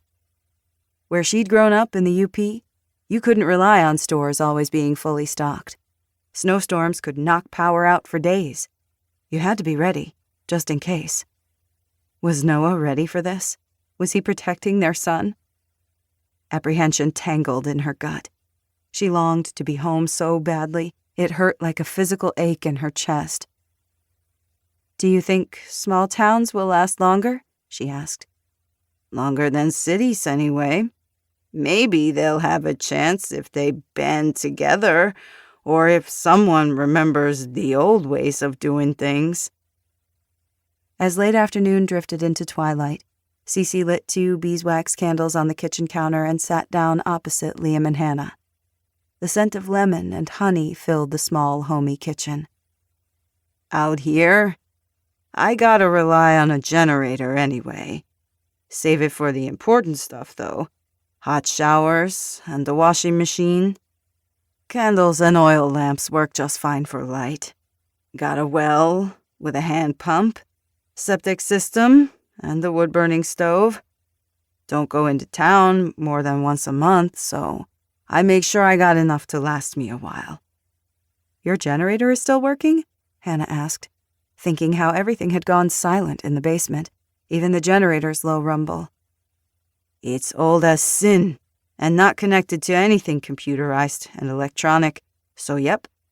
Heard on the radio that some folks' generators went out too. They make everything with computerized bits these days. It'll be a hard, hard winter. I know that. Liam peered outside into the gathering darkness. And the trespassers who came to your house? They probably came up from the closest town once the stores were emptied out, branched to the southwest, or the bigger town of Baldwin further southeast. There'll be more. My Ricardo and I lived out here on our own for 40 years. We weren't born yesterday. She glanced at her shotgun leaning against the cabinet. I just know how to handle 'em. Cece kept talking, but Hannah barely heard her. Exhaustion tugged at her eyelids. Her muscles ached from days of hard travel. Her lower back hurt. With her stomach full and her body thawed, she felt like she could sleep for a week. A pressure on her bladder tugged her back into wakefulness. She shifted uncomfortably in her seat. May I use the bathroom? Let me show you, Cece said. Hannah followed Cece up the narrow, creaking stairs to the second floor. Ghost leapt to his feet, lumbered to the base of the stairs, and whined anxiously. Stay with Liam, Hannah said. Help him guard the house, okay? Ghost cocked his head and gave her a dejected look, but he stayed downstairs. Upstairs, the walls were papered with a faded print of yellow roses and winding green vines. Photos in dusty frames hung on the wall. Cece and her husband in youth, in middle age, and older, both of them smiling, happy. In the bathroom, she relieved herself, thankful beyond words for an actual toilet. She swore never to take the bathroom for granted again. As she washed her hands with a yellow bottle of hand sanitizer, her gaze fell on the small shelf below the mirror. It was crowded with prescription pill bottles. They had long, complicated names she didn't recognize. When she opened the door, Cece was waiting for her on the other side. "Bad heart." "What?" "It's what I've got." The woman angled her chin toward the bathroom shelf behind Hannah. "You seem like the curious sort. Reckon you saw the pills." Hannah hesitated. She hadn't thought about the millions of people dependent on medications. If the delivery trucks stopped, they wouldn't be delivering life-saving medicine to pharmacies or doctors' offices either, or hospitals. How many hundreds of thousands of people were going to sicken and die over the next weeks and months as their meds ran out? Too many. "What are you going to do when you can't get refills?" Hannah asked. Cece shrugged in resignation. "What everyone else is gonna do. Go about my business and stay upright for as long as I can. What else is there?" "I don't know." "No one knows when their time is gonna come. I've had myself a full life, and when I go, I'll go in peace." Cece's words made sense in a way that not much else had for a long time. "Aren't you afraid out here all alone?" Cece frowned. Wrinkles fanned out from the corners of her dark brown eyes. "Alone is a state of mind. Nothing else. You remember that. So is fear." "There are bad people out there. Bad people who would hurt you in a heartbeat." She licked her lips, wanting to tell the woman about him, to warn her. The words clogged in her throat. Saying them out loud, it was impossible. Cece's eyes narrowed. "Child, we're all running from something. I learned long ago not to live in fear of the next boogeyman. Let them come, I say. I have plenty of ammo." Hannah nodded, relieved. The tightness in her chest eased. "Thank you again for your hospitality. You didn't have to show us such kindness." "Kindness?" Cece grunted. "I was dead set on shooting you." "Well, thank you for not shooting us." Cece grinned. She shuffled for the stairs, then stopped abruptly. She turned back and stared hard at Hannah, her wrinkled jaw working, her sharp gaze never leaving Hannah's face. Hannah waited patiently for the woman to say what she wanted to say. If she'd learned anything worthwhile during her years of captivity, it was patience. Finally, Cece nodded to herself. "I've got something for you, girl." Chapter 36. Hannah. Day 6. Hannah entered Cece's bedroom. It was a bright, airy room with a quilted lavender bedspread and lacy curtains. "I'm not lonely here, but I'd be lying if I said I don't miss someone to talk to. When my Ricardo was alive." Cece's eyes grew distant for a moment. "Well, that's neither here nor there, now is it? No use getting all misty-eyed for the things dead and gone. It's the living that matter now." Cece cleared her throat, turned, and went straight to her closet. "You can't keep on wearing those baggy men's clothes. I got some warm gear that'll fit you well enough." Hannah's chest went warm. "Thank you." "You're welcome to stay the night." "That's very kind. I'll talk to Liam." "I've even got an extra nightgown, if you want." Hannah went stiff, her jaw rigid. She shook her head. She would sleep in her clothes and boots. Easier to get up and run. A nightgown made you vulnerable. Cece saw her face and nodded. "Fair enough." She opened the closet and pulled down an old box from the top shelf. She removed the lid and pulled out a gun. "A Ruger, American, .45. The compact version. 7-round magazine. Hannah stared at it, eyes wide. It's mine, but I use the Remington now. Old age bests us all in the end. I can't shoot like I used to, not with these damn arthritic hands. A shotgun still gets the job done. I've got no need for this one anymore. Seems like you might. Hannah shook her head, took a step back. I can't take this. Sure you can. You just hold out your hands. Easy as pumpkin pie. The thank you is optional. It's yours, either way. I don't know how to use it. Cece winked at her.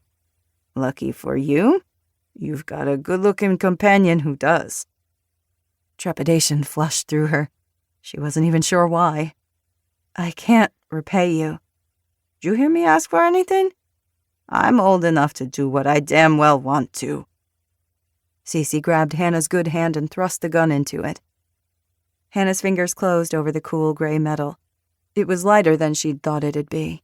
She stared down at it. Such a small thing to contain so much power, capable of killing a man, maybe even a monster. Thank you. You got something to protect, don't you? It took a moment for Hannah to realize the old woman meant the life growing inside her. Dread and doubt twisted her insides. I guess I do, she managed lamely. How far along are you? I'm not sure.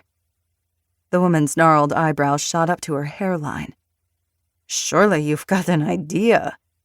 I know I wouldn't forget the fun of a good roll in the hay. Hannah blinked back a rush of bitter tears. Instinctively, she touched her stomach with her deformed hand. Usually she tried not to. Her swelling stomach was a constant reminder of him, of what he'd done to her, of the evil he'd put inside her. It hurt too much to try to explain. Cece seemed to sense her resistance and took pity on her. I thought 6 months when I first saw you, but up close, I see you just carry small. You're much too thin. All skinny arms and legs and belly. But you're carrying low. The babe's already head down, I'd guess. You're close, aren't you? Cece had just confirmed her fears. Worry gnawed at the back of Hannah's mind. She was running out of time. What would she do when it came? She had no idea. She'd done her best to push it out of her mind, to not think of it. She couldn't think about what happened last time, what he'd done. The darkness came calling, whispering in her mind. Her chest went cold. A wave of dizziness washed over her. She leaned on the nearby dresser, her legs weak and shaky. You all right? Cece asked, sounding almost far away. The blood, the pain, the thin, ragged cry. Terror moved through her, mounting like waves upon a roiling sea, black wave after black wave. Desperately, she scanned the room, searching for something to count, for a way to anchor herself. The faded gold stripes in the ancient wallpaper. 1, 2, 3. She counted them again, and then a second time. 35, 36, 37. What's wrong, honey? Hannah blinked. The warm, cozy room came slowly back into focus. The old woman with her flowery house dress, long johns, and compassionate eyes in her wizened face. She sucked in her breath, forced herself back to the present. She was safe. He wasn't here, wasn't hurting her. But he was still somewhere out there, prowling the hundreds of miles of national forest, maybe making his way closer, ever closer. I'm sorry. Hannah wiped cold sweat from her forehead. Guilt pricked her. She was being hunted. She needed to warn Cece that the evil that tracked her might come here too, to this warm and cozy home. I need to tell you something. You might not want us to stay. There's someone after me, a bad man. He wants to hurt me. He could come here. Cece snorted.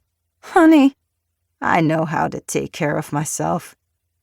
But if I'm plenty familiar with bad men and what they do. That's what my Remington is for." Hannah nodded politely. "But weren't you listening before?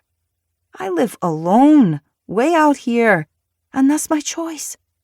I'm going to live and die on my terms, and I'm grateful for each day, come what may." She clucked her tongue. "Don't you worry none about me." "Okay," Hannah said. At least she'd tried. "Okay." "It's none of my damn business, but I'm gonna say it anyway."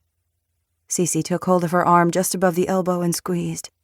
"I see fear in you." Instinctively, Hannah shied away, but Cece wouldn't let go. The old woman's eyes bored straight into her, like she could see all the way into the dark pit of her soul. "That's what I mean," Cece said. "There's two kinds of fear. Healthy fear keeps you alive. It's that gut instinct we women tend to ignore. You listen to that, you keep breathing. Fear warns you to pay attention, to get out, to stand your ground and fight. Fear's the body's warning system. Without it, we're deer trapped in the middle of the road, stunned by oncoming headlights. Roadkill. Every time." "And the other kind of fear?" Hannah asked hoarsely. "That second kind of fear takes hold of you and don't let go. It sinks its claws in and turns you into something you're not. That fear destroys you from the inside out." Hannah swallowed. She didn't say anything. She wasn't sure she could. But she knew exactly what Cece meant. She lived it, every second of every day. Cece released her arm. "You got that fear in you, but you don't have to keep it, girl. You're the only one who can choose. It don't matter what's out there." She tapped her own chest. "It's what's in here that counts." How do you get rid of it?" Cece rolled her eyes. "If I could tell you, it'd be too easy, wouldn't it?" She tilted her chin at the weapon clutched in Hannah's hand. "Start with that. You'll figure it out from there." Chapter 37. Pike. Day 7. Pike watched the shabby white clapboard house through the scope of his rifle. The smell of wood smoke filled his nostrils. He needed a cigarette, and badly. Smoke billowed from the chimney. The curtains were open. He caught brief glimpses of movement through the kitchen windows. A hunched old Hispanic woman. 3 pairs of boot tracks and 1 dog clearly led to the front door and inside. The old lady, the girl, and the man with her. He'd tracked them here easily enough, always staying downwind. All he needed was that damn dog alerting them.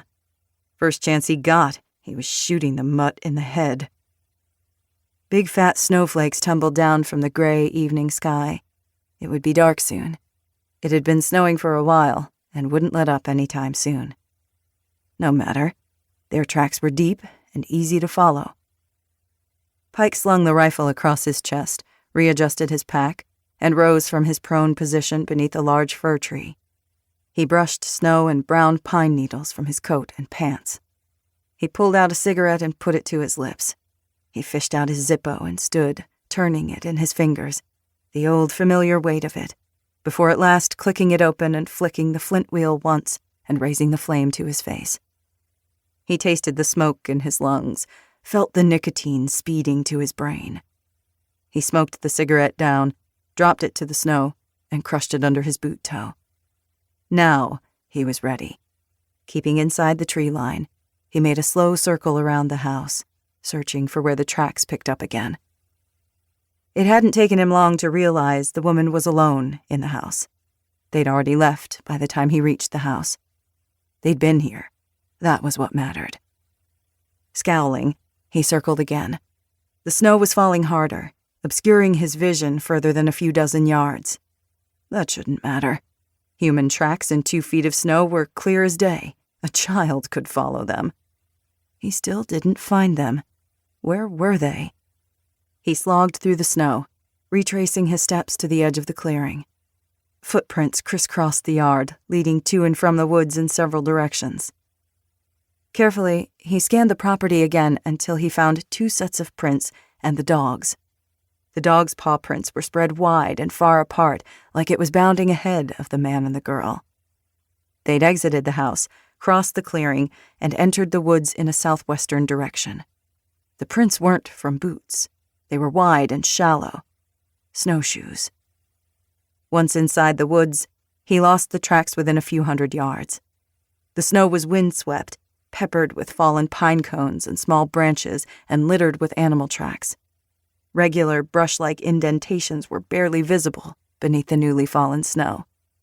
He cursed under his breath. They'd attempted to cover their tracks by brushing pine boughs behind them.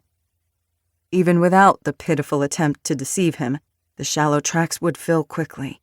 He would lose them in less than an hour at this rate. After the woods, they could hit any one of a half-dozen small towns, depending on where they exited the Manistee National Forest. He turned and glared back at the house, rage filling him, searing through his veins, boiling his insides. His fingers tightened on the rifle. The occupant of that house had done this. The lone, decrepit old woman. She'd harbored them. Maybe she knew where they were headed next. She would tell him, and he could intercept his prey with a surprise ambush. Even if she couldn't tell him anything useful, it didn't matter. He would make her suffer for helping them. She would pay, bone by bone. Dusk had fallen. The shadows deepened over the snow, the moon completely hidden. Using the cover of dusk, he crept across the clearing to the side of the house. He peered inside the window into the kitchen. An oil lantern glowed on the counter. The woman wasn't in the kitchen. Through the hallway leading out of the kitchen, he glimpsed a small living room and a set of wooden stairs leading up to the bedrooms.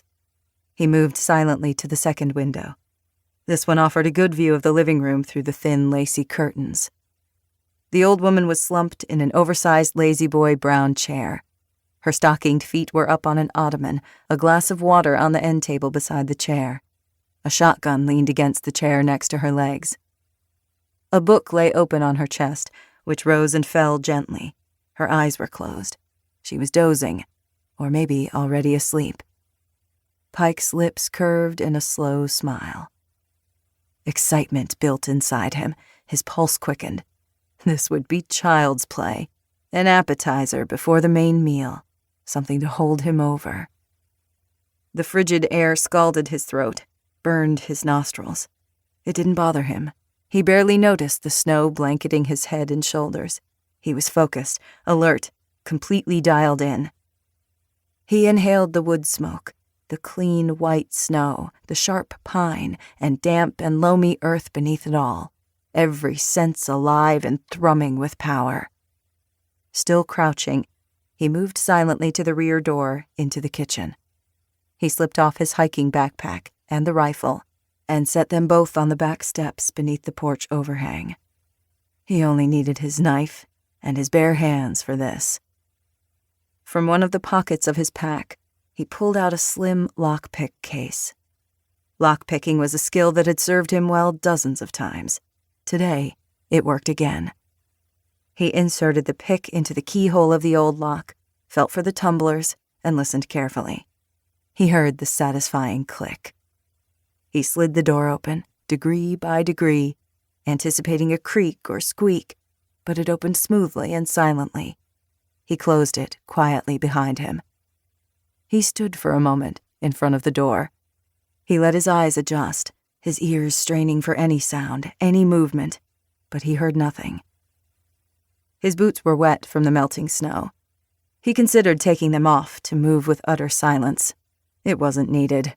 She was a weak old woman. Even if he didn't surprise her, what could she possibly do to him? He reconsidered. She did have the shotgun. Caution had gotten him this far, smarts and cunning, preparing for every contingency, no matter how simple or easy the task appeared. He bent and unlaced his boots, removing them with great care. He moved without a sound in his wool socks, prowling with the ease and grace of a panther through the kitchen into the living room. The brown leather lazy-boy faced away from him, toward the fireplace. The fire snapped and crackled. The flickering firelight cast heavy shadows. The room smelled of cinnamon, charcoal, and the faint medicinal smell that always seemed to emanate from old people. He hated it. Pike drew his tactical knife from the sheath at his belt. The razor edge gleamed, the edge honed so sharp it would split a human hair with ease, or a human throat. Pike snuck up behind the woman. Killing her quickly would be as simple as gutting a deer or slicing the throat of a hare caught in a snare. But he wanted her alive long enough to give him the information he needed. What happened after that depended completely on his mood. He raised the knife. The old woman swayed to her feet, the shotgun gripped in her arthritic hands, trembling finger on the trigger. Chapter 38. Pike. Day 7. His fury surging, Pike lunged in and smacked the weapon out of the old woman's hands. The shotgun went off with a thunderous boom. His ears rang from the blast. He faltered for a second, dazed. The shot missed, the muzzle aimed toward the window instead of at him. The blast shattered the glass and peppered the bookshelf on the wall to his right with buckshot. The shotgun clattered to the floor. The old woman bent to retrieve it. Pike came to his senses and kicked it out of the way. It went skittering across the floor and struck the brick lintel of the fireplace. He whirled on the woman and punched her in the face with his left fist.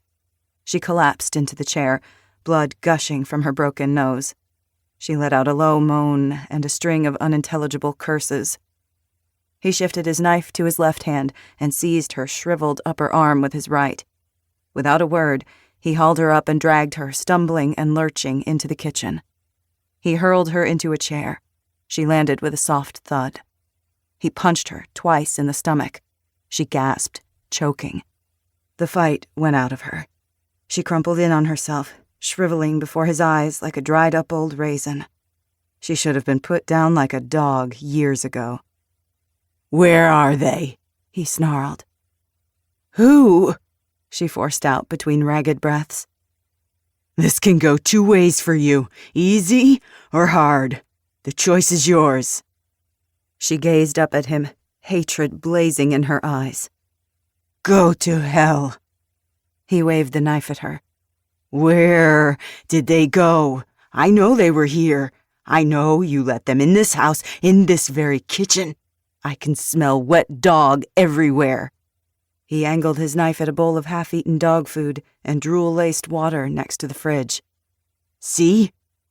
That's from my dog." "Oh yeah? Where is it?" She glared up at him silently. He sheathed his knife and seized her wrinkled left hand. She tried to pull away, but she was much too weak to fight him. "One finger per answer. You give me the correct answer, I won't break a finger. You lie to me? Well, you can guess the consequence." "You..." Her rheumy eyes widened. "You're the monster. The one that put that fear in her." He smiled. Recognition was far too underrated. It was the one negative to what he did, what he was. He never received the accolades or the glory. "I'm not afraid of you," she said. "You should be. Shall we begin? I know she was here. All you have to do is tell me where she's going. Just a word or two, that's all." She groaned and hunched over, her skin ashen. A withered old hag. She mumbled something, her voice so hoarse and scratchy he couldn't hear her. "What did you say? You ready to talk now?" She rasped an unintelligible response. He squatted in front of her, still holding her hand. "Tell me. That's all you have to do. This will all be over soon. You tell me, and it all ends. The pain goes away. I go away. I walk out that door, and you never have to see me again." Of course, He was planning on walking out the door, but not before he'd finished what he'd started. It would be intensely pleasurable to snap her bony neck, to watch the light fade from those defiant eyes. To know that he was the one with absolute power, absolute control, absolute authority. He ruled death itself. The old woman whispered her answer. Still smiling, he leaned in close. She raised her chin and spat in his face. Globules of bloody spittle splattered his cheeks, nose, and eyes. Pike flinched and reared back, nearly falling. He wiped the disgusting slobber from his face with the back of his arm. Anger flared through him. It took every ounce of his self-control not to seize his knife and end her right then and there. That wasn't enough, not nearly enough. "I'll never tell you a thing," she shouted. He tightened his grip on her hand, feeling her fragile bones creaking and grinding beneath the pressure of his thumb. Anticipation quickened his heartbeat. "Everyone does, in the end," Pike said. "Everyone." Chapter 39. Liam. Day 7. Liam pushed across the snow in his snowshoes, Hannah right behind him, the dog ambling through the trees beside them. The day was windless, snowflakes falling fast and silent, muting all sound. The snowshoes spread out their weight and kept them from slogging through deep snow with every step. They'd both used snowshoes before, though Hannah's were too big for her, and she struggled to find a smooth, steady rhythm. Her condition made it even harder.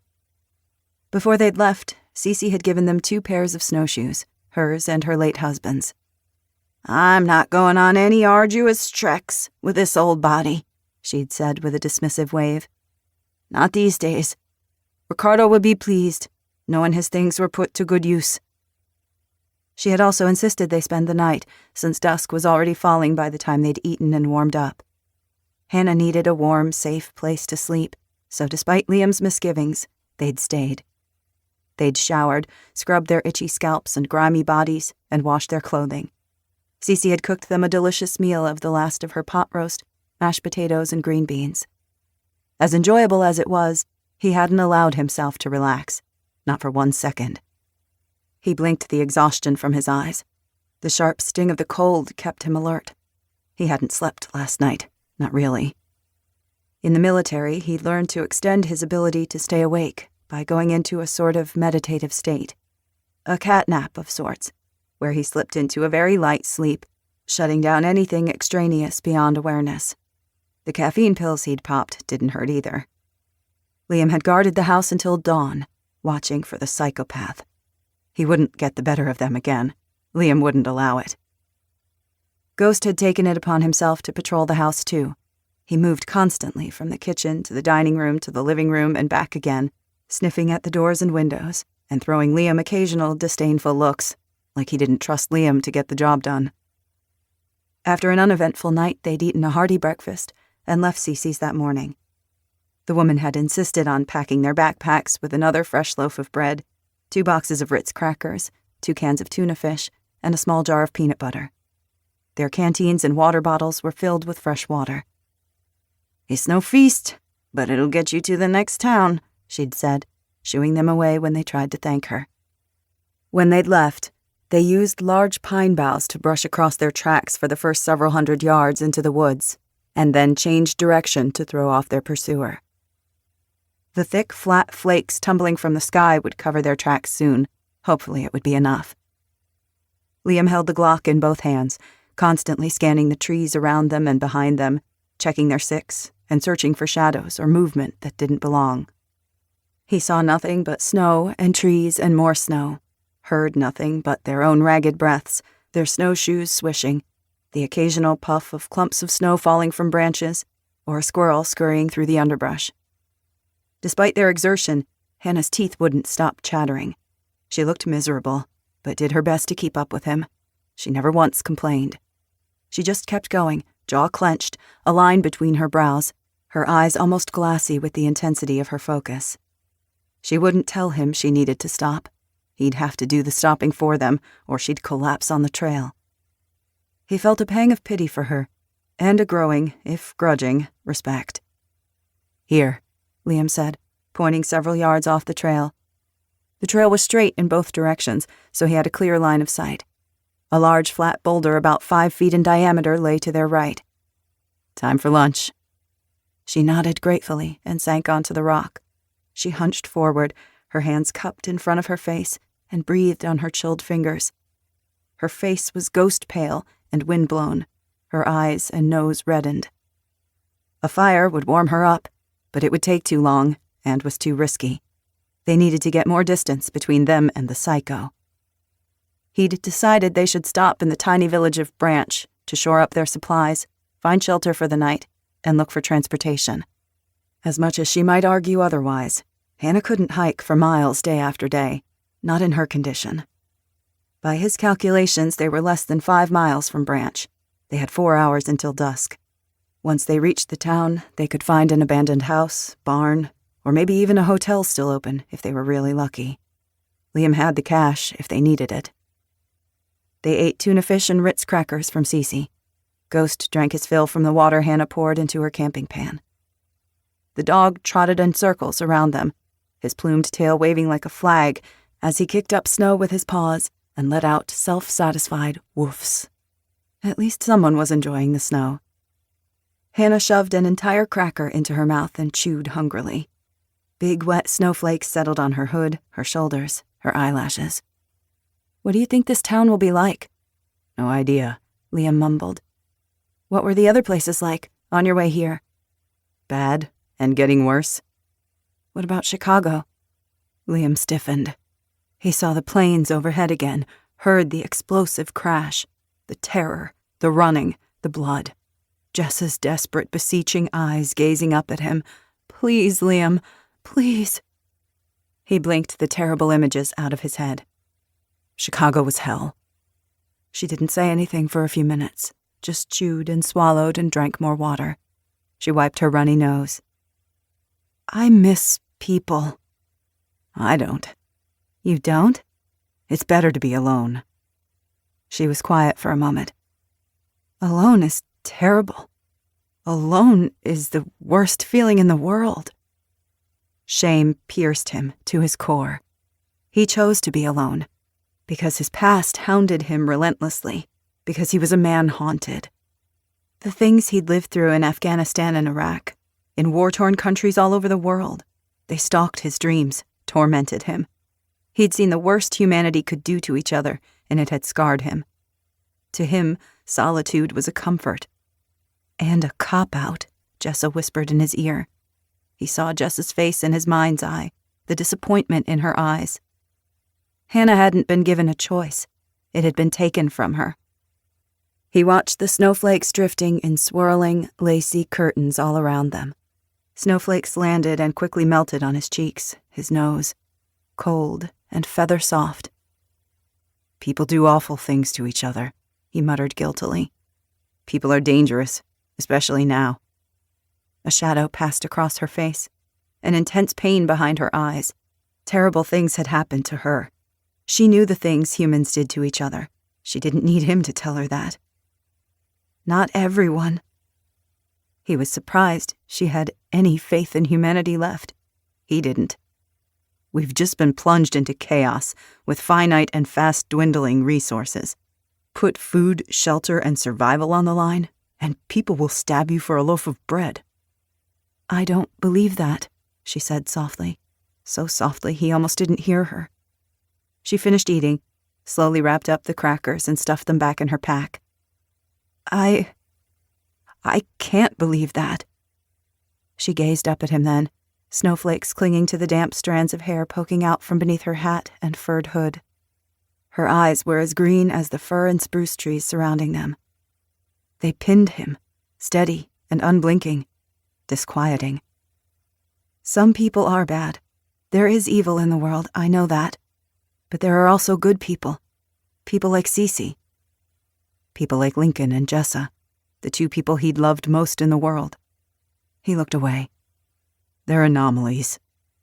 An ache swelled in his chest, acute loneliness and regret threatening to consume him. conflicting emotions running too close to the surface. It hurt too much. He pushed it out and focused on what he needed to do next instead. He unslung his pack, rested it on the rock, and pulled out the map and compass with his left hand, his Glock still in his right. "We need to go." Without a word, Hannah stood and shouldered her own pack. They adjusted their scarves over their faces and set off. Two damaged people, just trying to survive in this damn cold. Hours passed as they struggled on in silence. The snow crunched beneath his snowshoes like glass, fell in thickening sheets. His chest burned as the frozen air was dragged deep inside his lungs. Dusk was fast descending. The snow hadn't let up all day and didn't look like it would soon. 2.5 feet of snow would deepen to 3 feet or more before morning. The woods thinned out. Occasional houses peeked through the trees. They came across a few campsites and paved roads, a farm or two. They were closing in on civilization. He could feel it. Cold dread building inside him, as steady and relentless as the falling snow. Liam stopped. "I estimate we have an hour to go to reach Branch. It's almost dark. I have a headlamp and you've got a flashlight. We can make camp, or we can keep going." It was the first time he'd given her an option. Maybe he was getting soft, but he didn't want her to push herself further than she was capable of. She blew out a crystallized cloud, her bad hand pressed against her lower back, a pained expression on her face.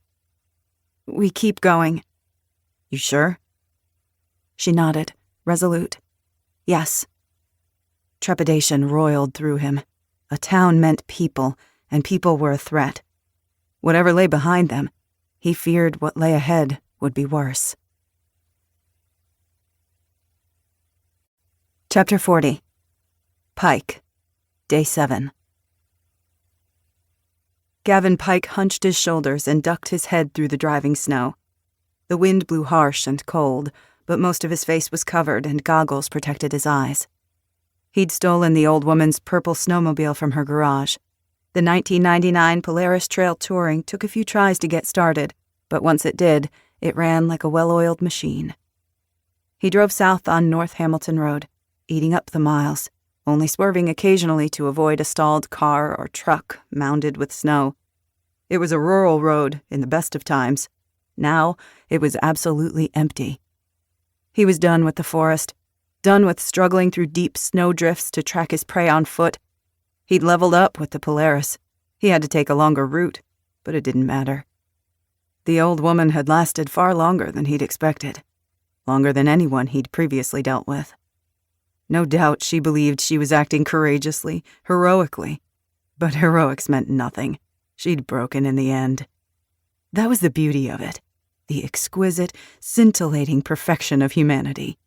They were all so frail, so weak, nothing but a bag of meat and bone and flesh, just like any other creature. It didn't matter if you were Special Forces or a CIA spy or a terrorist. Apply enough pressure in the right place and snap. The distal, middle, and proximal bones of the phalanges, the 5 flimsy metacarpals, the scaphoid and trapezoid capitate of the carpals, the ulna, the radius. They all broke.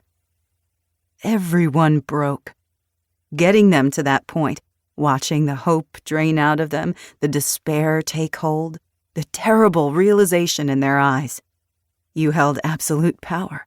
You were absolute death, and they were utterly helpless before your wrath. He smiled beneath his balaclava, his lips chapped and cracking from the cold, but he barely felt it. Barely felt the snow or the wind or the darkness closing in, the shadows lengthening. He knew where they were going. He would get there first. He'd have plenty of time to set up an ambush. Let the games begin. Chapter 41. Hannah, Day 7. "There it is," Hannah said. Liam snapped off his headlamp. Hannah turned off her flashlight and stuck it in her pocket. Cold nipped at her exposed skin as her eyes adjusted to the darkness. She could just make out the dim shapes of trees and bushes all around them. They'd exited the forest on a hill, the small village of Branch, Michigan, spread out before them. The place was blink and you'd miss it small, A main street lined with a handful of hunched 1- and 2-story buildings and a few clustered neighborhoods, everything smothered in white. Smoke rose from the chimneys of several dozen houses. Dozens more had candles or battery-operated lanterns glowing from their windows. She saw a few bonfires burning in backyards, dark shadows huddled close to the fire for warmth. More than half the homes were dark and silent. Either their owners were away on holiday, or the owners had left in search of a hotel or family and friends to stay with. Or maybe the owners were still inside the dark, cold houses. Families hunched beneath every blanket and sheet and towel in the house. Children and parents dressed in as many layers of clothing as they could wear, shivering and desperate. Hannah shivered herself, her teeth chattering. She felt her body heat leaching out of her, degree by painful degree. Her legs were sore. Her whole body felt like she'd just run a marathon through the Arctic tundra. Cece had given her a pair of thermal underwear and fleece-lined pants, still held up by the makeshift paracord, as it was more comfortable against her belly than a belt. A fleece undershirt and a hat with built-in earmuffs. Her clothes were better fitting and warmer now, but it was still freezing out. What she wouldn't give for a warm bed, a soft mattress, a pile of thick, cozy blankets. What she wouldn't give to be back in Cece's warm, cozy, lamp-lit kitchen. Right now, just getting out of the snow and wind would be enough. She started forward, but Liam put his hand out, halting her. "Wait, we have to be careful." Hannah wrapped her arms around her chest and hugged herself. She wished Ghost was here, but 30 minutes ago, he'd flushed a hare from some bushes, given chase, and disappeared. She always felt better with him near her, steadier, more centered, safer. "We should avoid Main Street," Liam said. "Look for an empty house off by itself, and be discreet. It's best if no one knows we're here."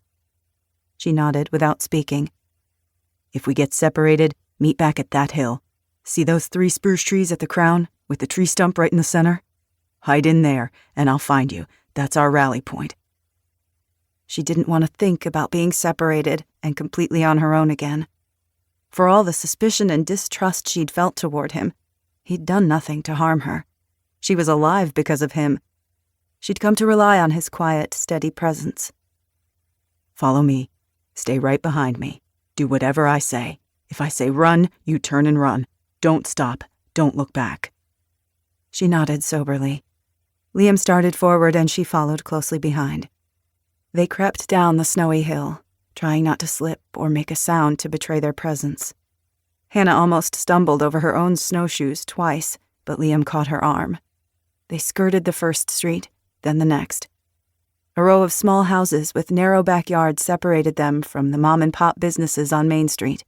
A small general store, gas station, bank, a Dollar General, a couple of restaurants. They crept through one backyard, then another.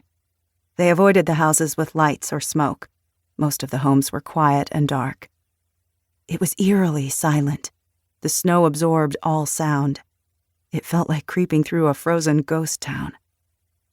Hannah's heart rate quickened, blood roared in her ears. She stared hard at each house as they passed. The blank black windows stared back at them like eyes. She imagined people inside, watching them. Liam stopped abruptly. She ran into him. He twisted around, seized her forearm, and pulled her against the side of a brick house. He pressed his back against the wall next to her. He gripped his pistol in both hands. "What is it?" "Listen." At first, she didn't hear anything. Then she did. The low rumble of engines, several of them. They were drawing swiftly closer. Voices echoed sharp and crisp in the night air. Thumping sounds. A dull, heavy thud and the crash of glass breaking. Someone screamed. "Wait here." Liam darted into the darkness. She waited, terrified, her heart jackhammering so loud she could barely hear a thing. Less than a minute later, he returned. "A bunch of people just drove into town. Looks like they're taking what they want by force." "It's only been a week," she said, incredulous. Even after everything Liam and Cece had told her, it all had seemed unreal. Until now. "Long enough." "How many?" she whispered. Counting by the flashlights, at least 3 different groups of 5 to 7 people moving through the town. They're looting what's left of the stores and some of the houses. Who are they? These aren't desperate people stealing from their own to live. They're from somewhere else. They're looking for food, gas if they can find it. Gonna rob the town and bleed it dry. Looks like they're starting on the south side of town and working their way north. Fear clamped down on her. What do we do? We have to get out of here, Liam said, before we're trapped. Chapter 42. Hannah. Day 7. Shouts rose into the night. Someone screamed. A gunshot went off. Hannah flinched. Her heart slammed in her chest. Should we go back into the woods? She asked through chattering teeth. Liam glanced down at her. In the darkness and with his hood over his face, she couldn't make out his features. He was studying her, examining her, assessing her strength. She tried to stand taller. The freezing wind tugged at her scarf, pulling the flap covering her mouth and nose free. Her nostrils were dry and irritated. Every icy breath raked her throat. She pushed the scarf back into place with stiffening fingers. How close is the next town? Walkerville is 22 miles. She couldn't make it that far, no matter how determined she was, no matter how much she wanted it. She knew it. Liam knew it. They're right on top of us, Liam whispered. We need to keep moving. Stay behind me. Go when I signal you. He crept along the side of the house, peered around the corner, then darted across the yard between the houses to the cover of the next one. He checked to make sure the next house was clear, then gestured for her to follow him. Several houses down and across the street, a woman screamed. More shouts and yelling, banging, crashing sounds. You can't take everything we have, a female voice cried. How am I supposed to feed my children? We've got to feed our own children, another female voice responded, lower, harder, angrier. Now stay back, or I swear I'll shoot you. Fear rooted Hannah in place. She couldn't move, couldn't breathe. She knew what human beings were capable of, their greed and cruelty. Out here, with no one to stop them or tell them no. Across the quiet expanse of yard, Liam gestured to her again, increasingly agitated. She needed to move. She couldn't. She shrank back against the wall, shivering and cowering. Dizziness washed through her. Darkness wavered at the corners of her vision, her mind threatening to go blank on her. She fought it, searched for something to count, to anchor her. She couldn't go away. Not now. Not here. Try the one with the red door, a man shouted. He sounded close, less than 100 feet away, maybe closer. A flashlight swept across the snow. The beam washed the house in light. She froze, waited breathlessly for a shout of alarm, the rush of voices and bodies and guns coming to discover them. The flashlight beam wavered. You see something? A deep voice asked. See what? It's just a dog or a coyote or something. Scared of your own shadow, man? I told you, there ain't no cops out here. We got this place to ourselves. Yeah. I'm sure you're right.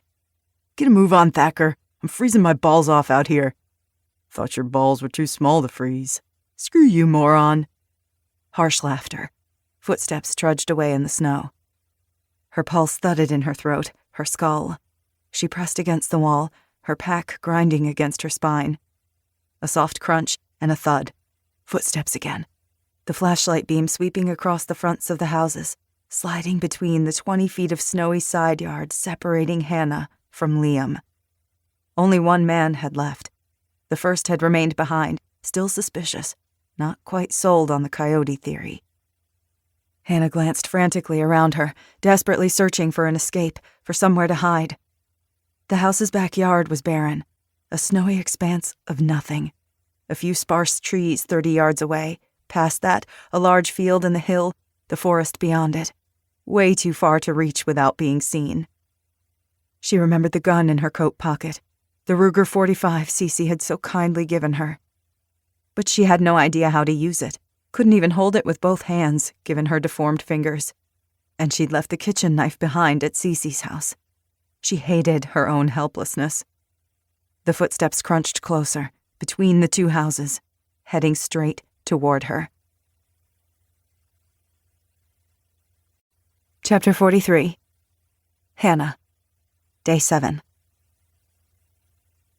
Hannah turned her head and met Liam's gaze, her eyes frantic. He crouched behind the corner. His gun was gone. He held something else in his hands, something long and sharp, gleaming darkly against the white snow. A knife. A shadow appeared between the houses.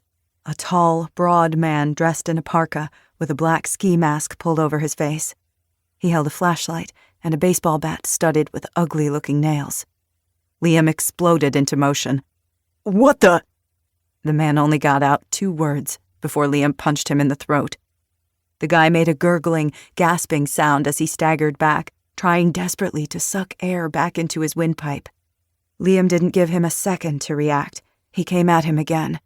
The thug flung up his bat to deflect the blow, attempting both to defend himself and attack at the same time. Liam ducked easily beneath the weapon, spun around him, and gripped the man in a headlock from behind. He dragged the choking man behind the house, out of sight. He crouched over the man, and the knife flashed in his hand. Black blood spewed from the man's neck. It all happened so quickly, the man hardly made a sound. Hannah stared, stunned, her mind still trying to process what had just happened. Liam wiped the blade on the back of the dead man's parka. He sheathed the knife beneath his coat, rolled him up against the house, and kicked fresh snow over the blood spatter. He drew his pistol again. Keeping it low and ready, Liam turned back to Hannah, who remained frozen against the wall of the first house. He motioned for her to hurry. This time, her legs worked. She moved. She didn't look at the body as she passed, only feet away, careful to avoid the concealed blood. Liam said nothing. She said nothing to him. She was too cold to talk, too cold to think. They crept from house to house, building to building. They passed a food joint, a mechanic's shop, a dollar store, and a darkened gas station with a half-dozen people struggling to siphon gas from the non-functioning pumps. She glimpsed the beams of flashlights cutting through the falling snow, hunched figures darting through the darkness. The ruckus on Main Street grew louder. Men were shouting. A woman screamed. Several gunshots went off as people whooped and hollered. The thugs spread out, ransacking houses and breaking into businesses, hauling out supplies stuffed into big black garbage bags. Most of them carried baseball bats, crowbars, and rifles. "Don't think you can just steal from us," an older man yelled, fear and anger in his voice. A man laughed. "Ain't nobody here to stop us, old man." A crash sounded, and the old man cried out. Several dull, wet thuds swiftly followed. The old man let out an anguished moan. They were beating him. To death, it sounded like. She paused, horrified, torn between fleeing and doing something to help. Liam turned, grabbed her arm, and hauled her along. At the south end of Main Street, a half-dozen trucks were parked in the middle of the road in front of the local grocery store. Several still had their headlights blazing, snow twirling in the hazy cones of light. 6 snowmobiles and a few winterized ATVs, outfitted with snow chains, sat next to the trucks. The looters were everywhere. More people were being dragged from their homes and beaten mercilessly, their attackers shrieking and hooting in crazed bloodlust. Hannah and Liam needed to find cover, and fast. They needed to find some place no one would want to loot, a place without value. There, through the swirling snow. She touched Liam's arm and pointed ahead to a modest brick building just past the bank they were hidden behind. 2 of the windows were shattered. Fresh graffiti scrawled across the exterior walls. A stray flashlight beam lit up the interior through the jagged windows, shelves and shelves of books. A library. No food or drink allowed. No reason for anyone to want to break in. Liam dashed ahead of her, made sure the area was clear, then motioned for her to follow him. The library was near the south end of Main Street, a few hundred yards from the waiting trucks, snowmobiles, and ATVs. Only a few men stood guard. She and Liam would be quiet. No one would even know they were there. The rear door was ajar. A roof overhang kept the snow drifting against the door from being too high to jam the door open enough for Hannah and Liam to slip inside. They were inside, but far from safe. Chapter 44. Hannah. Day 7. Liam paused inside the darkened hallway and put his finger to his lips. He crouched and unhooked his snowshoes, then Hannah's. He instructed her to wait in place while he crept ahead and cleared the building. She waited, shivering hard, straining to hear the violence echoing outside. Without a headlamp or flashlight, the hallway was awash in shadow so deep it was difficult to see past her own hand. In a few minutes, he returned as silently as he'd left. She never heard him make a sound. He beckoned her deeper inside. The large main room was high-ceilinged with the checkout desk in the front, surrounded by an open area with a dozen study tables. Located to the left was a children's section, waist-high shelves filled with picture books, a colored rug, and beanbag chairs. To the right were 2 sets of glass entrance doors and a line of large windows, 3 of them broken. Dim light flooded through the windows, highlighting the maze of long, tall shelves crammed with books. "Stay down and away from the windows," Liam said. "Find a spot in that corner. Take the snowshoes with you. I'll be there in a minute." She bent awkwardly, her belly in the way, and picked up the snowshoes. She shuffled past the checkout counter and the tables, through a long row of shelves to the rear corner. She unslung her pack and leaned the snowshoes against one of the shelves just as Liam returned, lugging 3 beanbags. She could just make out a yellow one, green one, and a third, either navy blue or black. Liam spread them out in the corner. "You sleep. I'll take watch." "What about you?" he grunted. "What about me?" "Don't you need to sleep?" "Not with them out there." She sank into the yellow beanbag and rubbed her hands together. She pressed her good hand to her mouth and blew into her cupped fingers, letting her own hot air warm her numbed cheeks. It was still frigid inside the library, but at least she was free of the snow and freezing wind. She longed for a fire to thaw her icy insides, but smoke would be a dead giveaway. Liam took off his gloves, unzipped his pack, and pulled out the crackers and peanut butter. He dipped a cracker in the peanut butter and handed it to her. "Eat first, and drink something." She nodded wearily. He was right. She was starving. She ate the cracker in a few bites. Liam handed her several more. She swallowed them all down, the peanut butter thick and smooth on her tongue. A memory flared through her mind. Little Milo giggling, his mouth and cheeks and fingers smeared with Jif. He'd gotten into the pantry while she was cleaning the bathroom, eaten a half jar before she'd found him. Peanut butter had been his all-time favorite food. If they slathered veggies in the stuff, he'd even eat broccoli and Brussels sprouts. Her throat tightened. Did he still love peanut butter? Would she ever get home to find out? She would. She had to. They would make it through this night, she and Liam together. And Ghost, wherever he was out in the woods. He would wait for them. She believed it. Hannah tried to sit up and reach for her pack, for her canteen, but her body rebelled. She was too tired to move. Liam went to her pack, tugged out her canteen, and handed it to her. She drank deeply, the cold water soothing her burning throat. "Thank you." She handed it back to him empty. They would need more water soon. Hopefully the thugs would move on soon, leaving this poor town to its own misery. Then they could start a fire and melt more snow, or search for water in the staff break room behind the reception desk, or there might be water left in the library pipes. She tried not to listen to the distant shrieking and shouting, but she flinched with each crack of a gunshot. She removed her hood, took off her knit cap, and dusted off the melting snow. She retied her messy bun with shaky, numb fingers, pushed the damp strands behind her ears, and put her hat back on. Steadied her breathing. She glanced warily at Liam. "You killed that man." He shoved a hunk of peanut butter sandwiched between 2 crackers into his mouth and barely chewed before swallowing noisily. "Had to be done." She turned that thought around in her head for a moment. Should she feel horrified? Outraged? Guilty?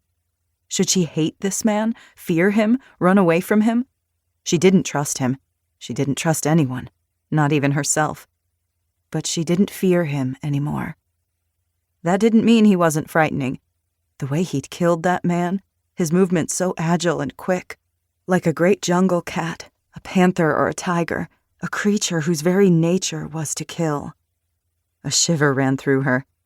The man Liam had killed wasn't a good one. They were robbing and beating townspeople out there. They were stealing from people who had little left to care for themselves, taking what would essentially seal these families' fates. The thug would have warned the others and put her and Liam in further danger. Could Liam have knocked the guy out instead? Maybe, but she was already learning how Liam's mind worked. Leaving the thug alive left him a threat to their lives. Ending him ended the threat. "Okay," she mumbled, as if he cared. He hadn't asked for her permission or her judgment, and he didn't ask her opinion now.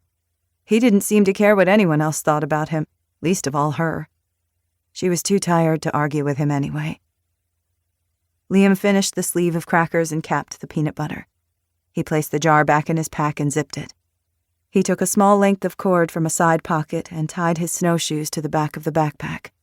He slung the straps over his shoulders. "Get a few hours' rest.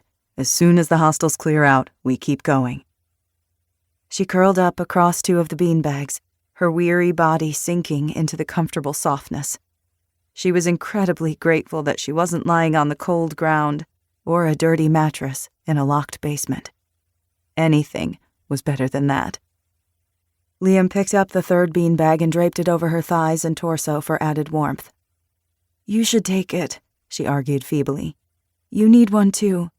"I'm fine." Liam positioned himself at the end of the row so that he could see both the entrance doors and the windows. He sat down and leaned against the shelf, but kept his pack on his back and the gun in his lap. She could just make out the whites of his eyes and the gleam of the pistol in the dim light. He would remain awake and alert, so she could rest. Always the soldier, watching over her. Gratitude filled her, but before she could say anything, sheer exhaustion took over. Her eyelids drifted closed. In only a few moments, she was asleep. Her dreams were dark and disjointed and laced with terror. She was screaming, running across black ice, a leering demon with a red slash of a mouth chasing after her, the ice breaking open like jaws, splitting beneath her with a terrible crack, crack, crack. She awoke abruptly to a tense hand on her shoulder, and fear snarled in her belly. A blurred figure hunched over her. "Shh, don't make a sound." Chapter 45. Pike. Day 7. As he'd planned, Pike beat his quarry into town. They were on foot. He had the snowmobile.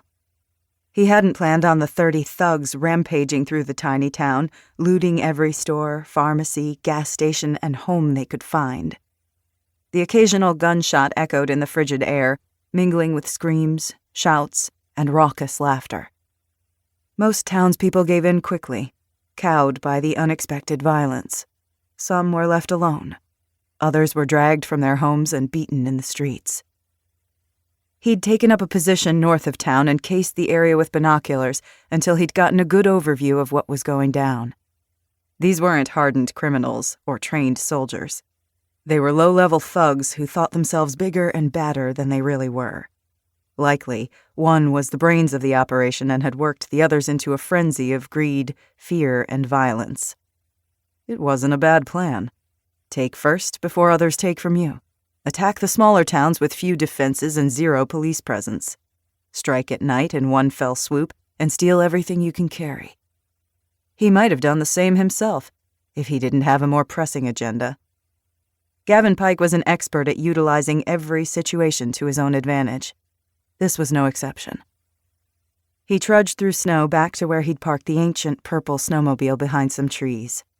He adjusted the rifle across his back, then removed his balaclava and stuffed it in his pocket.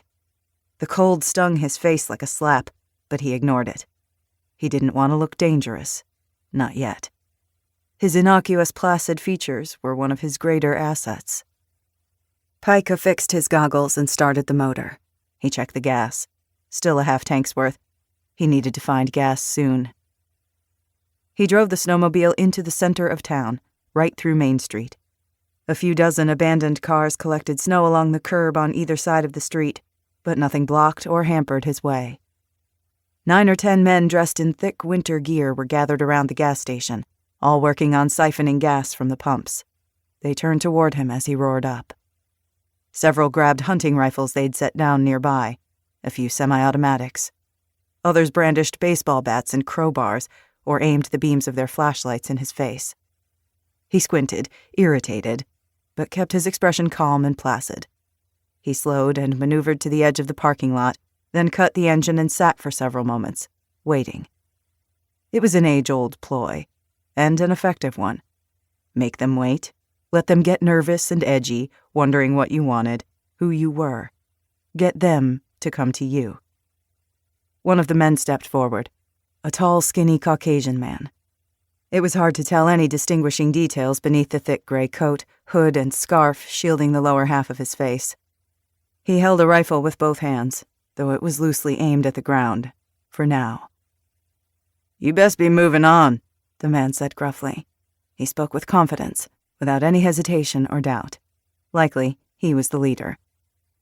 "Without that Polaris, though," said an African-American woman next to the leader. "We're gonna need that." "I'm sure we can work something out," Pike said agreeably. He had no desire to get himself shot by some idiot. He was more than capable of holding his own, but he didn't see a reason to resort to violence yet.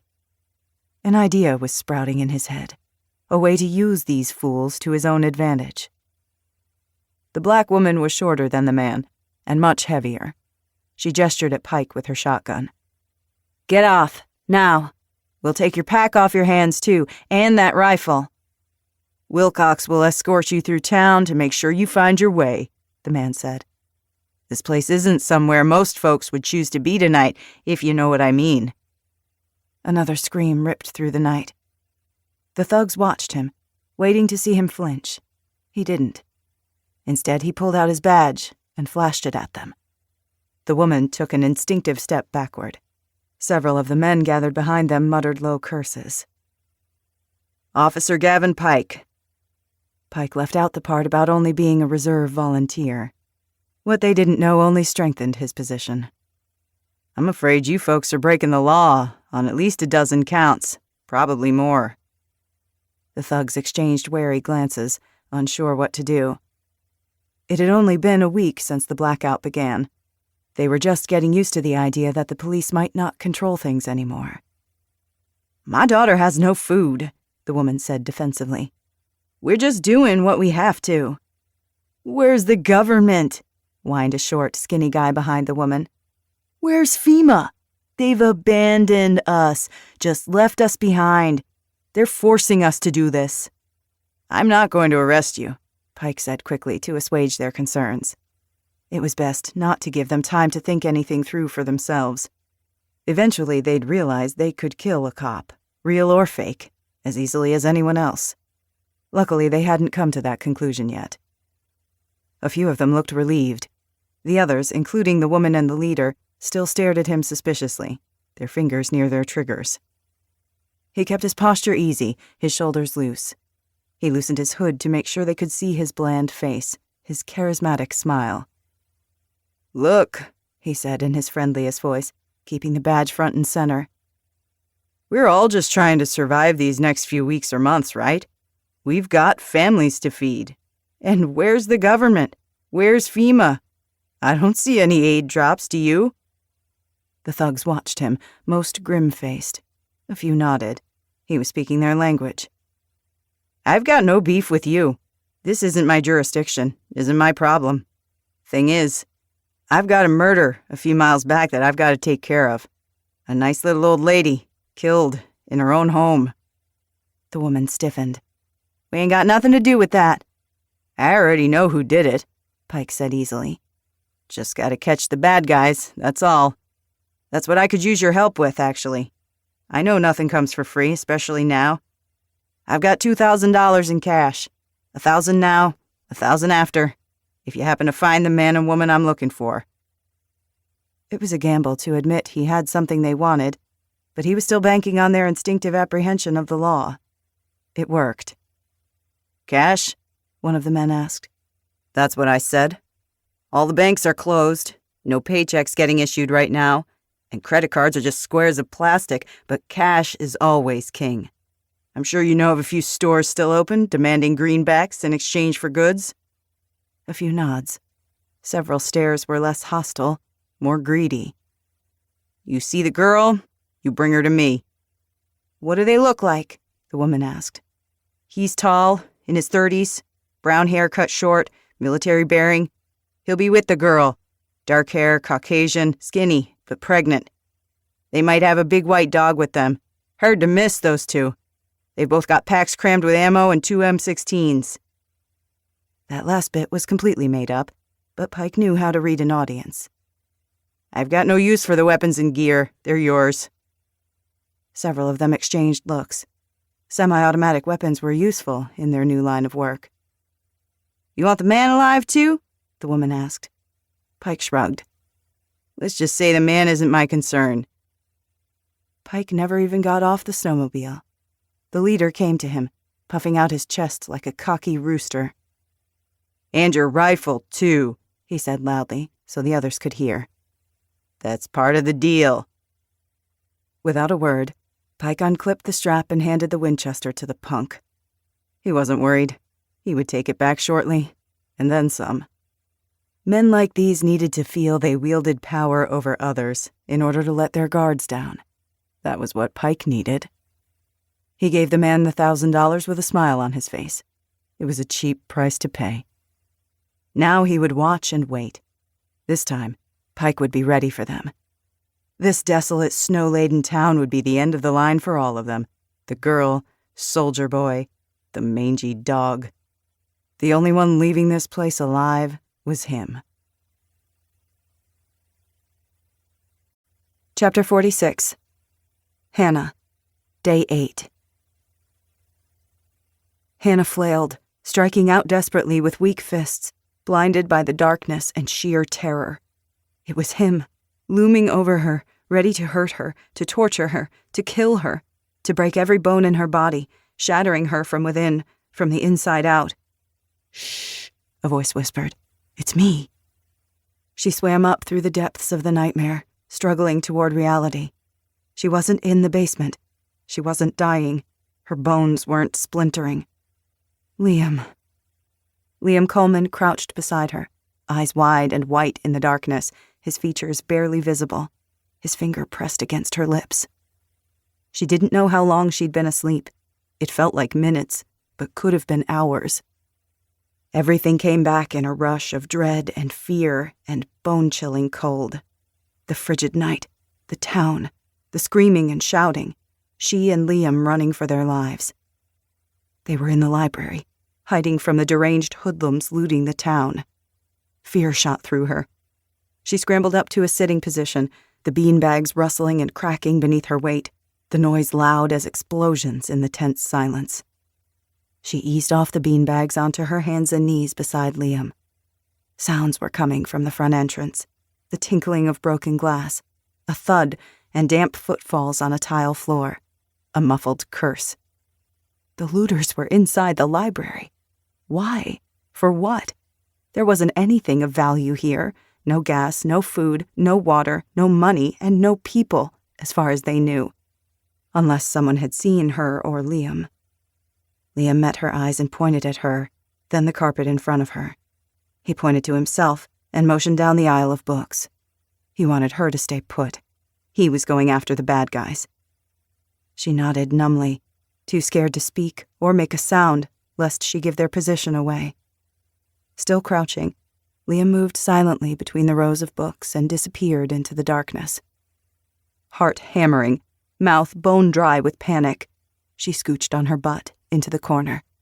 She reached for the nearest beanbag with her bad hand, but couldn't close her fingers to pinch the fabric. Angry tears spread to her eyes. She couldn't even pick up a stupid beanbag. And She was alone. Chapter 47. Liam. Day 8. Liam stalked his targets. It was well after midnight. His body was exhausted, but he didn't feel it. That would come later.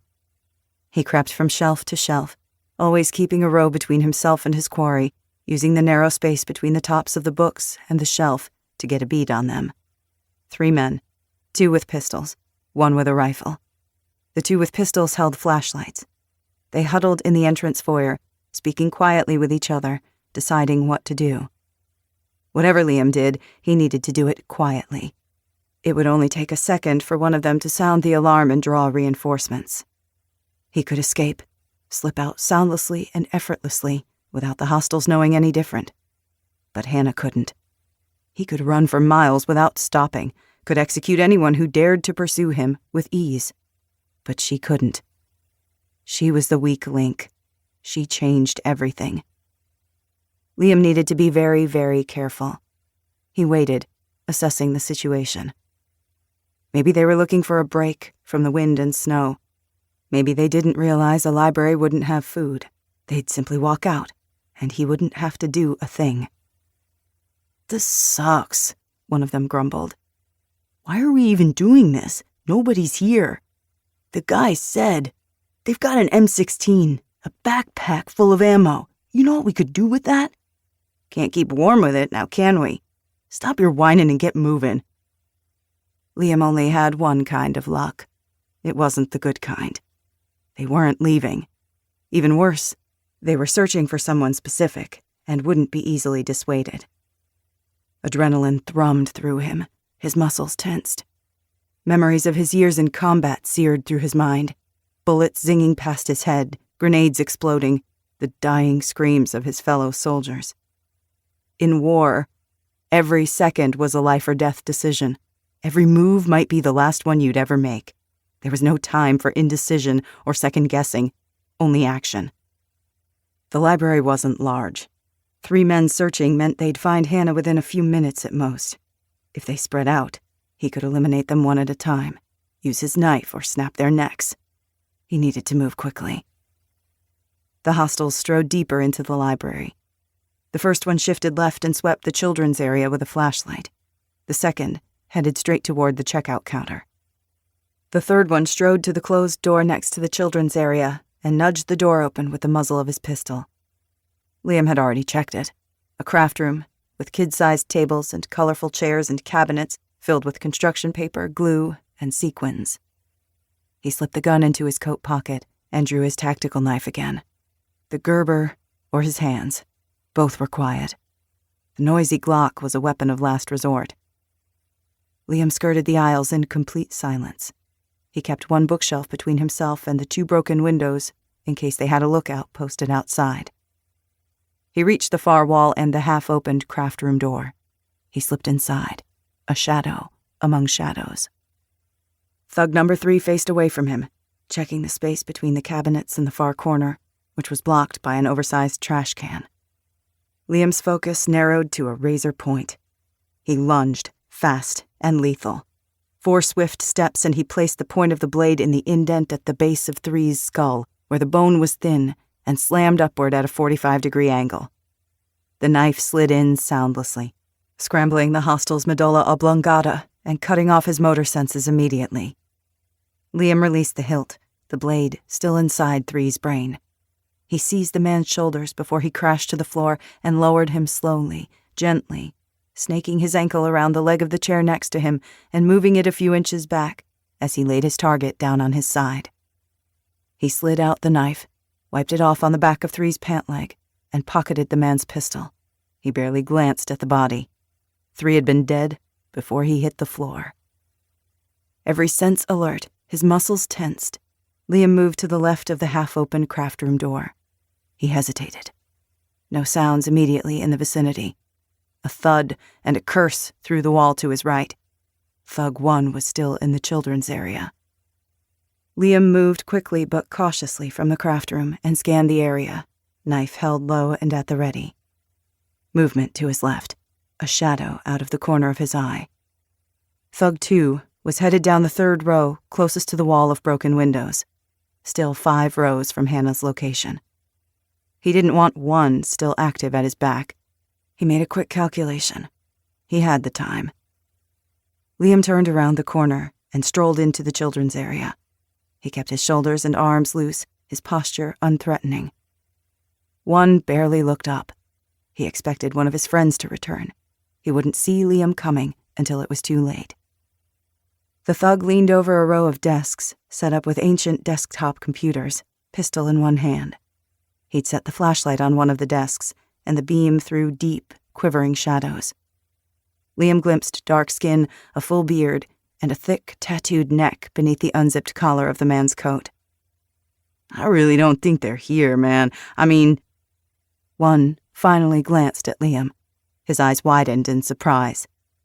Less than 3 feet away, Liam reached him before he could even open his mouth or reach for his weapon. He lashed out with the knife, stuck him in the side of his thick neck, right in the carotid. One gurgled and flailed, blood sprayed in a dark arc. Before Liam could grab him, one's arm bounced off the nearest computer monitors with a thunk. The monitor shuddered, but didn't fall. Liam laid the man on the carpet. He pulled out the blade and slid it across the man's jugular. One didn't make a sound louder than a gurgle. Blood had spattered Liam's face and coat. He barely noticed. He pocketed the pistol, covering the dying man's mouth with his hand, and went still, listening hard. "You say something?" 2 called from the stacks. "Ray? Mason?" Instantly, Liam was up and headed for the main room. He adjusted his grip on the knife, wet and slick with blood. His pulse quickened in concern. By the sound of 2's voice, he was only an aisle or 2 from Hannah. Chapter 48. Liam. Day 8. Liam sprinted past the checkout counter and maneuvered between the round study tables, everything just dim shapes in the darkness. Heart racing, he reached the stacks and quickly cleared each one, gun up. He moved to the second-to-last aisle. It was empty. He stopped and listened, every sense on high alert. No sounds, no movements. Even the chaos outside had fallen into a tense, muffled quiet. 2 would have made a noise if he'd found her. Hannah would have yelled or screamed a warning. Liam couldn't see her, but he felt her, small and terrified and shaking like a leaf, helpless and depending on him. A footfall to his left, a boot scraped on carpet. Liam crouched and peered through the space between the tops of the books and the next shelf to the next aisle. A flicker of movement, a darting shadow. More footsteps, faster now. 2 was running. Not toward Hannah or back to the entrance, but toward the wall of windows. Somehow, 2 had figured out that he was both alone and not alone. He was making a break for it. If 2 reached the rest of his group, he'd bring back 20 of his goons, maybe more. Too many even for Liam to fight off. Liam dashed down the row and rounded the end cap, nearly knocking several thick tomes off a shelf. He caught sight of 2 fleeing across the library just as he reached the windows. The thug vaulted over the waist-high shelves and hurled himself through the broken window, his rifle slung across his back. Jagged shards snagged at his coat and jeans, but he went through. The man pitched forward and rolled with a pained grunt. He scrambled to his feet and shot off across the library parking lot toward Main Street, shouting the alarm, flashlight beam bobbing like a beacon for Liam to follow. Liam followed, but angled himself to miss the glass shards raking at his boots. He hit the snow awkwardly, the jarring landing sending pain streaking up and down his spine, irritating old war wounds. The bracing cold struck him like a slap in the face. The wind howled mournfully. Great gusts swept the snow into drifts several feet deep. His eyes adjusted to the night. Everything was gray snow and dim black shapes, no moon or ambient light to aid his vision. But 2 and the other thugs had the same disadvantage. Heavy flakes swirled into his eyes, stuck in his eyelashes. He blinked them away, ignored the pain, and forced himself to straighten. 2 was a wavering shadow barely visible ahead of him.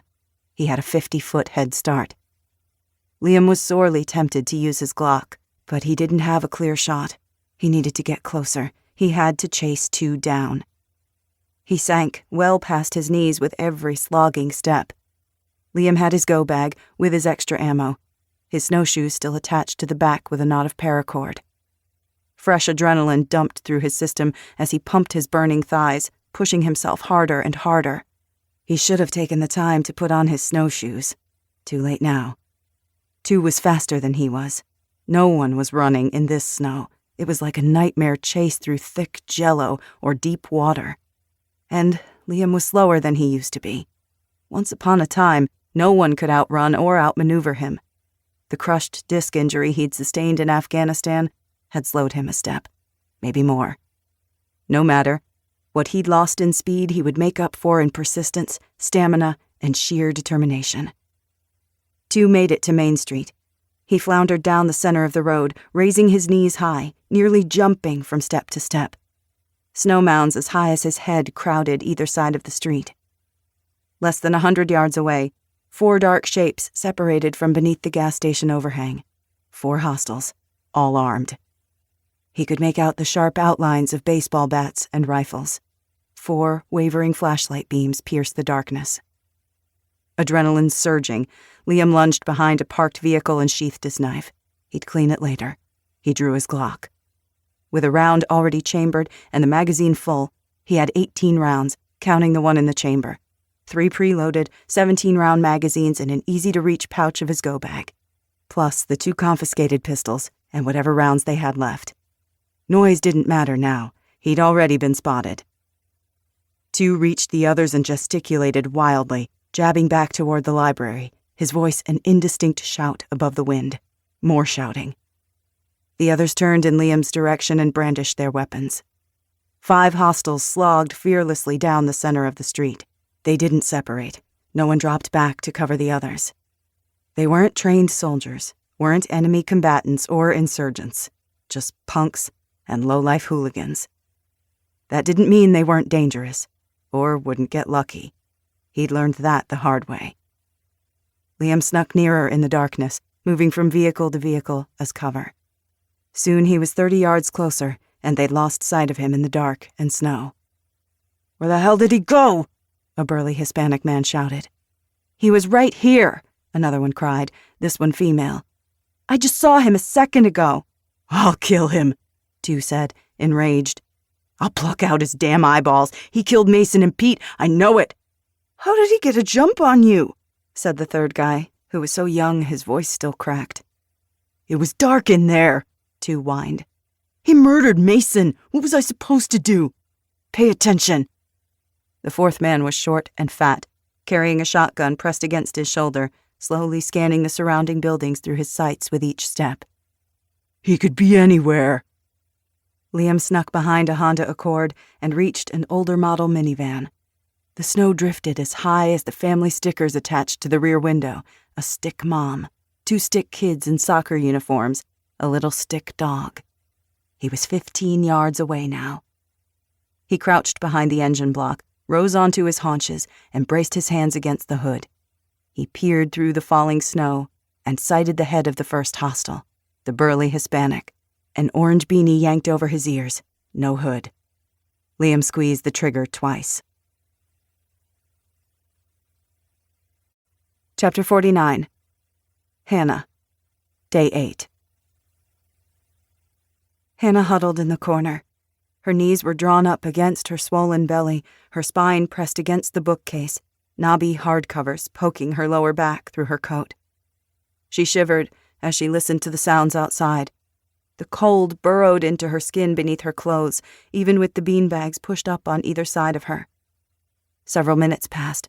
She didn't know how long it had been. She was afraid. She missed Ghost. She hoped he was safe, hoped Liam was okay.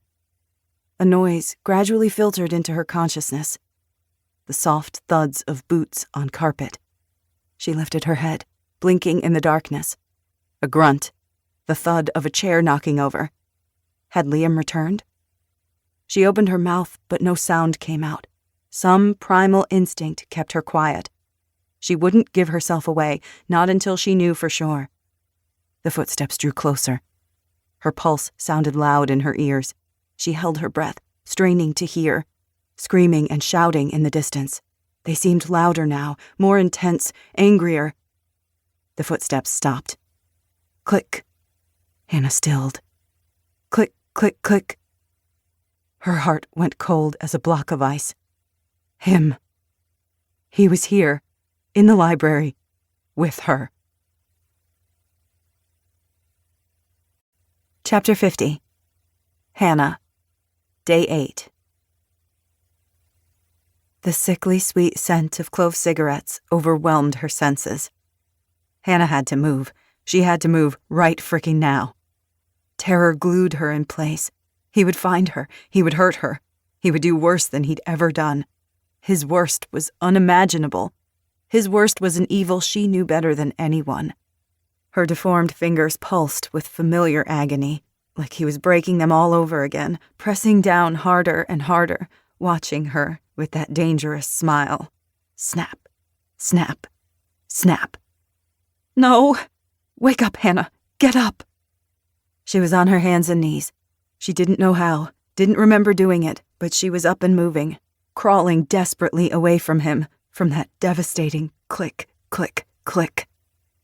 The lighter lid flicking open and closed and open again as he studied her, contemplated what harm he would inflict upon her next. He'd liked the sound of it. It excited him. She crawled along the far wall, perpendicular to the stacks toward the windows. The darkness was alive, darting and shifting and scuttling into the corners. She didn't want to believe it, but she knew it was him with every fiber of her being. "Hannah," said the familiar, mocking, sing-song voice. Her bones vibrated beneath her skin. Her heart shuddered inside her chest. Blackness hovered over her eyes, the dark, sucking black hole of nothingness threatening to take her under, to bring her somewhere else, somewhere numb and empty. But she always came back. She always came back, and when she did, he would still be here, would still be coming for her. She fought to remain present, to keep her brain clear, even as terror crashed through her in great, cresting waves. She desperately wanted to curl into a ball and cover her head with her hands, like a child shrouding her face with a blanket. If she couldn't see the monster, then he wasn't really here. He didn't exist. He wouldn't really tear her to pieces with his claws, his fangs. He would. This monster was real, not a figment of her imagination, not a nightmare, not even a memory. He was here. She had to hide, to get away. The books. She could count them as she moved. It was too dark to read their spines, but she knew their reassuring shape, loved the dusty, familiar smell of them. They centered her, brought her back. 1, 2, 3, 18, 19, 20, 42, 43, 44. The panicked fog in her mind receded just the tiniest amount. It was enough. She crawled past one aisle, then another, the dark tunnel of each row harboring a monster about to leap out at her. Where was he? "Hannah!" Her head snapped up. She strained to discern the direction of his voice, somewhere behind her and to the left. The shadows hovered and quivered all around her. She placed each hand and knee as quickly and quietly as she could, careful not to bang the metal shelves with her boots. Her heart thudding, loud as a drum, her breaths torn from her lungs in rapid, shallow pants she was sure he could hear across the library. She risked a glance behind her. Her backpack leaned against the yellow beanbag, 2 pairs of damp snowshoes stacked on the other side. She bit back a moan of dismay. If he'd only suspected her presence before, as soon as he found her things, he would know for sure. He would find her. And then... Her mind shied from that thought, threatened to go away. She fought her way back, counted the books. 96, 97, 98. She crossed the 4th aisle, the 5th. His footsteps behind her, drawing inexorably closer. Click, click, click. Maybe she could swing around behind him and escape through the front entrance, or make it to the broken windows. The wall of windows was 30 feet straight ahead. "Are you here, Hannah?" It sounded like he was right on top of her, like he was going to round the corner of the aisle behind her at any second.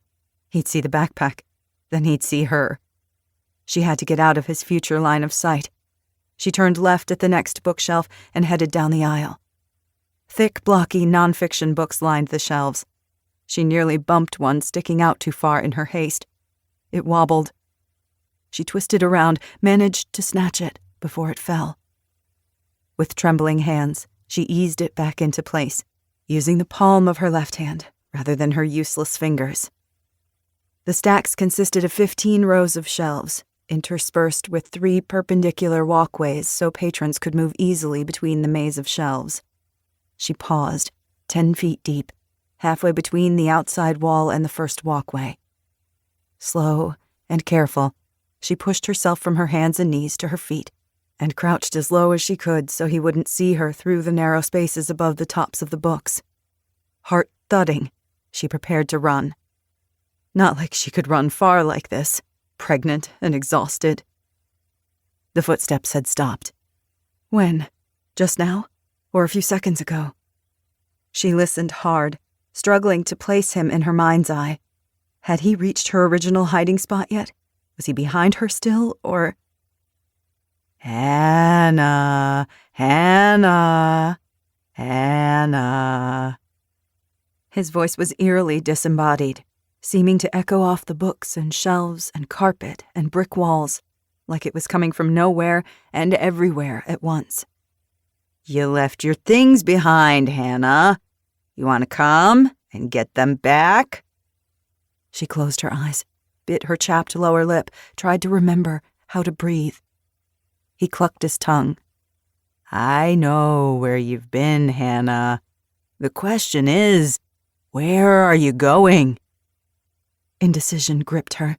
Head for the door. Or the window. Which one? Which was a mistake? Which one led to escape? You thought I wouldn't find you? You thought you were smarter than me? Footsteps, heading toward the bank of windows, toward her. No more time to think. She scurried down the aisle, still half-crouched, belly low and aching, her good hand touching the metal shelf for balance. Click, click, click. The sound faster, harsher. He was getting agitated, losing patience. She rounded the corner of the next row and jammed her back against the end cap. White plaques at eye height listed numbers and letters too dark to read. Her frantic brain couldn't have unscrambled their meaning even if she'd tried. Did you think I'd let you just leave?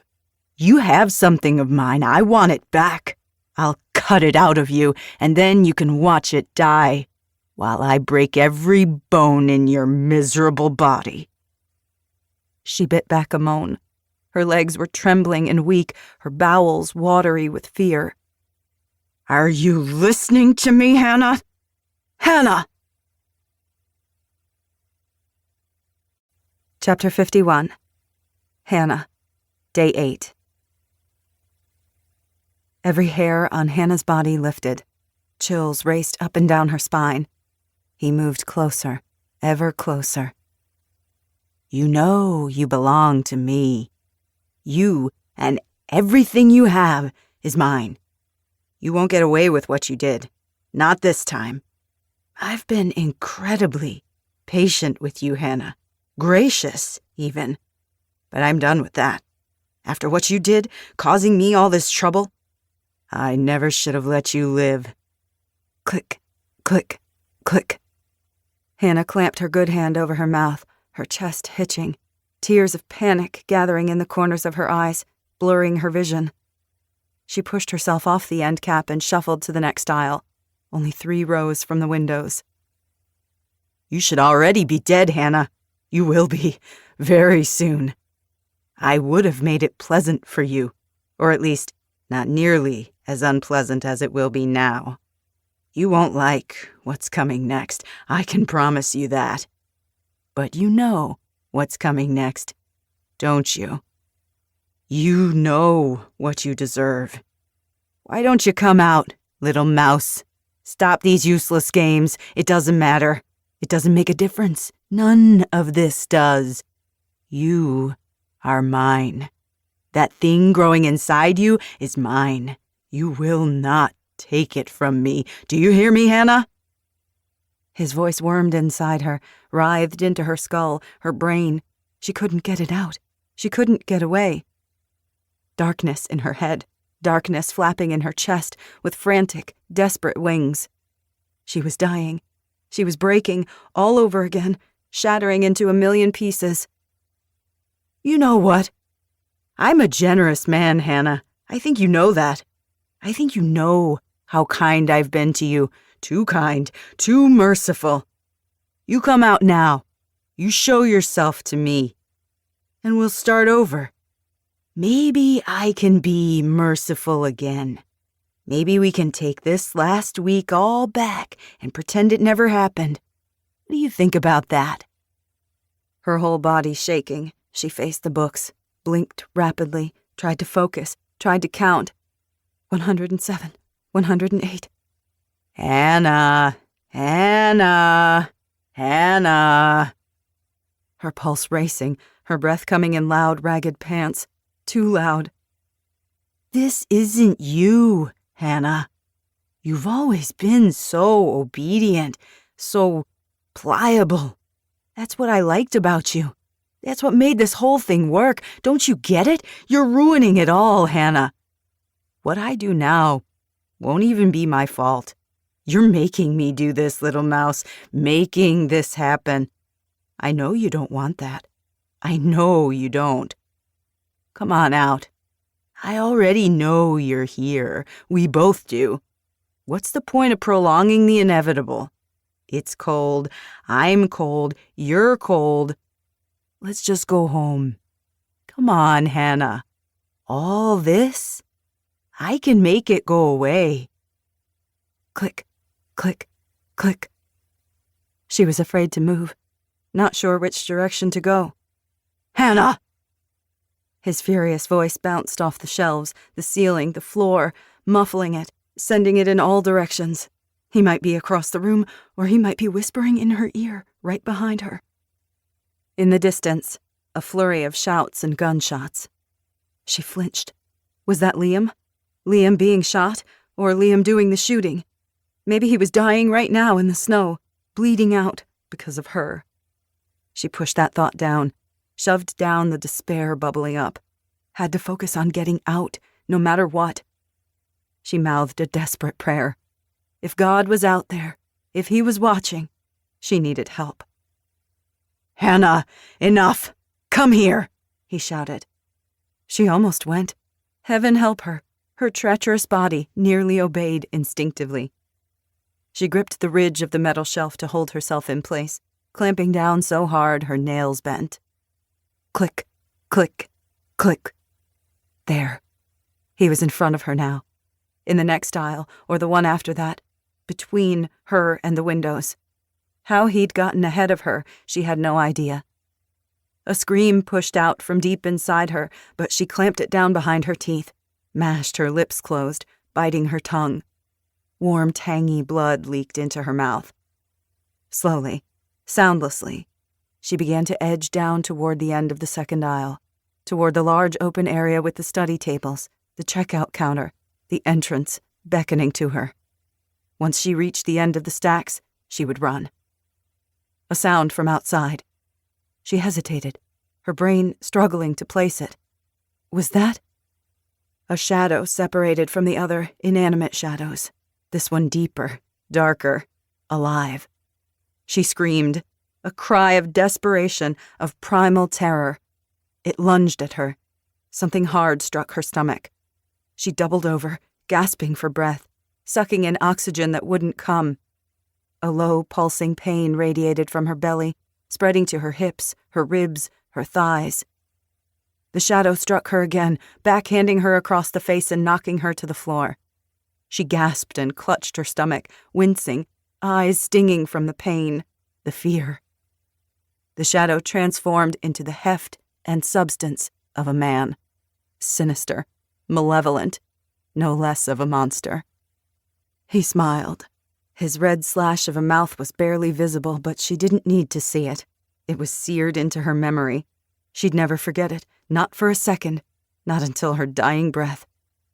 She scrambled backward on her hands and feet, scrabbling like a spider until her back hit the bookshelf and she was stuck, trapped, nowhere left to run. She screamed again, louder this time, the sound echoing and bouncing off the ceiling, the floor, and against the walls, as if the library itself were screaming, as if the scream emanated from the books themselves. "You think someone is coming for you, little mouse?" He loomed over her as she cowered before him. "I promise you, no one is coming. That idiot you were with, the moron you manipulated into helping you, he's taken care of. He won't be bothering us anymore." He had killed Liam. Liam was dead.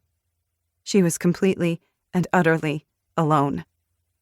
She hadn't thought her fear could intensify, could worsen, but it could. Things could always get worse. Chapter 52. Liam. Day 8. Liam fired. The burly man's head whipped back in a fine red mist. He collapsed sideways. The woman screamed. Two whirled around, stunned, flailing for the rifle still slung across his back. Liam aimed and fired again, a double tap. The first round hit his target's right shoulder. The man spun. The second round slammed into the side of his head above his ear. Two crumpled to the snow. The fat one didn't hesitate. He ran for the nearest snowed-under car across the street, stumbling and righting himself and falling again as he dove for cover. Two more hostiles came running out of the grocery store across the street, waving pistols. Another three appeared in front of the bank up the street and headed his way. The windshield above his head exploded, followed by the sharp report of a rifle. Gummy glass fell into his hair.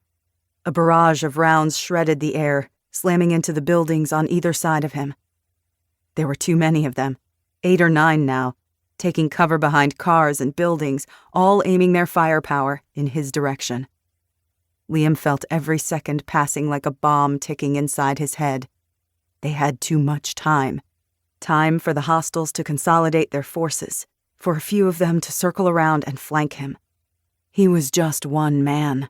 No one had his 6. And there was still Hannah. Muzzle flashes in the darkness. Bullets whined and thunked into the stone facade of the building behind him. He risked a glance back. It was a bakery named The Mix-Up. The blaze-orange awning sagged beneath the onslaught of snow. Shards of glass glittered across the sidewalk. Every window and the front door were shattered, the place ransacked. He raised himself and laid down cover fire, squeezing off 5 rapid-fire shots. In the brief reprieve, as the hostiles scrambled for cover, Liam backed across the sidewalk and ducked into the darkness of the Mix-Up bakery. The interior was long and narrow, a glass display counter to the left, a half-dozen yellow booths to the right. Directly ahead stretched a hallway to the bathrooms, staff room, and exit. A week after the grid went down, the place was still infused with the sweet and yeasty scents of cinnamon rolls and freshly baked bread. He headed for the exit, his boots squeaking on the tile. As he hurried down the dark hallway, he reached behind him and retrieved the first extra magazine from a side pouch of his go bag. He did a tactical reload, quickly switching out the pistol's magazine for the fresh one and stuffing the used mag in his pocket. He chambered around. 17 shots. He thought of Hannah. Thought of how he'd failed everyone in his life. His twin brother, Lincoln. Jessa, the baby. The terrible images flashed through his head. The wreckage, the dead bodies, blood everywhere. Lincoln on the ground, staring dully. Jessa's desperate, fierce eyes locked onto his. Liam was a warrior, a protector. He'd dedicated his entire life to war, to battle, to defending the defenseless. But when it counted most, he hadn't been able to save them. He was weary and battle-broken. He'd lost everything he cared about. And yet, he was still here, still fighting. He wasn't even sure why. It just wasn't in him to give up or turn his back. He thought he could run away from himself, but he couldn't. Liam refused to fail anyone else. He would kill every man here with his bare hands before he did that. Sounds from outside the bakery, crunching boots, a hissed curse. They were coming after him, Anger seared through him. Anger at the world, at himself. Disgust and self-loathing fueled him, drove him. His muscles tensed, adrenaline icing his veins. Let them come. Chapter 53. Hannah. Day 8. Hannah let out a low moan of despair. She tried to shield her face with her arms, but he batted them away with the toe of his boot. "Oh no," he said, almost gleefully. "You get to see this, all of this, every excruciating, exquisite second. I owe it to you, don't you think?" "Please," she mumbled. "Please." "I gave you a chance, didn't I? You didn't listen. You chose to disobey me. You've left me with no choice. I wish I could say it pains me to do this, Hannah, but the truth is, I've been relishing this moment for a long time." He squatted on his heels. Though it was dark, she could still make out the maniacal gleam in his eyes, the cruelty and anticipation twisting his features. He reached out and tucked a stray strand of hair behind her ear. "I feel I can tell you this. Only you and I understand this, don't we? Only you've been here this whole time. Only you." She shuddered, her skin crawling. Memories lanced through her, sharp and painful. Memories she'd repressed for years, buried somewhere so deep she'd forgotten they were even there. That night on the road, the high beams in her rearview mirror, the sheer relief when she'd caught sight of him striding toward her, his breath steaming in crystallized white clouds. The name tag she'd glimpsed, sewn on the pocket of his uniform as he leaned into the driver's side window and shone his flashlight into her eyes. His tall, sturdy form, his pleasant, unassuming face. A face she'd recognized. "I know you," she whispered groggily. He reeled back like she'd surprised him. "What the hell did you say?" "I remember," she said. "Your name. Pike." His expression contorted. He seized her chin and yanked it up, forcing her to meet his furious gaze. "You little whore! That's all you are, all you've ever been. How could I have ever thought you were anything special? My mistake. And I'll correct that mistake tonight. You're pathetic, pitiful. A waste of my time, just like that old blubbering hag. You should have heard her scream, Hannah. I wish you'd heard it." Hannah stiffened. "No." "I visited her. The one you stayed with. What was her name? Oh, yes. Cece." Even in her stricken state, the horror of his words sank like claws into her brain. "You didn't hurt her." Pike's smile widened. "I did. I had to. I couldn't leave her thinking she'd done a good deed by aiding and abetting you. That's not how the world works. It's not how I work. And I decide, Hannah, not you. Not you." A terrible buzzing sounded in her head, her vision narrowing as dizziness lurched through her. Not Cece. Please, no. Grief and guilt slammed into her. The woman had done nothing but help. She'd shown kindness and mercy, and Cece was dead now because of it, because of Hannah. She didn't want to see the images flashing behind her eyes, didn't want to imagine it, but she did. Every horrible thing Pike must have done to her. She remembered Cece's sharp gaze probing her own. There are two kinds of fear. Cece's gun, the Ruger 45. It was still in her pocket. She fumbled for the pistol. Her stiff fingers closed over the grip. She struggled to pull it out. Something snagged on the seam of the pocket. She yanked it free and thrust the gun at him. He looked like a normal person. Nothing special or different about him at all. Nothing to betray what he really was. Except for his eyes. Dark and liquid, unblinking. Nothing behind them. Nothing at all. He grinned at her. Just what are you going to do with that? The muzzle trembled, wavered. She couldn't seem to keep it still. The pistol that had felt so feather-light before was suddenly heavy in her hand, the heaviest thing she'd ever held. Pike laughed, cruel and malicious and ugly, like nails on a chalkboard. She held it out, pointing shakily, her finger frozen on the trigger. "Like you know how to use that. I've already broken you, or have you forgotten?" The memories flooded in, freezing her blood in her veins, paralyzing her. The endless agony, the fear, the awful crack of her own bones splintering beneath her skin. "Pull the trigger!" Her brain screamed at her body to obey. Nothing happened. The weapon remained inert, a lump of metal, useless.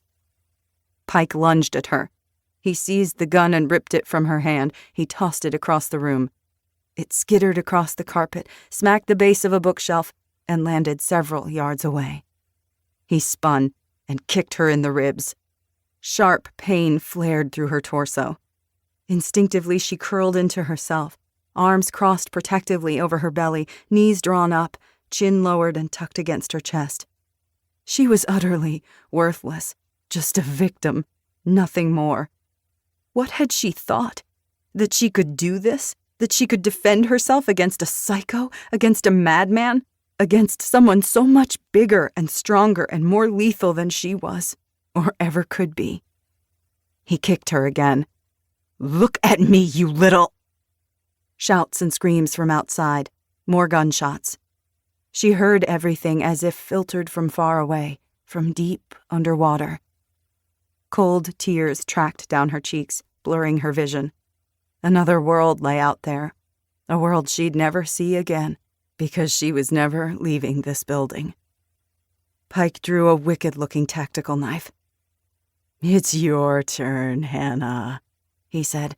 Eager anticipation mingled with the contempt in his voice. "Your turn." Chapter 54. Liam. Day 8. Liam hesitated before the heavy steel exit door. Instead of shoving open the door and fleeing, he checked to make sure it was locked. It was. He would end this threat. Then he would get Hannah. He moved through the opened doorway directly to his left. Dim light flared through the window on the far wall. The strong chemical scents of industrial cleaners and bleach stung his nostrils. It was a 10-by-10 supply room filled with shelves of spray bottles and white-gallon jugs, boxes of hairnets and plastic gloves. A mop and a large yellow bucket stood in one corner. He shrugged off his go-bag and leaned it against the back shelf next to the mop bucket. He removed his coat and draped it over the bag. It was freezing, but he needed a full range of movement. Exertion would warm him up soon enough. If he went back to the library, they would pursue him, lead the danger straight back to Hannah. She would be safe, so long as he kept them occupied. As long as he ended the threat, here and now. The long dark hallway created the perfect choke point. He had a full magazine, plus 2 spares, and the confiscated pistols bulging in his left coat pocket. A 1911 and a Smith & Wesson M&P 2.0, both fully loaded. He did a quick system check on the Glock, took up a position against the wall on the opposite side of the door, and gripped his weapon, low and ready. Liam waited. Blood rushed in his ears, tension thrumming through him. He hated killing. He found no pleasure in it. The deaths would haunt him later, weighing his conscience, just like all the others. He hadn't asked for this fight, but he would win it. He would end it. The shuffling noises drew nearer, the hostiles creeping quietly, hesitantly, not speaking. Liam strained his ears for every sound. 4 sets of boots, maybe 5. He diagrammed the bakery in his head, saw the dark shapes of the hostiles as they advanced in his mind's eye. They were confined to single file in the hall, like cows in a slaughterhouse chute. Come on. Come on. "He went out the back," someone whispered. "Then go get him," a deeper voice retorted. The voices were close, in the hall, headed toward him. His pulse jumped. He crouched, readied himself. A muzzle appeared. The first hostile emerged in front of the supply closet doorway, inching forward, weapon held straight out in front of him, his focus on the rear door. Liam swung out and fired a double tap into the hostile's chest. The thunderous boom in the confined quarters exploded in his eardrums. The man jittered and fell. His pistol clattered to the tile floor. The man behind the first hostile had no time to react. Liam put 2 rounds into his head before he could scream or even blink. A spray of blood and he was down. 3 hostiles left. Liam stepped over the 2 dead bodies and aimed at his next target. The third attacker had the presence of mind to duck. Liam's 5th shot slammed into the drywall above the 4th attacker's head. He missed. Hostile 4, crouched at the end of the hall, fired 3 shots in rapid succession. 2 pinged into the metal exit door behind Liam. 1 whined past his right ear and smashed into drywall, spraying him with dust. Liam's ears rang from the concussive blasts. Sound went distant and tinny. His next 2 shots didn't miss. Number 4 sagged, his legs buckling as he clutched at the puncture wounds in his chest, a streak of red painting the wall behind him. Before Liam could lower his weapon and re-aim, the third thug charged him. Thick neck, brawny arms, a heavy brawler used to winning bar fights. He barreled into Liam's gut head first and sent him sprawling backward. Pain erupted from his stomach, stole his breath. Liam attempted to roll with the attack to absorb the impact. He fell over the body behind him, arm flailing. His gun hand struck the doorframe, and the Glock was knocked from his grasp.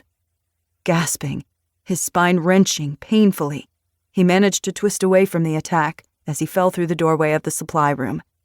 Liam hit the tile hard, his shoulder banging into the mop bucket, white pain like an electrical shock shooting up his spine. His lower back spasmed. Agony flared through his whole body. He clambered to his feet, but not fast enough. The brawler slammed into him again, slashing hard with a knife. Liam managed to spin away even as he crashed against the shelves, sponges and paper towel rolls raining down on his head. The wicked blade carved the air again. Liam turned into the knife attack, and using his left arm, he struck the knife-wielding hand with the edge of his palm to deflect the strike. But Brawler came down on top of him, pummeling Liam's head and shoulders with his left fist, swinging with that deadly knife again with his right. It was too dark, hard to see the flash of the blade. Liam slammed his head backward, smashing Brawler's face and crushing his nose. Blood sprayed everywhere. Brawler let out a pained grunt, lost his grip, and staggered back. Liam climbed to his feet, slower this time, knocking into the mop bucket with his feet. A scream. Muted, distant, and tinny. So low and soft he might have imagined it. But Liam knew it, felt it like a punch to the gut. Hannah. Cold, dark dread unfurled in his chest. Urgency crackled through him, hot anger underscored with panic. Liam exploded into action. Seizing the mop, he whipped around and flipped it so the mop head faced him, wielding the handle like a martial artist's staff. He lunged forward and drove the rounded end of the handle into Brawler's Adam's apple. Brawler made a wet, rasping sound, his eyes wide with shock. He dropped the knife and staggered back against the shelf. The metal shelving rattled. Spray bottles of 409 and window cleaner thudded to the floor. Grunting from the effort, from the pain, Liam rammed the handle into his throat a second time and kicked the man off his feet. Brawler's skull bounced dully off the floor, and he went still, his jaw slack, dead from a crushed windpipe. Chest heaving, Liam strained to hear over the tinny ringing in his ears. His spine protested with sharp stabs of pain. The adrenaline dump left him shaky and lightheaded. None of that mattered. Only one thought drove him, one purpose. He had to reach Hannah before it was too late. Wincing but moving quickly, he returned to the supply room, stepping over bodies and sticky, pooling blood. So much blood. So much senseless death. Liam shrugged into his coat and go bag and retrieved his Glock, which had slid beneath one of the shelves. He unlocked the bakery's exit door and raced for the library. Chapter 55. Hannah. Day 8. Hannah felt herself fading, her mind taking her far away. It was a relief, a gift. She'd disappear, simply cease to exist. No more pain, no more cold, no more fear. Milo, she thought dimly. Milo. A fragment of a memory drifted into her disintegrating mind. Her and Milo snuggled together in his bed, Milo's eyes growing sleepy, her fingers in his soft hair as she sang his favorite lullaby. Blackbird, fly. You were only waiting for this moment to be free, to arise. She didn't want to die. She needed to fight with everything in her to the bitter end. Until her broken body gave out on her, she would keep trying. She had to. She kicked weakly, blindly, her boot connecting with Pike's shin. He growled in pain. She rolled onto her side, her belly heavy and cumbersome, struggling to get to her hands and knees, to crawl away. She reached the first bookshelf, scrabbling, frantic, chest heaving. Pain exploded across the back of her head. Stars spun across her darkening vision. Her stomach lurched with nausea as she collapsed. Pike seized her hair. Roots tore from her scalp. He jerked her roughly onto her back. Confusion and desperation swamped her. The pain was blinding. He knelt on top of her, an immense pressure on her chest, her belly. He leaned in close, his breath hot on her face, the sickening sweetness of clove strangling her throat. She struck at him, flailing weakly, her battering fists nothing more than an irritation to him. His knife flashed in the darkness. He would kill her now. He would cut. A savage bark exploded through the library. A blur of white bolted through one of the broken windows and streaked through the darkness. Hannah's heart stopped. Ghost. Ghost was a flurry of fur, claws, and teeth. The huge Great Pyrenees barreled across the library and sprang at Pike, aiming straight for her attacker's throat. Pike managed to half-turn, to get his arm up in defense. Ghost didn't hesitate. He seized his left forearm in his jaws and shook fiercely. Pike howled in agony. The knife clattered to the carpet. Still gripping Pike's arm, Ghost dragged him backward and knocked him off Hannah. The weight released from her chest. She could breathe again. "Get off!" Pike shouted. He beat at the dog's head with his fist, smashing his snout and digging at his eyes until he released Pike's arm. Ghost circled Pike, growling fiercely. A huge, muscled beast, glowing white in the darkness like some phantom creature from the underworld. Pike backed up with a curse and knocked into one of the study tables. A chair tangled Pike's legs and he nearly tripped. He seized the chair and hurled it at the dog. Ghost darted easily aside. The chair struck a bookshelf, several books wobbling. He snarled, teeth bared, saliva glistening, like a rabid wolf. Ghost growled and snarled with a ferocity Hannah had never seen. Gone was the regal, serene animal who'd pressed against her to offer comfort and strength, who'd slept beside her, who'd gobbled beef jerky from her hand, gentle enough even in his hunger not to nip her fingers. This ghost was pure white devil, 140 pounds of brutal strength and teeth and fury, and every ounce of it aimed at his former owner. "Down! Back!" Pike staggered to his feet, his wounded arm clutched to his chest. With his right hand, he fumbled for something at his side. "Obey, you stupid dog!" Ghost didn't obey. He remembered, just like Hannah remembered. With a flurry of fur and teeth, the Great Pyrenees charged. Pike lurched backward and crashed into the bookshelf behind him. Books toppled and cascaded to the carpet. Dog and man went down together. Ghost leaped on top of Pike and pushed him flat on his back against the carpet. He lunged for the man's throat. His teeth gleamed white and razor-sharp, his lips peeled back. Pike flung up his left arm to defend his neck.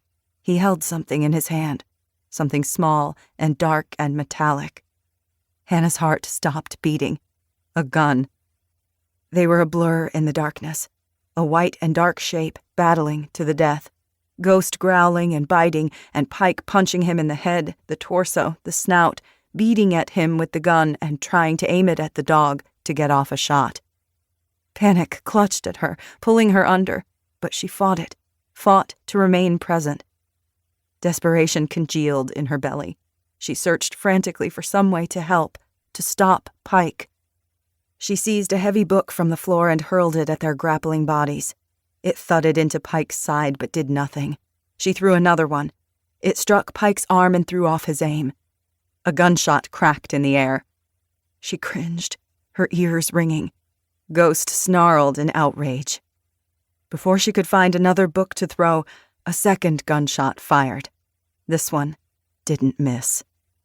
Ghost faltered. He whimpered and dropped on top of Pike's chest. His massive body went limp.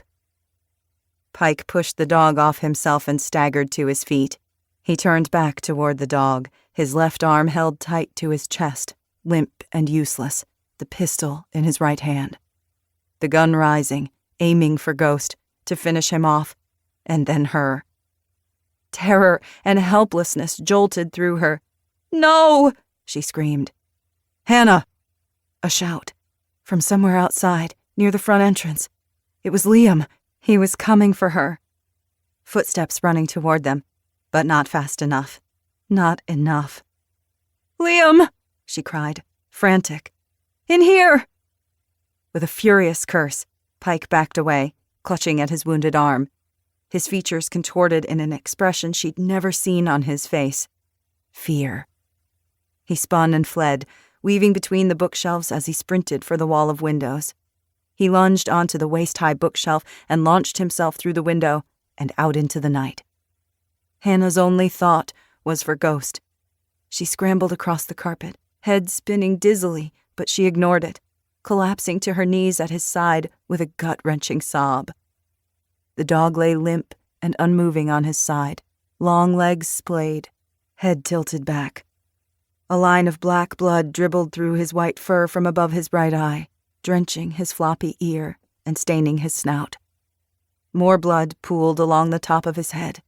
The bullet had skimmed his skull. Bloody glass shards glinted on his coat from his leap through the jagged window frame. Horror and dread twisted her insides. She pressed her hands into his fur, feeling desperately for a sign of life. His chest rose and fell beneath her fingers. A faint whimper escaped his jaws. He was alive. She could have wept with joy. Liam crashed through the entrance doors and sprinted to the stacks. He gripped a pistol in both hands, high and ready to shoot. Even in the darkness, she could see the black smudges marring his face. Blood. He looked like some vicious warlord or Viking fresh from battle. A killer. Relief warred with her fear. She saw the man under the blood, the warrior who'd protected her. Relief won. You're not dead." "Where is he?" Liam cried. She pointed at the windows. "That way. He ran out there." "Stay here," Liam said. "I'm finishing this." Before she could say anything, he was gone. A shadow among shadows as he plunged out the broken window after Pike. Chapter 56. Liam. Day 8. Liam slogged through the darkness, searching for the sadistic psycho. The wind made his eyes water and his nose run. He'd taken the time to buckle on his snowshoes. It made him faster, even with the white-hot pain flaring through his lower back. Drops of blood were splattered beside the deep prints from where the psycho had staggered through the snow. He was wounded. That made him easier to follow. Righteous anger burned through his veins, an inexhaustible fury. He would kill the man without remorse, without mercy. The scene in the library was seared into his mind. Hannah crouched desperately over the dog's body, fear and dread contorting her features, her drawn face a pale moon in the dark. He'd almost lost her. He hoped Ghost was okay, but it was Hannah he'd sworn to keep alive. He'd promised himself and Jessa that he would save this woman. And he meant to do it, had to do it. He dug his hand into his coat pocket and felt the scrap of gray and green knitting, like a smoldering coal, the tiny knit hat. Remorse and regret strangled him. He was a fool, always had been. It would make up for nothing. It would change nothing. The past was still the past. He knew that. And yet, he couldn't leave Hannah and the child in her belly. Couldn't abandon them to this monster who stalked their every move, who seemed to know where they were headed even before they did, like some supernatural demon of myth and nightmare. Liam didn't fear him. Anyone who preyed on women was a coward, human garbage. That's why he'd fled. He was nothing more than a gutless cur who couldn't fight a man face to face, but crouched and skulked in the shadows, preying on the weak and defenseless. Liam's only thought was to kill the scumbag, to be done with this, once and for all. The soldier in him took over. He pushed out the pain and narrowed his complete focus to the task at hand. He scanned the road and buildings ahead of him and to either side, alert to any threat. He edged around the Dollar General, pulse thudding in his ears, thighs burning from the exertion. Even in snowshoes, it was exhausting. The throbbing in his spine slowed him down even more, but he didn't stop. He would never stop. Shouts and yells echoed from further down the street. He swerved behind a dentist's office, pressed his back against the wall, and peeked around the corner. A group of about 7 men and women were working their way up the street toward him, toward the library, their flashlight beams and loud voices betraying their presence, a quarter of a mile away at most. They'd regrouped after Liam's attack. Their numbers had thinned significantly. They were slow, probably limping from injuries, but they were still coming. Their shouting was angrier now, furious. It was personal. They wanted him dead for the 6 men he'd killed. Hannah was a sitting duck. They'd find her and kill her just for being with him. Dread slicked his insides. Fear sprouted deep in his gut and took hold, not for himself, never for himself. For her and the innocent baby she carried. He let out a low curse. He had to go back. He glanced behind him at the bloody trail and the prints leading between the bank and the dentist's office, headed northwest. He could end this now. It would take time. Precious time he didn't have. Damn it. He hated leaving a threat out there, loathed it with every fiber of his soldier's being, but he refused to leave Hannah exposed again. His chest tight with worry, Liam spun and hurried back toward the library. His spine throbbed. His heart hammered in his chest, his ears. He continually scanned his surroundings, searching for any movement among the shadows crouching between the buildings.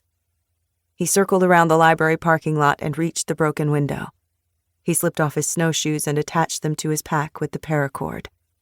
Using the brick ledge, he boosted himself over, careful of the jagged glass jutting from the frame. The electric shot of pain was punishing. "Hannah," he whispered. She was crouched beside the dog in the center of the library, her face bone white. She held a pistol in one trembling hand. She aimed it at him. "Hannah, it's me." She recognized him and lowered the weapon. Books were scattered across the carpet all around them, and several chairs from the nearest study table were knocked over. Apprehensively, he lowered his gaze to the dog. Ghost was bloody and lying on his side. With a pained whine, he lifted his head, blood drenching his muzzle, his ear, and the top of his skull. He was hurt, but at least he was conscious. Liam's heart nearly burst with relief. "We've got to go." She didn't argue with him. She slipped the pistol into her coat pocket and stood shakily, her damaged hand pressed to her ribs. She winced. His anxiety rising, he took in the state of her. "Are you hurt?" "I'm fine." She wasn't. Blood trickled from her hairline. Her long hair was a tangled mess. A purplish bruise was already forming around her left eye socket. The psycho had hurt her, but she was on her feet. She was tougher than he'd realized, a survivor. Still, she wouldn't last long. He could see that right off. Not as she was, bruised and in pain and traumatized. Not with her pregnancy. "Ghost saved me," she said. He cursed himself again for taking so long with the thugs. If Ghost hadn't arrived in time. He could kill 100 enemies with ease, with no fear for himself. His fear was for them, fear that he couldn't protect them, that he would somehow fail again. There was no time to think about the what-ifs and should-haves. That would come later. The guilt, the recrimination. "We're getting out of here," he said. "How?" He recalled the 2 men standing guard beside the trucks, snowmobiles, and ATVs. The snowmobiles. They needed to reach the vehicles before the mob. Every minute they remained here upped the threat tenfold. Chapter 57. Liam. Day 8. "Let's go," Liam said. "What about Ghost?" Hannah asked. The dog clambered to his feet with a distressed whine. He swayed uncertainly. Liam's heart contracted. Hopefully the dog had it in him to make it, because Liam couldn't carry him and help Hannah. He liked dogs, liked this one a lot. He'd do his best to save them both, but Hannah was his first priority. She had to be. He felt guilty even saying the words. He has to keep up. No other choice. "He will," Hannah said. "My pack, the snowshoes." His brain cycled through the options at lightning speed. He still had his go bag with his snowshoes attached. Hannah's bag was mostly food, her water, the tarp and sleeping bag. Important, but not essential. She couldn't handle the extra weight, and he couldn't carry 2 packs, help her, and protect them. But she needed her snowshoes to traverse the deep snow. They would be faster than their pursuers. He left her and the dog and ran back through the stacks, grabbed the snowshoes and raced back. He handed her the snowshoes. She clutched them to her chest. Hannah took a step and stumbled. Liam snaked his free arm around her waist, his right still holding his Glock. It hurt him to hold her up, but he ignored it, pushed the pain down deep. "We have to go." Together they hobbled toward the entrance. Hannah flinched but didn't cry out or make a sound. The dog followed, slow and halting, his head down, an almost human look of hurt and confusion on his face. Liam would administer first aid to them both once they'd reached safety. First they had to get the hell out of here. Distant shouts and yells carried on the wind. Another gunshot went off, closer now, much too close. They skirted the study tables, the checkout counter, and the children's area. He pushed through the entrance doors, and they were out in the frigid night again, the wind stinging their faces. They had a couple of minutes if they stayed out of sight of the mob. They took a few precious seconds to buckle in their snowshoes, Liam helping Hannah into hers. Moving faster now, they circled behind the next building, a Rite Aid with its windows busted in, trash and pill bottles scattered across the trampled parking lot. They passed 2 more offices and a restaurant. Headlights glared just past the next building. Liam leaned Hannah against the brick facade. She bent forward, rested her hands on her thighs, and breathed hard, exhaling white, crystallized clouds. He could see the whites of her eyes in the dim shadows, her fear. But she was present. She was fighting her terror. He saw her clearly in that instant, meek and damaged, but also tough. She endured.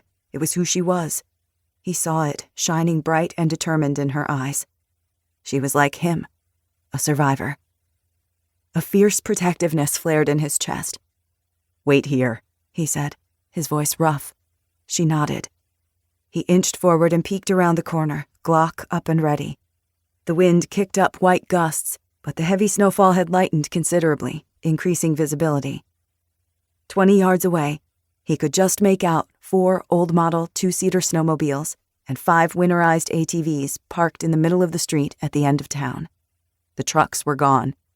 The thugs must have packed their supplies already and sent the loaded vehicles back to wherever they came from. The only reason they were still in town was to hunt Liam down. One of the snowmobiles was already running, its engine chugging loud and ragged, headlights glaring. Glittering ice crystals swirled through the ghostly lights. A waste of gas just for light, but it worked in their favor. 2 men stood guard. One leaned against the rear of a black and yellow Ski-Doo painted like a hornet, his rifle crooked in his arms while he shivered and blew into his gloved hands. The second guard had laid his rifle crosswise across the front seat of a red and white Yamaha while he slumped side saddle, smoking a cigarette, cupping both hands to his face to shield it from the wind. Neither of them acted alert or aware of their surroundings. They'd been waiting for hours and were freezing, miserable, and just trying to pass the time. His nerves stretched taut. Steadying himself, Liam shut out everything else. The dog's heavy panting, the whistling wind, the sounds of the mob growing closer, his exhaustion, the pain pulsing through his spine. He locked his elbow, brought his left hand up to brace his shot, and focused through the sights. He slowed his breathing, his heart rate, narrowed his focus to the target, adjusted for the wind, squinted against the swirling snow. The man with the camouflaged hunting cap, leaning against the yellow snowmobile, had the weapon nearest at hand. Liam aimed at him, sighting center mass. He curled his gloved finger around the trigger. His steady breathing crystallized in clouds around his face. Snow collected on his eyelashes, crystallized in his nostrils. Time stretched. He squeezed the trigger twice. Crack, crack. The man juddered and fell. He'd hit his target. He needed to get the second one before he could reach for his rifle. The next target was already moving, reacting to the gunshots, but not fast enough. Liam shifted slightly, aimed for the man's chest, and fired a double tap. Within 2 seconds, both targets were down. He felt no guilt, no remorse. Not then, not in the heat of battle. He'd seen combat war zones all over the world. He knew his enemy, the ones who stood between himself and his objective, to get Hannah to safety. It was kill or die. And so he killed, with skill and precision and efficiency, and he would continue killing for as long as he needed to do so, for as long as Hannah needed protecting. Liam turned back for her. Just a little further. She stared at the dead bodies in the snow, gaping. Behind them, the clamor of the mob grew louder. Ghost whipped toward the oncoming threat, half whimpering, half snarling. Liam seized Hannah's arm. Go! They ran for the snowmobiles. Chapter 58. Hannah. Day 8. Get on, Liam ordered when they reached the nearest snowmobile, the hornet-colored Ski-Doo. The key was in the ignition, the engine rumbling, exhaust belching, ready to go. Hannah hesitated. The wind whipped her hair into her face. She couldn't feel her ears. Fear clawed at her. Her brain screamed at her to escape, to run. But the dog had just saved her life. She wouldn't abandon him for anything. She pointed back at the dog, who straggled several yards behind them. I'm not leaving Ghost. She expected Liam to argue with her, to throw her on the seat and drag her off against her will. He didn't. He went for the red Yamaha, reached for the key fob still in the ignition slot, and started the engine. The Yamaha featured a large fiberglass trailer with slatted sides meant for pulling heavy loads. It was empty. Get the dog on the trailer, he said gruffly. And for Pete's sake, stay down. Liam drew his tactical knife, and with a few efficient movements, he cut the starter power cords on the 3 other machines. The yellow Ski-Doo died. Behind them, someone shouted an alarm. Snow erupted 15 yards to the west. A rifle report followed right after. Another crack ruptured the air, and then another. Hannah spun around and peered into the snowy darkness, her ears ringing. She could barely see their attackers but for the wavering flashlight beams, the muzzle flashes in the dark. They couldn't see in the dark and falling snow either. Their shots were wild, but their next volley might not miss. The rat-a-tat of rifle fire exploded like a string of firecrackers. Liam took up a defensive position behind the yellow Ski-Doo, steadied his arms across the seat, and returned fire. Boom! Boom! Boom! Screams filtered their way. He'd hit one of them. Maybe more than one, judging by the shrieks and shouts of agony and outrage. The thugs scrambled for cover. They threw themselves behind the bank and the Dollar General on either side of Main Street, both buildings a few hundred yards away. Now, Hannah, Liam shouted. She crouched as low as she could and shuffled to the rear of the red snowmobile. Her fingers were so stiff it took her 3 tries to open the sled gate. She gestured to Ghost. "Inside, now! It's for your own good." Ghost staggered, barely upright. He halted several feet away. He lowered his bloodied head and whined uneasily. He loathed the idea of returning to anything resembling a cage, even one about to save his life. She didn't blame him. "Hannah!" Liam cried. More gunshots shattered the crisp air. Several rounds smashed into the looted grocery store across the street. She stumbled through the snow and seized Ghost's scruff with her good hand. "You have to do this! Do it for me!" She pulled him gently but insistently toward the trailer. "Trust me." Ghost whined again, but didn't balk. He allowed her to lead him onto the sled. If he'd refused to go, she couldn't have made him. The dog weighed more than she did, even pregnant. She shut the clasp on the trailer with trembling, half-numb fingers. He'd be freezing in the wind and snow, but it was the best they could do. She slipped off her snowshoes and tossed them in the trailer beside him. "Done," she shouted to Liam. Liam already had his snowshoes off. He pocketed his pistol, leaned down, and seized a rifle from one of the fallen men. He fired several more rounds of covering fire to give them a moment of breathing room. The rifle cracked again and again. He helped her onto the front seat and squeezed in behind her, his chest against her back, his legs straddling hers. She yanked on the helmet, while Liam pulled on another one, sitting on the seat, not bothering to brush off the snow or buckle the strap. Slinging the rifle over his shoulder, he reached around her for the handlebar grips. "Hold on," he shouted into her ear. Liam throttled the engine. They burst forward in a cloud of blue smoke, spitting snow, and careened into a tight U-turn. The old machine was rough and loud, but still fast. More rifle cracks. Rounds sprayed the snow a dozen yards to their right. Hannah's heart leapt into her throat. Liam slewed sharply left. The Yamaha's back end fishtailed precariously, sending up a wide arc of snow spray. She was thrown sideways against Liam's arm, nearly losing her seat. She had a difficult time holding on with only one good hand. She dared a glance in the rearview mirror to check on Ghost. He was still there. She couldn't make out much more than a flurry of white fur. Liam corrected the skid and they straightened out, bounded at high speed over unbroken fields of snow, bouncing and slamming, each jolt sending shudders through her body. They headed south, out of town, whizzing by trees, barns, and fences, a few hunched buildings set back from the road. 3 of the ATVs were in pursuit, but they weren't close, their headlights distant stars in the Yamaha's mirrors. She didn't hear any more gunshots, but that didn't mean there weren't any. The roar of the engine drowned out all other sounds. As they fled into the night, Hannah kept her feet flat on the running boards, leaned into the turns, and held on for dear life. Chapter 59. Pike. Day 8. Pike banged his shoulder against the unlocked rear door of Dot's diner and stumbled inside. The door swung shut behind him. He blinked in the complete blackness and paused. Fury boiled through his veins. He wanted nothing more than to murder the soldier boy who'd dared to come after him. He'd rip the man's tarsals and metatarsals from the bloody stumps of his fingers, painstakingly slowly, one by one, until the soldier begged for his own death. Pike was out his K-bar tactical knife and his cig. He'd lost them both in the library due to the mutinous white beast and the cowering mouse, Hannah Sheridan. He had planned it perfectly, the ploy to distract Soldier Boy so Pike could sneak in and finish his prey.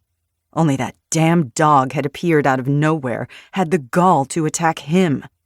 He owned that disgusting mutt, had purchased him for a steep price, too. All Pike had to show for it was his throbbing left forearm. He felt with his right hand along the wall and fumbled deeper into the building. He rounded a corner and felt open space around him. He pulled the flashlight from his pocket, flicked it on, and scanned the floor, keeping the beam low. He was in some kind of office or administrative room. The only window opened to the restaurant's kitchen, dishwashing area, and wait station. He didn't have to worry about the flashlight betraying his location. He sank into an office chair behind a cheap IKEA desk, propped up the flashlight, and examined himself. Several rips marred the sleeve of his coat. Blood stained the fabric and dribbled down his arm. He pulled off his gloves with his teeth and eased out of his coat. Wincing, he rolled up his bloodied shirt sleeves. He gritted his teeth at the sight of the wound. Teeth marks punctured his skin, deep enough to lacerate the muscle in a few places. It looked worse than it was. He was lucky the force of the dog's jaws hadn't shattered his forearm. He'd managed to shoot the rabid animal before it could do serious damage. Without his thick coat and layers of clothing as protection, the dog would have torn his throat out in a matter of seconds. Pike hoped he'd killed it. Pain throbbed through his left arm from his wrist to his shoulder. He needed a damn cigarette. With his uninjured hand, he withdrew the pack, fumbled with the Zippo one-handed, and finally managed to light up. He drew the smoke deep into his chilled lungs. Clove filled his nostrils, eased the tension thrumming through him. He blew a cloud toward the ceiling. There was no fan, no vent, and the smoke hung in the air. This was just a minor setback. He'd be back in the game by morning. Hannah Sheridan was going home. Well then, so was he. Outrage coursed through him, at her, at all the people in Fall Creek he loathed and bitterly resented, his mother, his brother, and especially Noah Sheridan. He'd get his revenge on all of them, wring every ounce of it out of her broken and shattered body. He didn't know why he hadn't killed her years ago. Before and after that night, he'd been careful, never choosing prey that would be missed. He chose druggies and whores and homeless street rats that no one cared about, and he rarely hunted too close to home. But when he'd parked behind her Camry on that deserted road that Christmas Eve, he'd felt a thrill like he'd never felt before. He knew who she was before he'd even gotten out of his truck. Noah Sheridan's wife, the cute little thing with those vivid green eyes, the pretty outsider with the fabulous voice that should have been showcased in Nashville or Hollywood, but was instead going nowhere fast, trapped in a small town with a piss-poor husband and a whiny brat. There was something about stealing something right out from under someone's nose. Something about working and eating and laughing with people who had no idea who you were, what you'd done. It was intoxicating. Somehow, it had made living in that crappy town with all those insufferable people, including his own family, bearable. They all knew Hannah Sheridan. They all believed she was dead and gone. He reserved a special hatred for Noah Sheridan. Watching the man squirm under the microscope, suspect numero uno in the case for months, had been a particularly memorable and extraordinary pleasure. Every time he laid eyes on the man, or his brat of a son, a little thrill went through him. He would wave and call Noah over, engage in small talk with that hateful smile plastered to his face, all the while his hand in his pocket, holding the phone with the live video feed of Noah's wife. But that part would end now. It would end when he cut his own flesh and blood out of her, and then finish her himself, the way he wanted. Not quickly, or easily. He had not lost control of this yet. He could still find her before she reached Fall Creek. Chapter 60. Pike. Day 8. Pike smoked the cigarette down to the filter and tossed it on the floor. The ember flared and died. He didn't care if he burned the whole building down. Gingerly, he rolled his sleeve down and eased into his coat with a pained hiss. He put his gloves on, stood, and grabbed the heavy flashlight. He searched the commercial kitchen until he found something he could use. His flashlight beam swept across stainless steel counters, cabinets, and an industrial-sized stove. The place stank of spoiling vegetables and faintly of burnt plastic.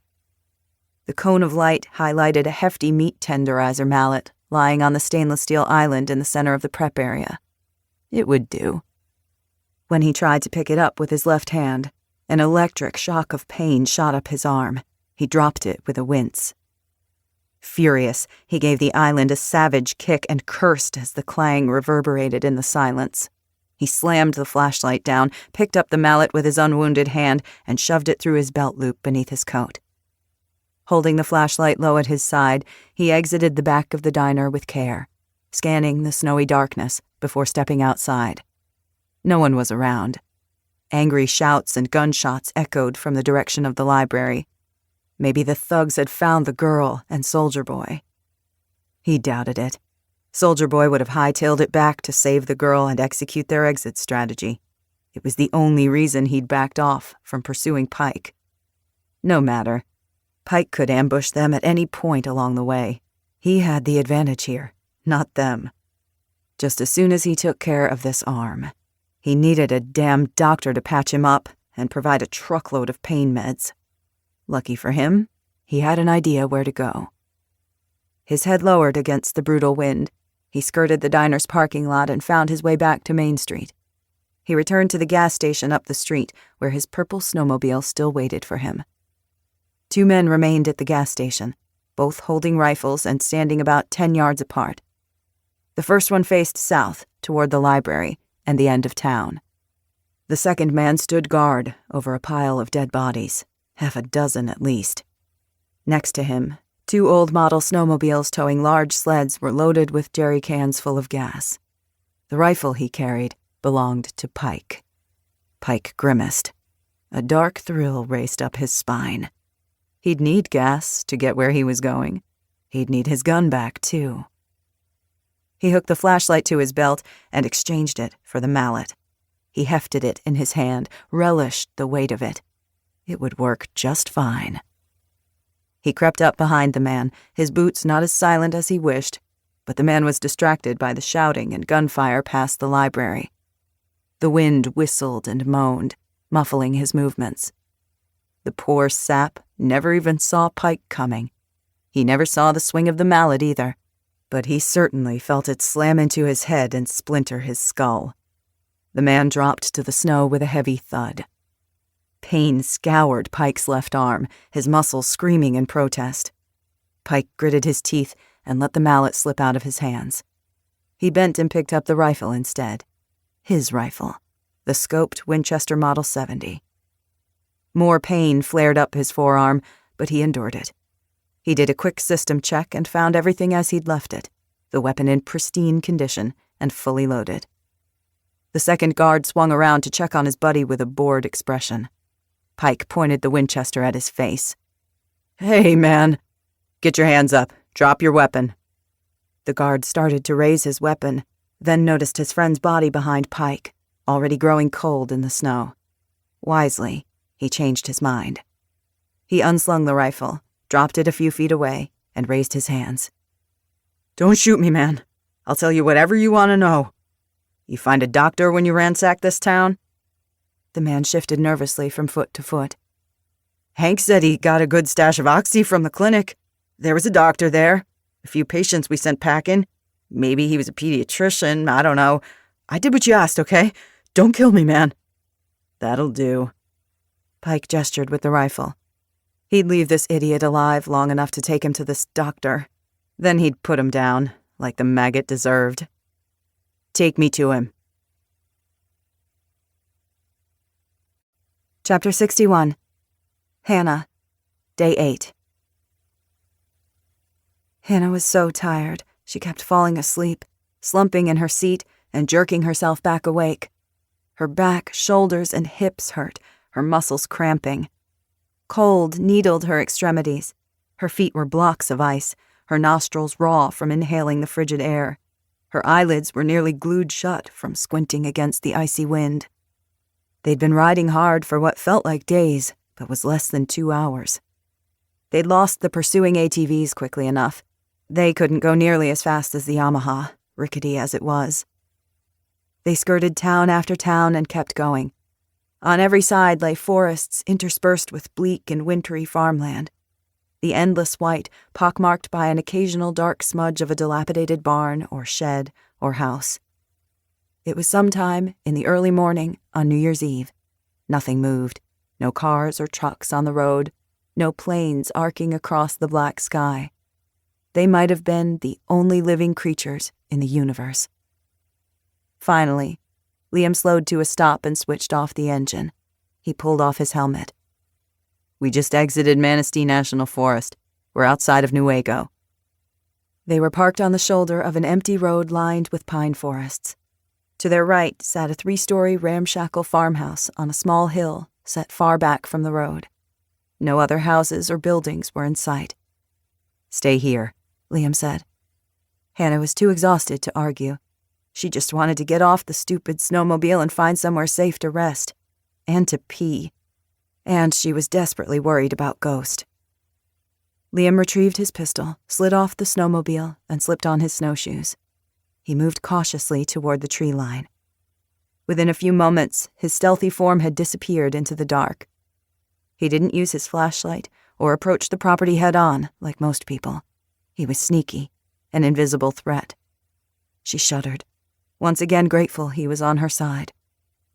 Hannah managed to get her helmet off and let it drop into the snow. She clambered awkwardly off the Yamaha and sagged against it, hugging her arms to her chest and shivering.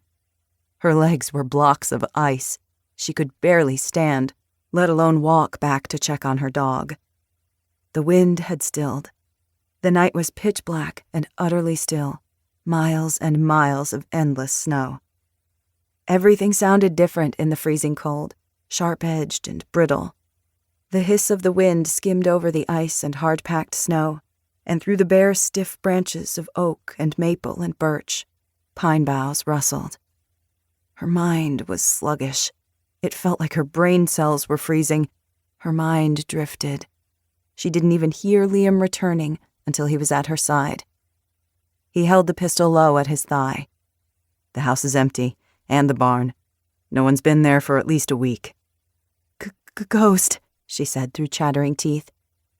"What about Ghost?" Liam knelt next to the sled and checked on Ghost. He was conscious, but sluggish and barely alert. His whole body was shivering violently. Snow and ice crusted his coat. The poor dog had been exposed to the elements the entire trip. If only they'd had a blanket or something to shield him from the wind and cold. Hopefully his thick fur was enough to protect him. Hannah's heart constricted. If anything happened to him, she didn't think she could bear it. Not after everything she'd already been through. Not after everything she'd endured. One more loss might break her, shatter her into 1,000 pieces. It didn't matter that she'd only known this dog for a week. They were the same. He was hers, and she was his. Her past and future entwined with his in ways she couldn't articulate. She needed him. She needed him to be okay. "Is it safe to stop?" She hoped desperately that Liam would say yes. Ghost needed rest, and so did she. "Can we stay here?" Liam stood, scanned their surroundings again before answering. "He's still out there." He won't give up. He'll come after us. But I don't think he'll come tonight." She angled her chin at the dog. "Ghost did a job on his arm." Liam gave a tight nod. "He did good." "He's hurt. He needs a veterinarian." "Don't know where we'll find one." "We have to look. Not every town will be like Branch. Some will still be holding up okay." "It's a risk to stay here." She licked her chapped lips. Liam wasn't wrong, but Ghost was wounded. He needed medical attention. Maybe he'd be okay and heal on his own, or maybe his brain was swelling dangerously, or he'd sustained some other traumatic injury they couldn't see. "Ghost saved me. We can't just leave him like this." She raised her chin. "I won't." "Fine." Liam shook his head in resignation. "At dawn, we'll look for a doctor. We'll stay here for a few hours to rest and get warm. That's it. Not a minute longer." "In the farmhouse?" Liam pointed to a large red barn behind the farmhouse. "It's safer to stay there. Less of a chance of someone breaking in looking for food. The hay will insulate us from the cold." She nodded. He was right. She didn't want to be anywhere near other people. They were both skittish and edgy, their nerves raw. Liam pulled a penlight from his pack and handed it to her. "Keep it aimed low." He dropped Hannah off at the barn, used a lockpick to open the old padlock barring the doors, and shoved one open. Hannah trudged into the barn, kicking snow off her boots and breathed in the musty scents of hay and manure and grease. A couple of old tractors hulked in the shadows on the far end, piles of hay, 4 stalls and a tack room. Large, rusty tools she didn't know the names of hung along one wall. Liam parked the snowmobile behind the barn, out of sight of the road and the farmhouse. Hannah took the opportunity to relieve herself. It was as awful as it always was, the bone-rattling cold, her teeth chattering, fingers so stiff she could barely get her pants back up. After she'd finished, Liam reappeared, cradling Ghost in his arms like a child. She aimed the light at the ground and held the barn door open as Liam carried Ghost inside. He gently laid the dog on a pile of hay next to an empty horse stall. He searched the tack room and returned with several moth-eaten saddle blankets. He knelt beside Ghost and rubbed the snow from his coat and wiped down his legs and tail. He draped the blankets across his torso. Unslinging his backpack from his shoulders, he tugged out a first aid kit and daubed at the bloody fur of Ghost's head and throat with blood-clotting gauze. After so callously dispatching multiple human beings, Liam treated the animal with more tenderness than Hannah would have expected. She still wasn't sure how she felt about that, but right now, she was too tired to object to anything, certainly not rest and warmth. When Liam was finished with Ghost, he turned to Hannah. "Where are you hurt?" Gingerly, she grazed her ribs with her fingers. They were sore and tender, but hopefully not broken. Her scalp stung. She pushed up her hat and felt dried blood crusted at her hairline. The memories rushed in, his face looming over her, that red slash of a mouth, the awful scent of cloves clogging her throat, the terror. She closed her eyes, forced them open. Pike wasn't here. She was safe. "He kicked me, punched me. Ghost got there before anything happened." Liam's mouth tightened. His eyes went hard. "I'd say plenty happened." Her hand strayed, unbidden, to her stomach. She felt movement, like a fish flopping, an alien creature sliding around inside her. She didn't care, told herself she didn't want it, loathed the idea of his spawn growing inside her. And yet, the barest glimmer of relief flickered through her. "I'm fine," she said. "Everything's okay." "You're not fine, Hannah," he said gruffly. "Let me help you." She stiffened, but allowed him to clean the cut on her forehead, apply a topical antibiotic and butterfly bandage, and give her Tylenol for her sore ribs. His fingers were calloused, but gentle. Her stomach knotted, with a tangle of competing emotions. To be touched in kindness, rather than cruelty, was both incredibly unnerving and a comfort at the same time. Her eyes were suddenly wet. She could have wept right then and there. Liam was certainly dangerous, but he wasn't a danger to her. He'd proved that again and again tonight. He was on her side. It was her own fear she needed to conquer. He drank from his water bottle and handed the spare one to her. It was still full. She drank deeply and wiped her mouth. "Thank you, Liam." He only grunted. She handed Liam the penlight and collapsed into the pile of hay next to Ghost. His chest rose and fell, barely. He smelled like wet fur and dog breath and comfort. She snuggled against him, his furry back against her belly, his fur tickling her cheek. He whimpered softly. "What time is it?" she asked Liam. 2:25 a.m. "It's New Year's Eve," she said, hardly able to believe it. "Today." Liam only grunted. He brought her 2 extra saddle blankets. "It's just a day, like any other. Cover yourself with hay and drape the blankets over you." Her bones ached with exhaustion. Her lower back hurt, along with her ribs in several places. She winced as she drew the blankets over her legs. Instead of joining them in the hay, Liam stationed himself on an overturned 5-gallon bucket near the barn door, the AR-15 rifle he'd stolen in his lap, standing guard, still watching over them, even though he had to be as weary as she was. He set the 2 pistols he'd confiscated from the thugs beside him on the barn floor, pulled out an emergency thermal blanket from his go bag, and draped it across his shoulders. "Aren't you going to sleep?" not tired. She didn't believe that. Looking at him again, she realized how weary he truly was, how he moved gingerly, pain shadowing his eyes. He was hurting, physically, but also, more than that. He'd saved her tonight, her and Ghost both, and it had cost him to do so. Chapter 62. Hannah. Day 8. Brittle cold fingered through the cracks in the barn walls. Hannah burrowed deeper into the hay. The heat from Ghost's body radiated into her own. If she wasn't warm, at least she wasn't freezing. Liam took off his hat, raked his hand through his chestnut hair, and pulled it low over his ears. He glanced at her, his expression tense. Dark shadows ringed his eyes. His jaw worked like he had something to say, but was restraining himself. "What is it?" she asked, even though she already knew what was coming. Liam watched her steadily, his gaze unrelenting. "What does he want?" Her cheeks heated. She wanted to look away, to run and hide, but she couldn't. It was time to have this conversation. Liam Coleman, more than anyone, deserved an explanation, the truth. "He wants me. He wants this." She gestured at her belly. "He's going to cut it out, and then he's going to kill me. He can't let me live. It's like as long as I'm alive, he loses, and he can't bear losing control of anything." "Then we make sure he doesn't find you." She swallowed. "He knows where I'm going." A muscle in his jaw twitched. "What do you mean?"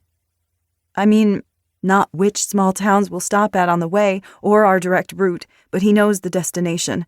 He knows where home is." She closed her eyes, sucked in several deep breaths, opened them. The darkness pushed in, but she pushed back, counted the wooden planks of the barn wall, the colored threads of the saddle blanket, the strands of straw. She willed herself to stay present, to remain centered. It was easier this time. "Because I know him. I'd forgotten. But I remember now, who he is." Hannah saw the scene unraveling in her mind's eye, as vivid and visceral as if it were happening here and now. The chilly winter night, the busted tire, the shoulder of the empty, isolated road. Snow crunching beneath her boots, icy crystallized clouds billowing from her mouth with every breath as she cursed herself for not having a spare tire. She'd gotten a flat a month ago and never got around to replacing the spare. Yet another fight between her and Noah. She wanted to replace the spare. He said they couldn't afford it. Not with her looming tuition and the enormous daycare bills for 3-year-old Milo. Because she wanted to go back to school and finish her degree, and Noah wanted her to stay home. Not because he was sexist, but he wanted Milo to have what he hadn't, 2 present, engaged parents. Hannah had Milo at 18. A surprise, not a mistake. She loved him with her whole heart. She'd never call him a mistake. Still, her pregnancy had changed the trajectory of her life in unexpected ways. 22-year-old Noah Sheridan had proposed after only 5 months of long-distance dating. "I want to be a father," he'd begged her. "I want to make a go at this." Hannah had always been one for adventure, jumping feet first into the unknown. She'd dropped out of her music theory and music education dual degree program at the University of Michigan, packed up her meager campus housing belongings, and moved in with Noah in his hometown of Fall Creek. And just like that, she was a cop's wife, about to be a mother, stranded in a tiny backwoods township in southwest Michigan, cut off entirely from the life and dreams she'd known. It hadn't been easy for either of them. They were young, selfish, and immature. Noah was used to a bachelor's life. He was loyal to the friends he'd known all his life. Too loyal. Hannah was the outsider, the one who didn't belong. After 3 tense and miserable years, she was done trying, done with feeling so lonely and isolated, so angry and resentful. She sat in the Camry's driver's seat, ruminating on her failing marriage, getting angrier and angrier at him, at herself, at this ridiculous situation. her gloved fingers restlessly drumming the steering wheel. The heat and the radio were both cranked to max. She angry sang along to All I Want for Christmas Is You. Guilt stabbed her. She would be gone on Christmas. Wouldn't be home for presents and pancakes smothered in peanut butter and whipped cream, Milo's favorite. She'd make it up to Milo, she swore to herself. Earlier that day, they'd tried to be a family for him, spending the afternoon at a ski resort, showing him the ropes with the tiny new skis her parents had shipped as an early Christmas gift. They had always made it work when he was present. They both loved him. It just wasn't enough. She picked up her phone again and stared at it, simultaneously guilty, furious, and heartbroken. The stupid battery was dead. The charger she usually kept in the Camry was gone. Noah had used it for something and forgot to put it back. She hurled the phone on the passenger seat and wiped fiercely at her face. Shivering, she peered through the frosted windshield at the scarecrow trees on either side of the road. A few ragged clouds drifted across the moon. Darkness loomed just beyond her headlights, suddenly seeming sinister and alive. Unease sprouted in her gut. She'd planned to drive 90 miles north to her best friend's house in Grand Rapids. Not her wisest decision at 11 o'clock at night on Christmas Eve, but it was too late to change her mind now. She hugged herself, rubbed her arms, suddenly chilled from more than the cold. No one knew she was out here. She glanced at the gas needle. Still 3/4 of a tank. The heat would last for a while. What if no one drove by all night? What if no one stopped? What if... The rumble of an engine broke through the music on the radio. Headlights washed over her and filled the interior of the car. A black Ford F-350 with a shiny grille, bull bar, and hunting spotlights set atop the roof pulled onto the shoulder behind her Camry. Relief flared through her veins, followed by a twinge of apprehension. A woman alone had reason to worry. In her rearview mirror, she watched a broad, shadowed shape climb out of the truck and shut the door, engine still running. He strode through the snow toward her. He wore a uniform beneath his coat, like a police officer, but not quite. "Hannah!" That disarming smile. An unassuming guy, medium height, medium build, buzzed dirty blonde hair, pleasant features. Brown eyes so dark they were almost black. "Hannah Sheridan, what are you doing so far from home?" At first, she'd just stared at him blankly. Then she'd recognized him. He lived in Fall Creek on the other side of town. He was some kind of law enforcement officer. She'd seen him a few dozen times before, at the gas station and grocery store, the bar with friends a couple of times, a New Year's bash one of Noah's cop buddies had thrown. An acquaintance. He was the brother of her husband's best friend, both of them cops. She didn't think he was, but now she wasn't sure. She'd never really liked him, but that didn't matter now, did it? The man lifted his coat slightly, revealed the badge clipped to his belt, smiled wider. "How's Noah doing? He playing any football lately, or is that tennis elbow still giving him problems?" He was a known entity, a friend, or close enough. The tension in her shoulders eased. She smiled back at him. "You're out awfully late, Hannah. Anyone know where you are?" A question laced with hidden minefields. She hadn't seen the danger, hadn't known to watch her step. With her phone dead, she hadn't had a chance to check in with her best friend Carly. Carly would give her the spare room in a heartbeat, no questions asked. Hannah hadn't needed to ask ahead of time. That was the kind of sister bond friendship they shared. As for her husband, no. She hadn't said a word to him as she'd furiously packed an overnight bag and stormed from the house, slamming the door for good measure. "You're shivering. You need to get out of the cold. Sorry, I don't have a spare, but I'm happy to give you a ride home. I was just on my way to visit my mother. It's hardly even out of the way." She'd had no reason not to trust him, until she did, and then it was too late. Chapter 63. Hannah, Day 8. "Gavin Pike," Hannah said, the words like barbed wire on her tongue. "That's his name." She felt Liam's eyes on her, piercing straight through to her core. He knows who I am. Her heart clenched like a fist. She thought of Milo, of Noah, of Pike hurting them. He knows my family. He lives in Fall Creek, too. He knows exactly where to go. Liam didn't say anything. His expression was stony, unreadable. He killed Cece. Liam cursed. She was a good person. Fresh tears strangled the back of her throat. She didn't deserve what happened to her. The good ones never do. She helped us. She didn't have to, but she did. I know, Liam said, steel in his voice, resolve. I'm going to kill him. I promise you that. Thank you, she said simply. For everything. It was all she had.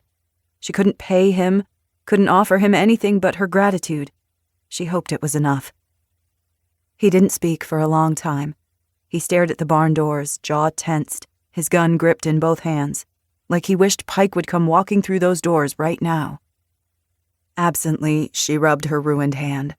The swollen, twisted joints ached in the cold. Her fingers were deformed and ugly. She could barely move them, only with great effort and pain.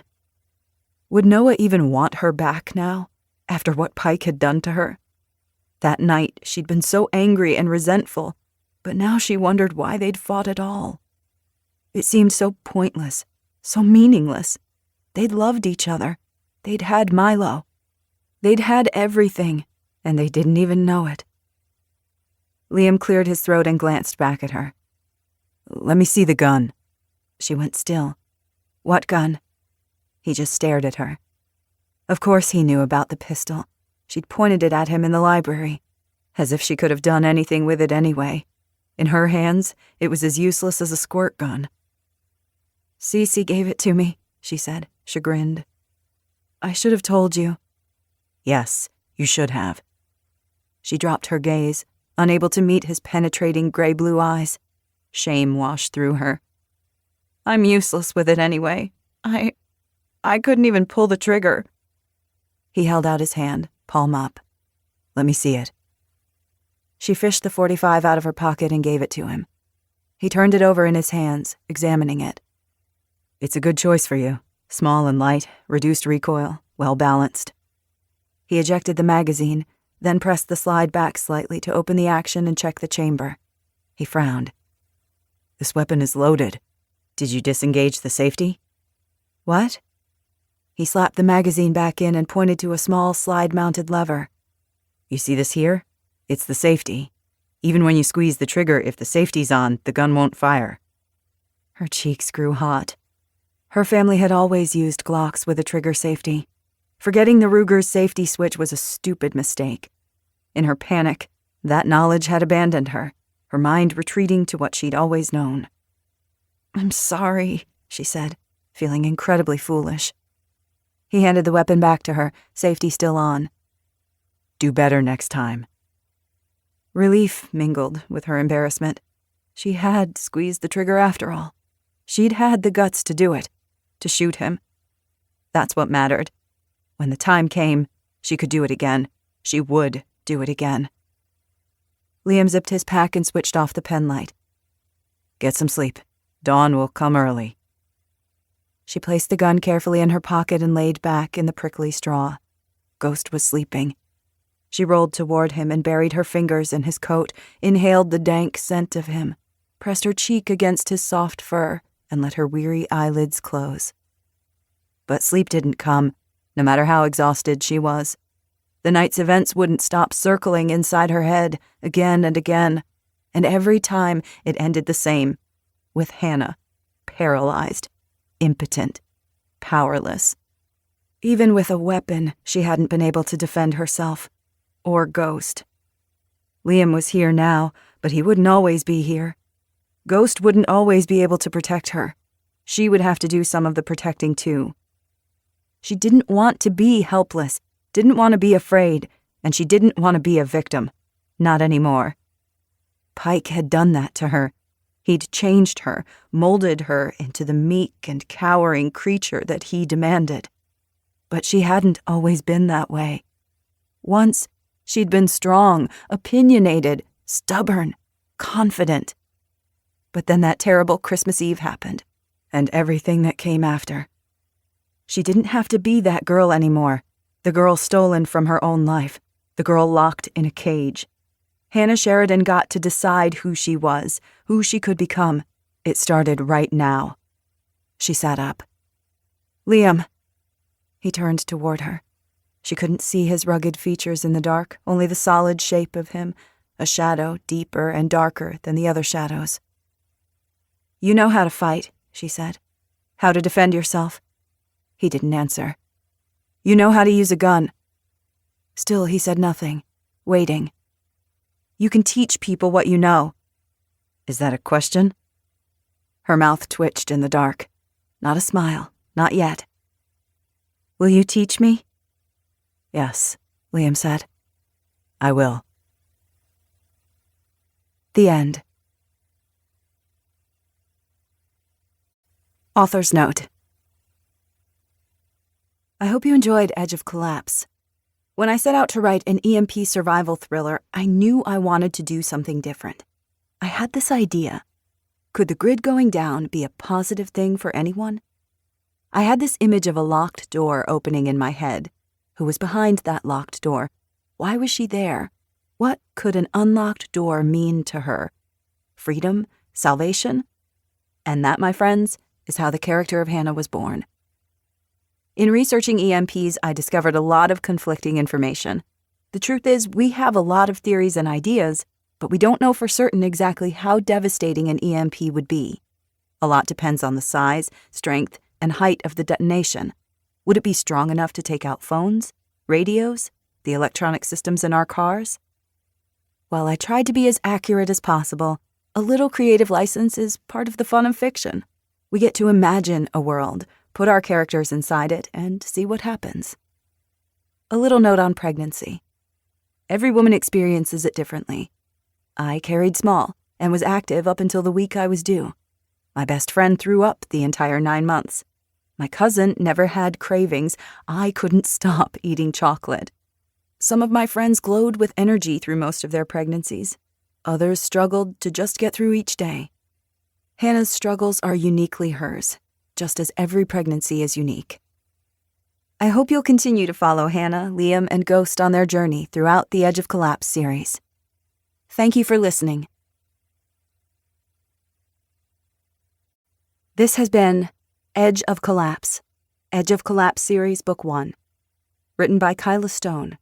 Read for you by Stacy Glemboski.